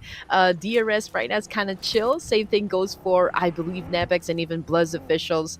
There's just really a lot of pressure I can feel from the side of Tribe AEROMACY, since they're the ones really making a statement since the playoffs, and this is the day where it should matter most, because this is the final day. They have to be pushing themselves to their limits over here. I mean, obviously, DRS, same thing goes for NEPX. They've already gained that momentum. They've already picked up the pace here, and we're waiting, for an explosive gameplay still coming from Tribe AEROMACY. Are they gonna rebut? Are they gonna respond? Are they gonna counter? Are they gonna go supernova? For the final round here in this tournament, they need to come up on top and not just win the fight, but win massively up against those top three teams in the overalls. And they really need that win because they've fallen off multiple maps so far in day number 2 and day number 3. So AST, Tribe AEROMACY, they're a bit far off from NEPX at this rate, so it's gonna be hard to catch up. But all the while, we can hold that thought because BAGH Esports finds Hidden Leaf. Actually, it's just a Slayer from Hidden Leaf that is found inside their vehicle. Now that they have information, they can try and get that car to slow down, but unfortunately, they're gonna be getting away. Okay, BAGH Hitsu still within reach with their gun. It might be attempting, but it looks like they won't be finding that kill. Frag nearby. And oh, nothing popping up in the kill feed, however. But on the other hand, MAKPEN, these guys need to Yeah. step up. I mean, we're talking, I believe it was like 20 points in the last leaderboards. But MAKPEN, they have the love and support of their fans. So, you know what? I'm also going to be rooting for them. Yeah. I feel like, DRS and Tribe AEROMACY has the community divided, for now. But I'm pretty sure everything will work out just fine for both of the teams here. I mean, they've both represented their countries, in a lot bigger stage compared to this one. So, yeah, I mean, I'm still very positive that they could probably settle all their differences pretty much soon enough. Stage one, and no team has gotten the axe just yet. Again, it's pretty vanilla at this point. Nothing really is happening at the moment. Since this is already the final round, I feel like everyone's really taking their time here and would want to go through each of their plans as thorough as possible. I mean, they need to be meticulous at this point in the competition. One wrong move can cost them everything, especially for those teams at the podium. So let's see what's going to happen for those teams that are like at the bottom. If they're going to do something different for us today, maybe they will cause some nuisance, maybe they will cause problems, for the other teams, especially at the top. But then again, we'll just have to wait up until something or like a team challenges someone, just like HLX and for YLC at the moment. And that's a Zoro getting stabbed, and right now I believe he's already out of the game as well. Ooh, we're down to 62 players after those multiple entries in the kill feed, but I didn't quite catch. Okay, Lucifer's the one that falls. Sustain gets finished off. A Jaya all of a sudden as well. Lucifer gets ran over by T2K. Look at that. Two eliminations on the side of T2K, but needs that one revive. Okay, we can finally see what's up here. Lucifer and Susty falls. Jimmy, and he gets one kill in the back. Ouch, right in the face. Igneous finds Jimmy, knocks him down. It's not a finisher yet. Doom running away from this, and I don't know. Okay, he's still putting up a fight. Ruts is quite low on health. Disembarks the car within this offense. Oh, it's just a sidestep. Doom takes a lot of damage. Ruts is just one bullet away from falling, but in the end, Igneous is gonna be putting him out of his misery, and Nave will be the first team to be saying goodbye into the lobby, and with that, the whole grand finals as well. Clean execution coming from T2K. That's 4 points in the bag, eliminating Navi in the process. Unfortunately for Navi, I mean, it's a good game. Good game, well played. 1 point is still a point here, for the tournament. Now, coming off the kill feed, it's for YLC. Also having a trade-off somewhere. We're looking at T2K staying around Minas Generales, but for YLC dealing with business right now up against a team which is SDK. We got Pekka trying to flush him out at this point. Fearless might catch that nade, but yeah, I think it's Mafia Himson right now crawling desperately back to the rest of the team here to get picked up. Unfortunately, that was the end of the line for him. He won't be joining us, for the rest of the match. We got Pekka boosting up. The fight is not over just yet. 4YLC still looking to rebut at this point. Absolutely. And we're going to be watching out for SKD for YLC. Okay. Grenades cooking, throwing it at 4YLC. It's not going to hit anyone because that's the second floor. Okay. Fearless climbs up. There's a Molotov in there. It's not going to be resulting into knocks, but Fearless does take a lot of damage. Okay, I just saw that going on to the red. Fearless walking around with less than 25% of their health, but still alive. That's what's important. And they have the support of the rest of 4YLC right next to them. But on the other hand, Pekka inside of this house trying to heal up before joining back into the fray. Wraith is still out there. Yes, and I'm not sure where the disconnect is. It's probably a finisher as well. Okay, there we go. Mafia and Nodzu have been put down 6 feet under. Wraith and Pekka, they're still up in the running. they could potentially go up against four YONKO Lucky Cats, but they're not. They're having trouble finding the right angle to throw this grenade. Let's see if that grenade will hit anyone. Ooh, MAKPEN gets knocked down by Peka's really good grenade throw. I think it's a fair fight though. It's a 2v2, but that Sika's gonna be winning this dance off. We got Wraith. Well, HP's not looking too good. Oh, Ooh. but what a shot though! With an S12K nonetheless. Again, SKD Esports emerging victorious from that fight, and now he does have a chance to pick up his teammate over here. Pega needs a revive, but I don't think they're gonna be having enough time here to reset, just because of the fact that there's another team about to challenge them up, and they haven't even recuperated just yet. So there's really no time for them to lick their wounds. One hit already on the charger. Wraith is just really waiting for anyone to step within the line of sight here, and he's definitely going in for that shot. Oh man, what? BAGH is probably nearby because one hit. I can see them. One hit is nearby SKG, but we're seeing a falls and knocks. Okay, there we have it. ASL, they see the skirmish between SKG and one hit, but on the other hand, they also get hit in the process. Chari very desperately low on health. You have to go down into the ground to kind of heal up. But on the other hand, the onslaught has stopped. Joker does take some damage. Ooh, there we have it. We see another elimination of 14th place. SKD, after 3 eliminations, they're going to be saying goodbye. And now we're down to 13 teams and 48 players. 13 minutes into the game. Okay, here we go. That was just a teaser, I guess.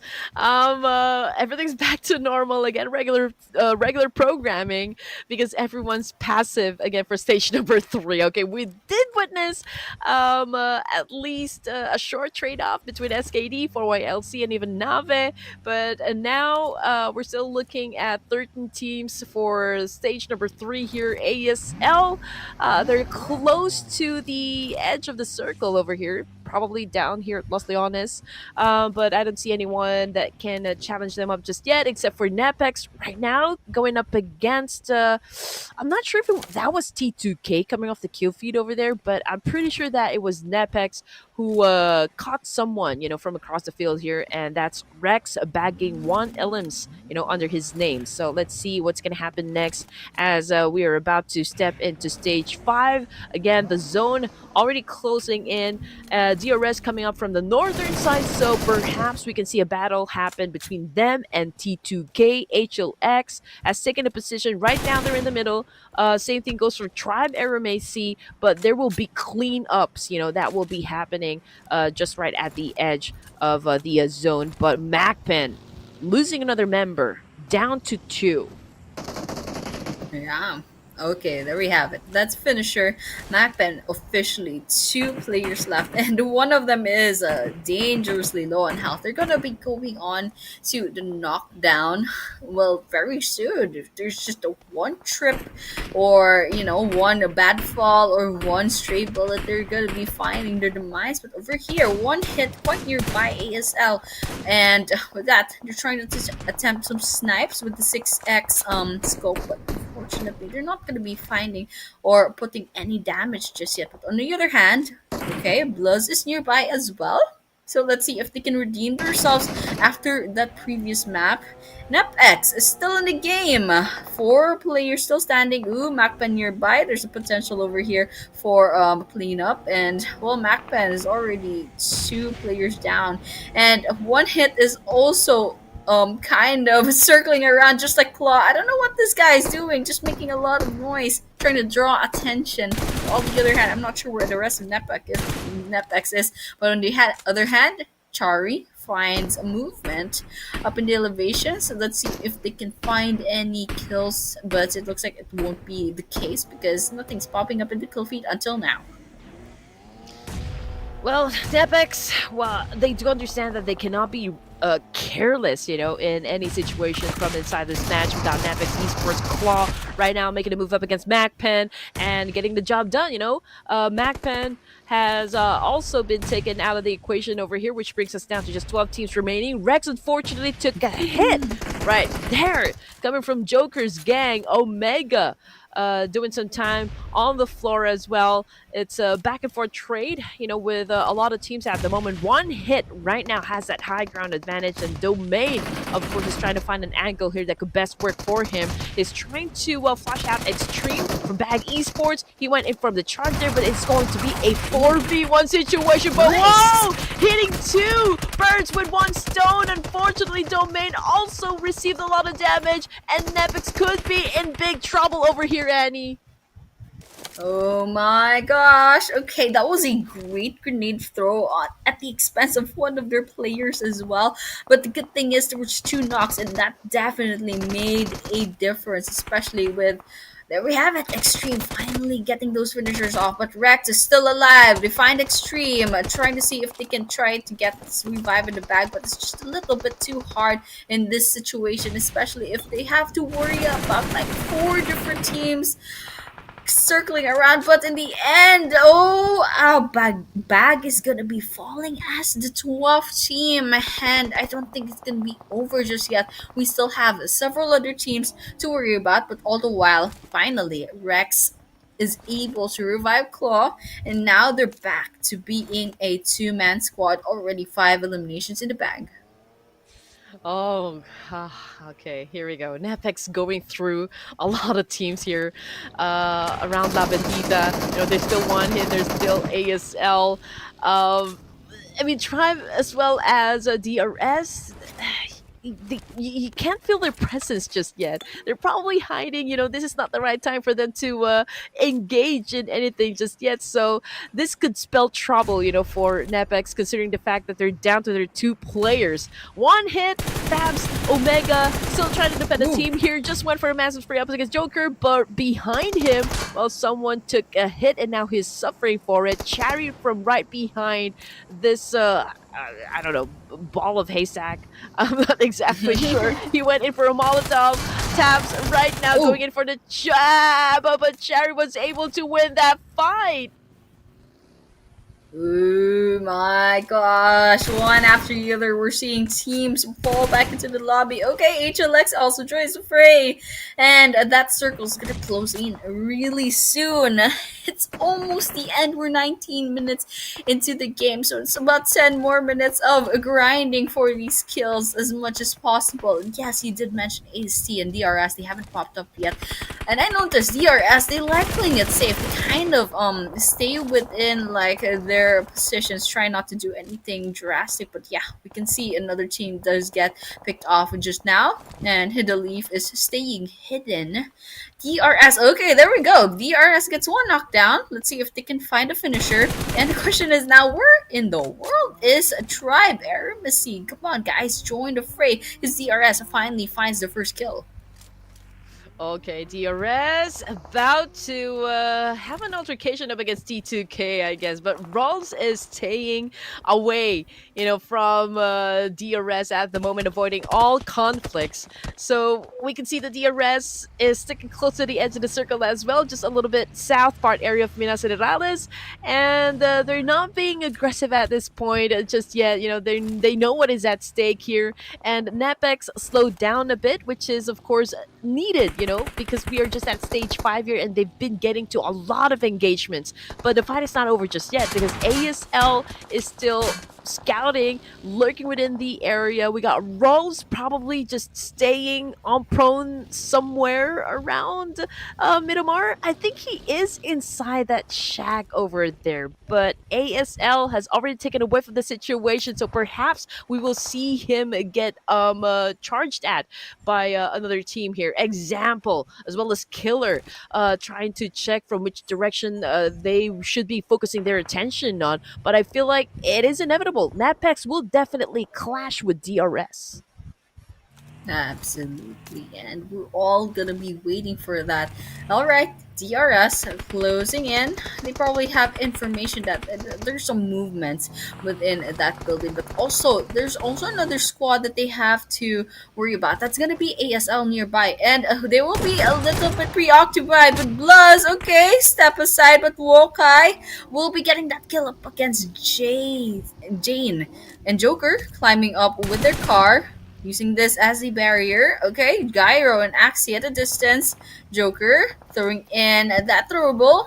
And unfortunately, there's no grenades in hand, so they'll have to use the good old guns to try to put some bullets in. But unfortunately, the Joker will be falling down, and ASL will be left with just Gangsta if they can't go ahead and get Chari rather, revived. Okay, here we go. So, DRS obviously in the middle of the map over here. Cherry, however, well, he took a hit somewhere. Is currently knocked down on the ground here. I think he's already out of the game. So it's just Gangsta to show us what a thug life really is. But BLUZZ official just came out guns blazing as well, eliminating that last player from ASL. And now the fight continues on for the side of DRS Gaming and NEPX. We're waiting for this to happen. We can see Example making the first move here, throwing a lot of nades up against NEPX. Claw trying to answer back. He's ready, you know, for any attacks coming from Example here with a DBS, but Example is choosing his moment here. He's trying to pick up a fight. He's trying to step back. This is a dance-off between these two teams, so who's going to get served? Ooh, there we have it. Example, they have the support of the 3 other players from DRS, and all the while NEPX is getting pressured by all those grenades, taking damage after damage. But all the while, AC Rig also finds some points up against SDMZ. Okay, BLUZZ officials, Gyro, have the scopes out. DRS is still over here, quite out in the open, and NEPX is still dancing about, still not taking any significant amount of damage. Example, on the other hand, gets put a lot of bullets inside, but DRS swoops in real quickly, and with that, makes quick work of NEPX. Oh my gosh, Yeta Uta with the 3 eliminations in the bag. Example, they're probably gonna go ahead and give that revive, and well, DRS can go ahead and rinse and start all over again. Too risky right now for the side of NEPX. Yes, they're out of the game. They were able to secure 5 elimination points, but is that enough to not get overtaken, you know, by any team at the top of the overall ranking? So that is, of course, something that we need to pay close attention to. 7 teams remaining for stage 6. We got DRS, 3 elimination points in their pockets. An Example right behind this van. He's looking at HLX at the moment, but cannot still find a way for them to maybe find an angle to put down anyone. But yeah, I mean, everyone's gearing up.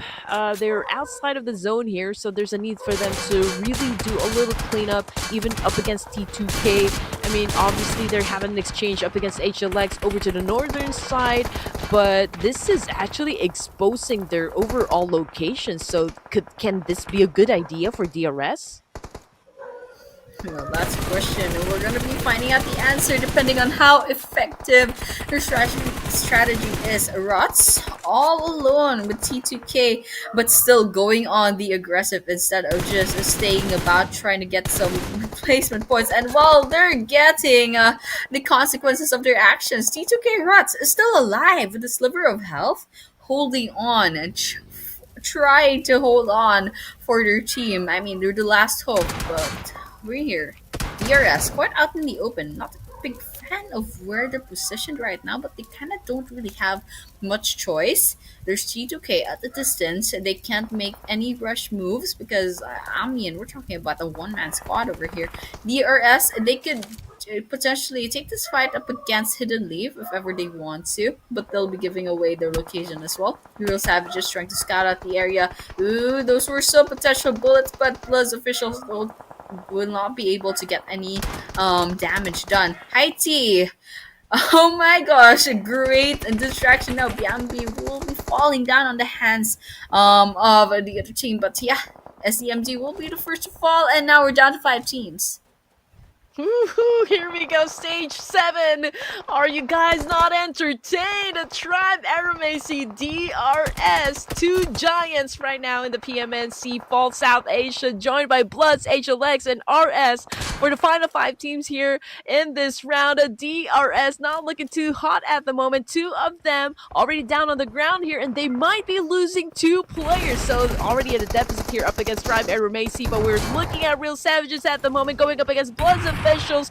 This is an exchange, a trade-up, a pandemonium, of course, opening Pandora's box. We got Real Savages, BMB taking in some damage as well, and that is it. End of the line for that team. Real Savages getting eliminated from that exchange. Oh my gosh, I really love the lineup for the last five teams. These are huge names on the leaderboards, and it's just so fitting that the last part of our grand finals is just gonna be, big names going up against each other. And it's just a shame that we won't be seeing NEPX in this mix, but still, it's still something that we're gonna be looking forward to. Right now, DRS. 7% chance of a winner with a chicken dinner, but it's still a chance. There's a 1% there. That's Killer YT holding on to dear life, waiting for ASC, BLUZZ, and HLX to kind of pick each other off. And so with that, 12 other people trying to, put some bullets into each other, but nothing popping up in the kill feed. Everyone is playing it safe despite this being a stage 8 circle. ASC inside of the building. HLX waiting patiently, and BLUZZ officials, well, they have a pretty good vantage point. They have information, but they're not acting upon the information. What a turn of events over here, ladies and gents. DRS losing their momentum over here, losing 3 of their members down to just Killer YT. And now we might see a road rage happens, but yeah, that was a spray that actually put that nail in the coffin up against Killer YT. So we're looking at Tribe, AEROMACY, BLUZZ, HLX fighting for the final winner chicken dinner. And we all know the importance, for Tribe, AEROMACY to actually score big points for this final round. And that's exactly what they are doing. They need to actually assume all of these 8 points, final 8 points for stage 9, plus of course placement. That's a double-digit score for Tribe, AEROMACY if they pull it off. But right now it's a strong position for Tribe, AEROMACY because they're holding on to a compound here. They also have a elevation working out for them, so all advantages are actually on their side. But what is happening? Gyro with a shutdown, but it's a good thing Delta was there to save the day. Ooh, it's a little bit messy, and if we're still considering this full squads for all 3 teams, so it's just 1 knockdown after 1 revive. But there we go, Ninja will be falling first by the hands of Yante. Grenades coming in right now. BLUZZ, they're doing really well. They have 10 eliminations, and they find a knockdown on ASC. That's Strix falling. Look at that, it's damage after damage, but on the other hand, it's also revive after revive. They're gonna have to take down. Okay, there we have it. We have a finisher. They were not in the best of place. Axie puts bullets into 2 players of ASC. Oh man, BLUZZ is just really applying a lot of pressure. Both of the teams are Tribe, AEROMACY right now. HLX getting head to head, and BLUZZ ripping the rewards, out of this clash. Slayer right now defending himself up against 2 players of BLUZZ officials, trying to dance it off, and Slayer right now trying to seal the deal. Unfortunately, it was too much for just one guy to handle, and we got BLUZZ official taking the final chicken dinner for the PMNC South Asia Fall 2025. Oh my gosh, BLUZZ official has been popping off in this day number 3. Last game, they had, I believe they had 0 points, but they definitely made up for it on the last map. They had 2 chicken dinners today, and that's gonna help them out so much in the leaderboards. And we were talking about, I think the last I saw, they had more than 10 eliminations already. That's plus the 10 placement points that they have. So I'm really excited to see how this will look in the leaderboards, since I believe they were ranked number 2 so far last time. So you know what, let's just wait and see. But this time the spotlight definitely goes at BLUZZ officials. These guys, they fell off just a little bit yesterday, but they made up for it, and right now they are kind of smiling. They have this last laugh, they have this last winner chicken dinner for this grand finals. They're so close together, right? I mean, in the overalls, it's not really so much of a gap, for the top four teams. Now, make it top five teams. Not gonna lie, I have completely lost track of the numbers, for those teams at the top. So it's really gonna be interesting at like looking at the fact on who won PMNC. Is it NEPX? Is it DRS? Is it Tribe AEROMACY? Because we did talk about Tribe AEROMACY doubling up their ante, exerting more effort into their matches, and I think they kind of popped off, for the game 4 and game number 5 for day number 3 on the grand finals. So is it enough? That's I guess the only question that we need to keep asking ourselves before we see the overall rankings. But of course, we don't want to steal the spotlight just yet to BLUZZ officials. I mean, obviously, this is kind of a wild number, phenomenal performance from BLUZZ officials, and this is also one of my questions. Did they secure the second spot? I mean, are they first? We don't exactly know. But Joker YT again getting the longest distance elimination, 374 meters over here. And for the final round, there were 2 airdrops that got looted inside the game. Absolutely beautiful match summary coming in for the last match of this grand finals, and I'm really excited to see what the rest of the statistics will look like, especially since BLUZZ officials, that's 25 whole points, and HLX popping off as well with 13 points. That's double digits. And coming in third and fourth, ASC and DRS each have 7 points. NEPX unfortunately lagging behind with 6, RS with 5, that goes to T2K and BAGH and ASL. These teams, they've also shown us a really good performance so far in the tournament, and I'm really excited to see how they'll improve perhaps in the next tournaments. But of course, there we have it, ladies and gentlemen, the champions of PMNC is it's BLUZZ officials. They overtook NEPX. That's absolutely crazy. Congratulations. Oh my gosh. That's actually quite unexpected. Yeah, I mean, I didn't say it. 1 point! Right? By 1 point! Because BLUZZ officials, well, just doing the math inside my head, that's why I asked the question, did they get the second place? Did they get the first place? Because there was a lot of points, coming from BLUZZ officials, and that took everyone by surprise here. And we did say, BLUZZ officials being the dark horses in this competition. We got NEPX Esports coming in at second place, so we already have the 2 teams here that will play at the PMSL. 1 point lead up against NEPX Esports. And at third spot, we got DRS Gaming.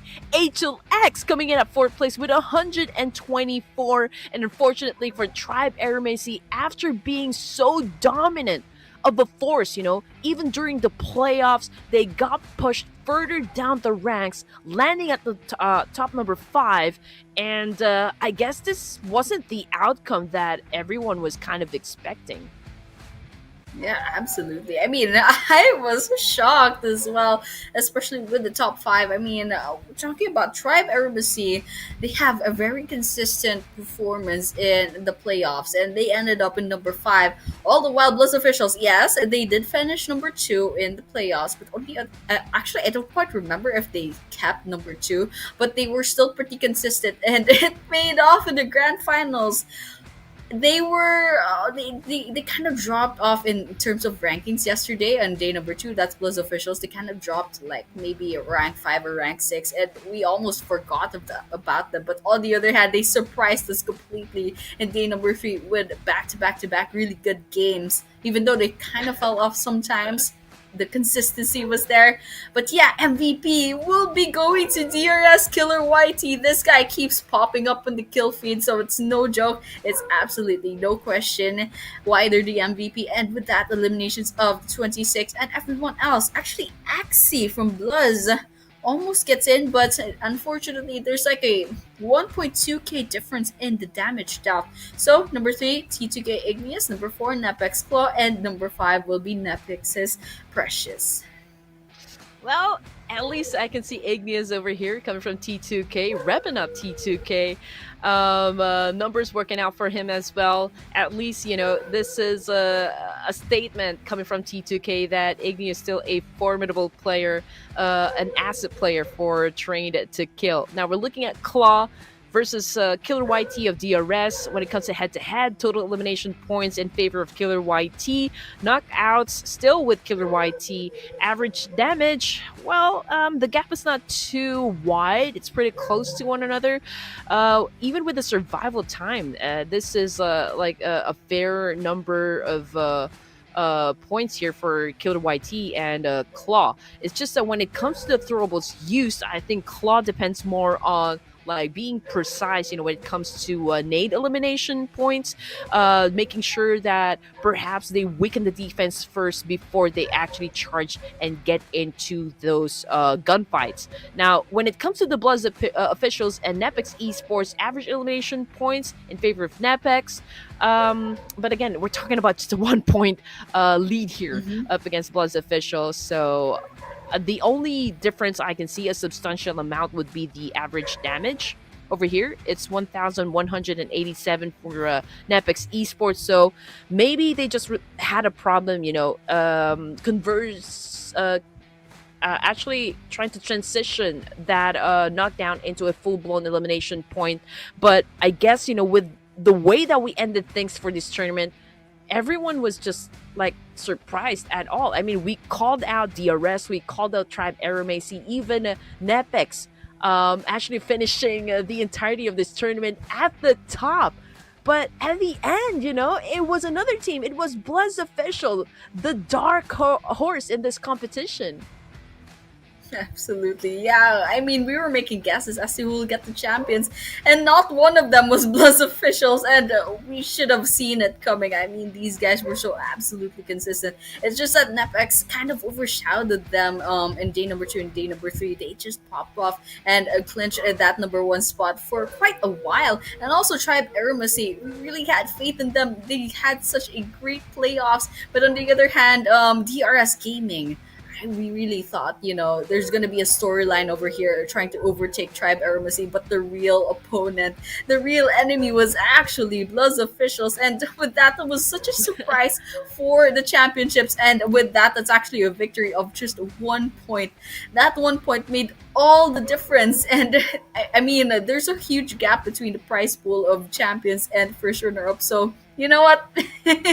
That's congratulations once again to BLUZZ officials. They totally deserved it. And of course, for the rest of the teams, thank you so much for participating. Yeah, I love the back and forth situation between DRS and Tribe AEROMACY during the first 2 days of the grand finals, and then NEPX stepped in. They took the first spot, but again, it's so amazing to have witnessed another team actually take the crown for the PMNC. And since we already have our top 2 teams, which is BLUZZ and NEPX, of course, they are the ones that secured a slot in the PMSL. So let's I don't know. Let's see what's going to happen next, for both the DRS and the Tribe AEROMACY. Obviously, there still needs to be an adjustment that needs to happen in terms of maybe the chemistry and the synergy of the whole team. After all, it was such a short notice, for them to actually make out a very good gameplay, I guess, for the PMNC. And again, it was overall a great fight, coming from all 16 teams here. Yeah, absolutely. I agree with you right there. And of course, when we see them in any future tournaments, they are definitely not going to be the same team. There could be roster changes. There could be a lot of practices, a lot of experience, a lot of strategy changes. And with that, yeah, we will be looking forward to anything in the future. Once again, guys, ladies and gentlemen, this is the 2025 PUBG Mobile National Championships South Asia Fall champions, BLUZZ officials. We were your casters. My name is Annie, and Red Queen was with me. Thank you so much for tuning in. Thank you for the back end for organizing everything. Thank you for Tencent as well, and thank you for the players for participating, and of course everyone else for supporting the stream. And with that, we will be taking our final bow. Thank you so much once again, and we'll be seeing you in the future.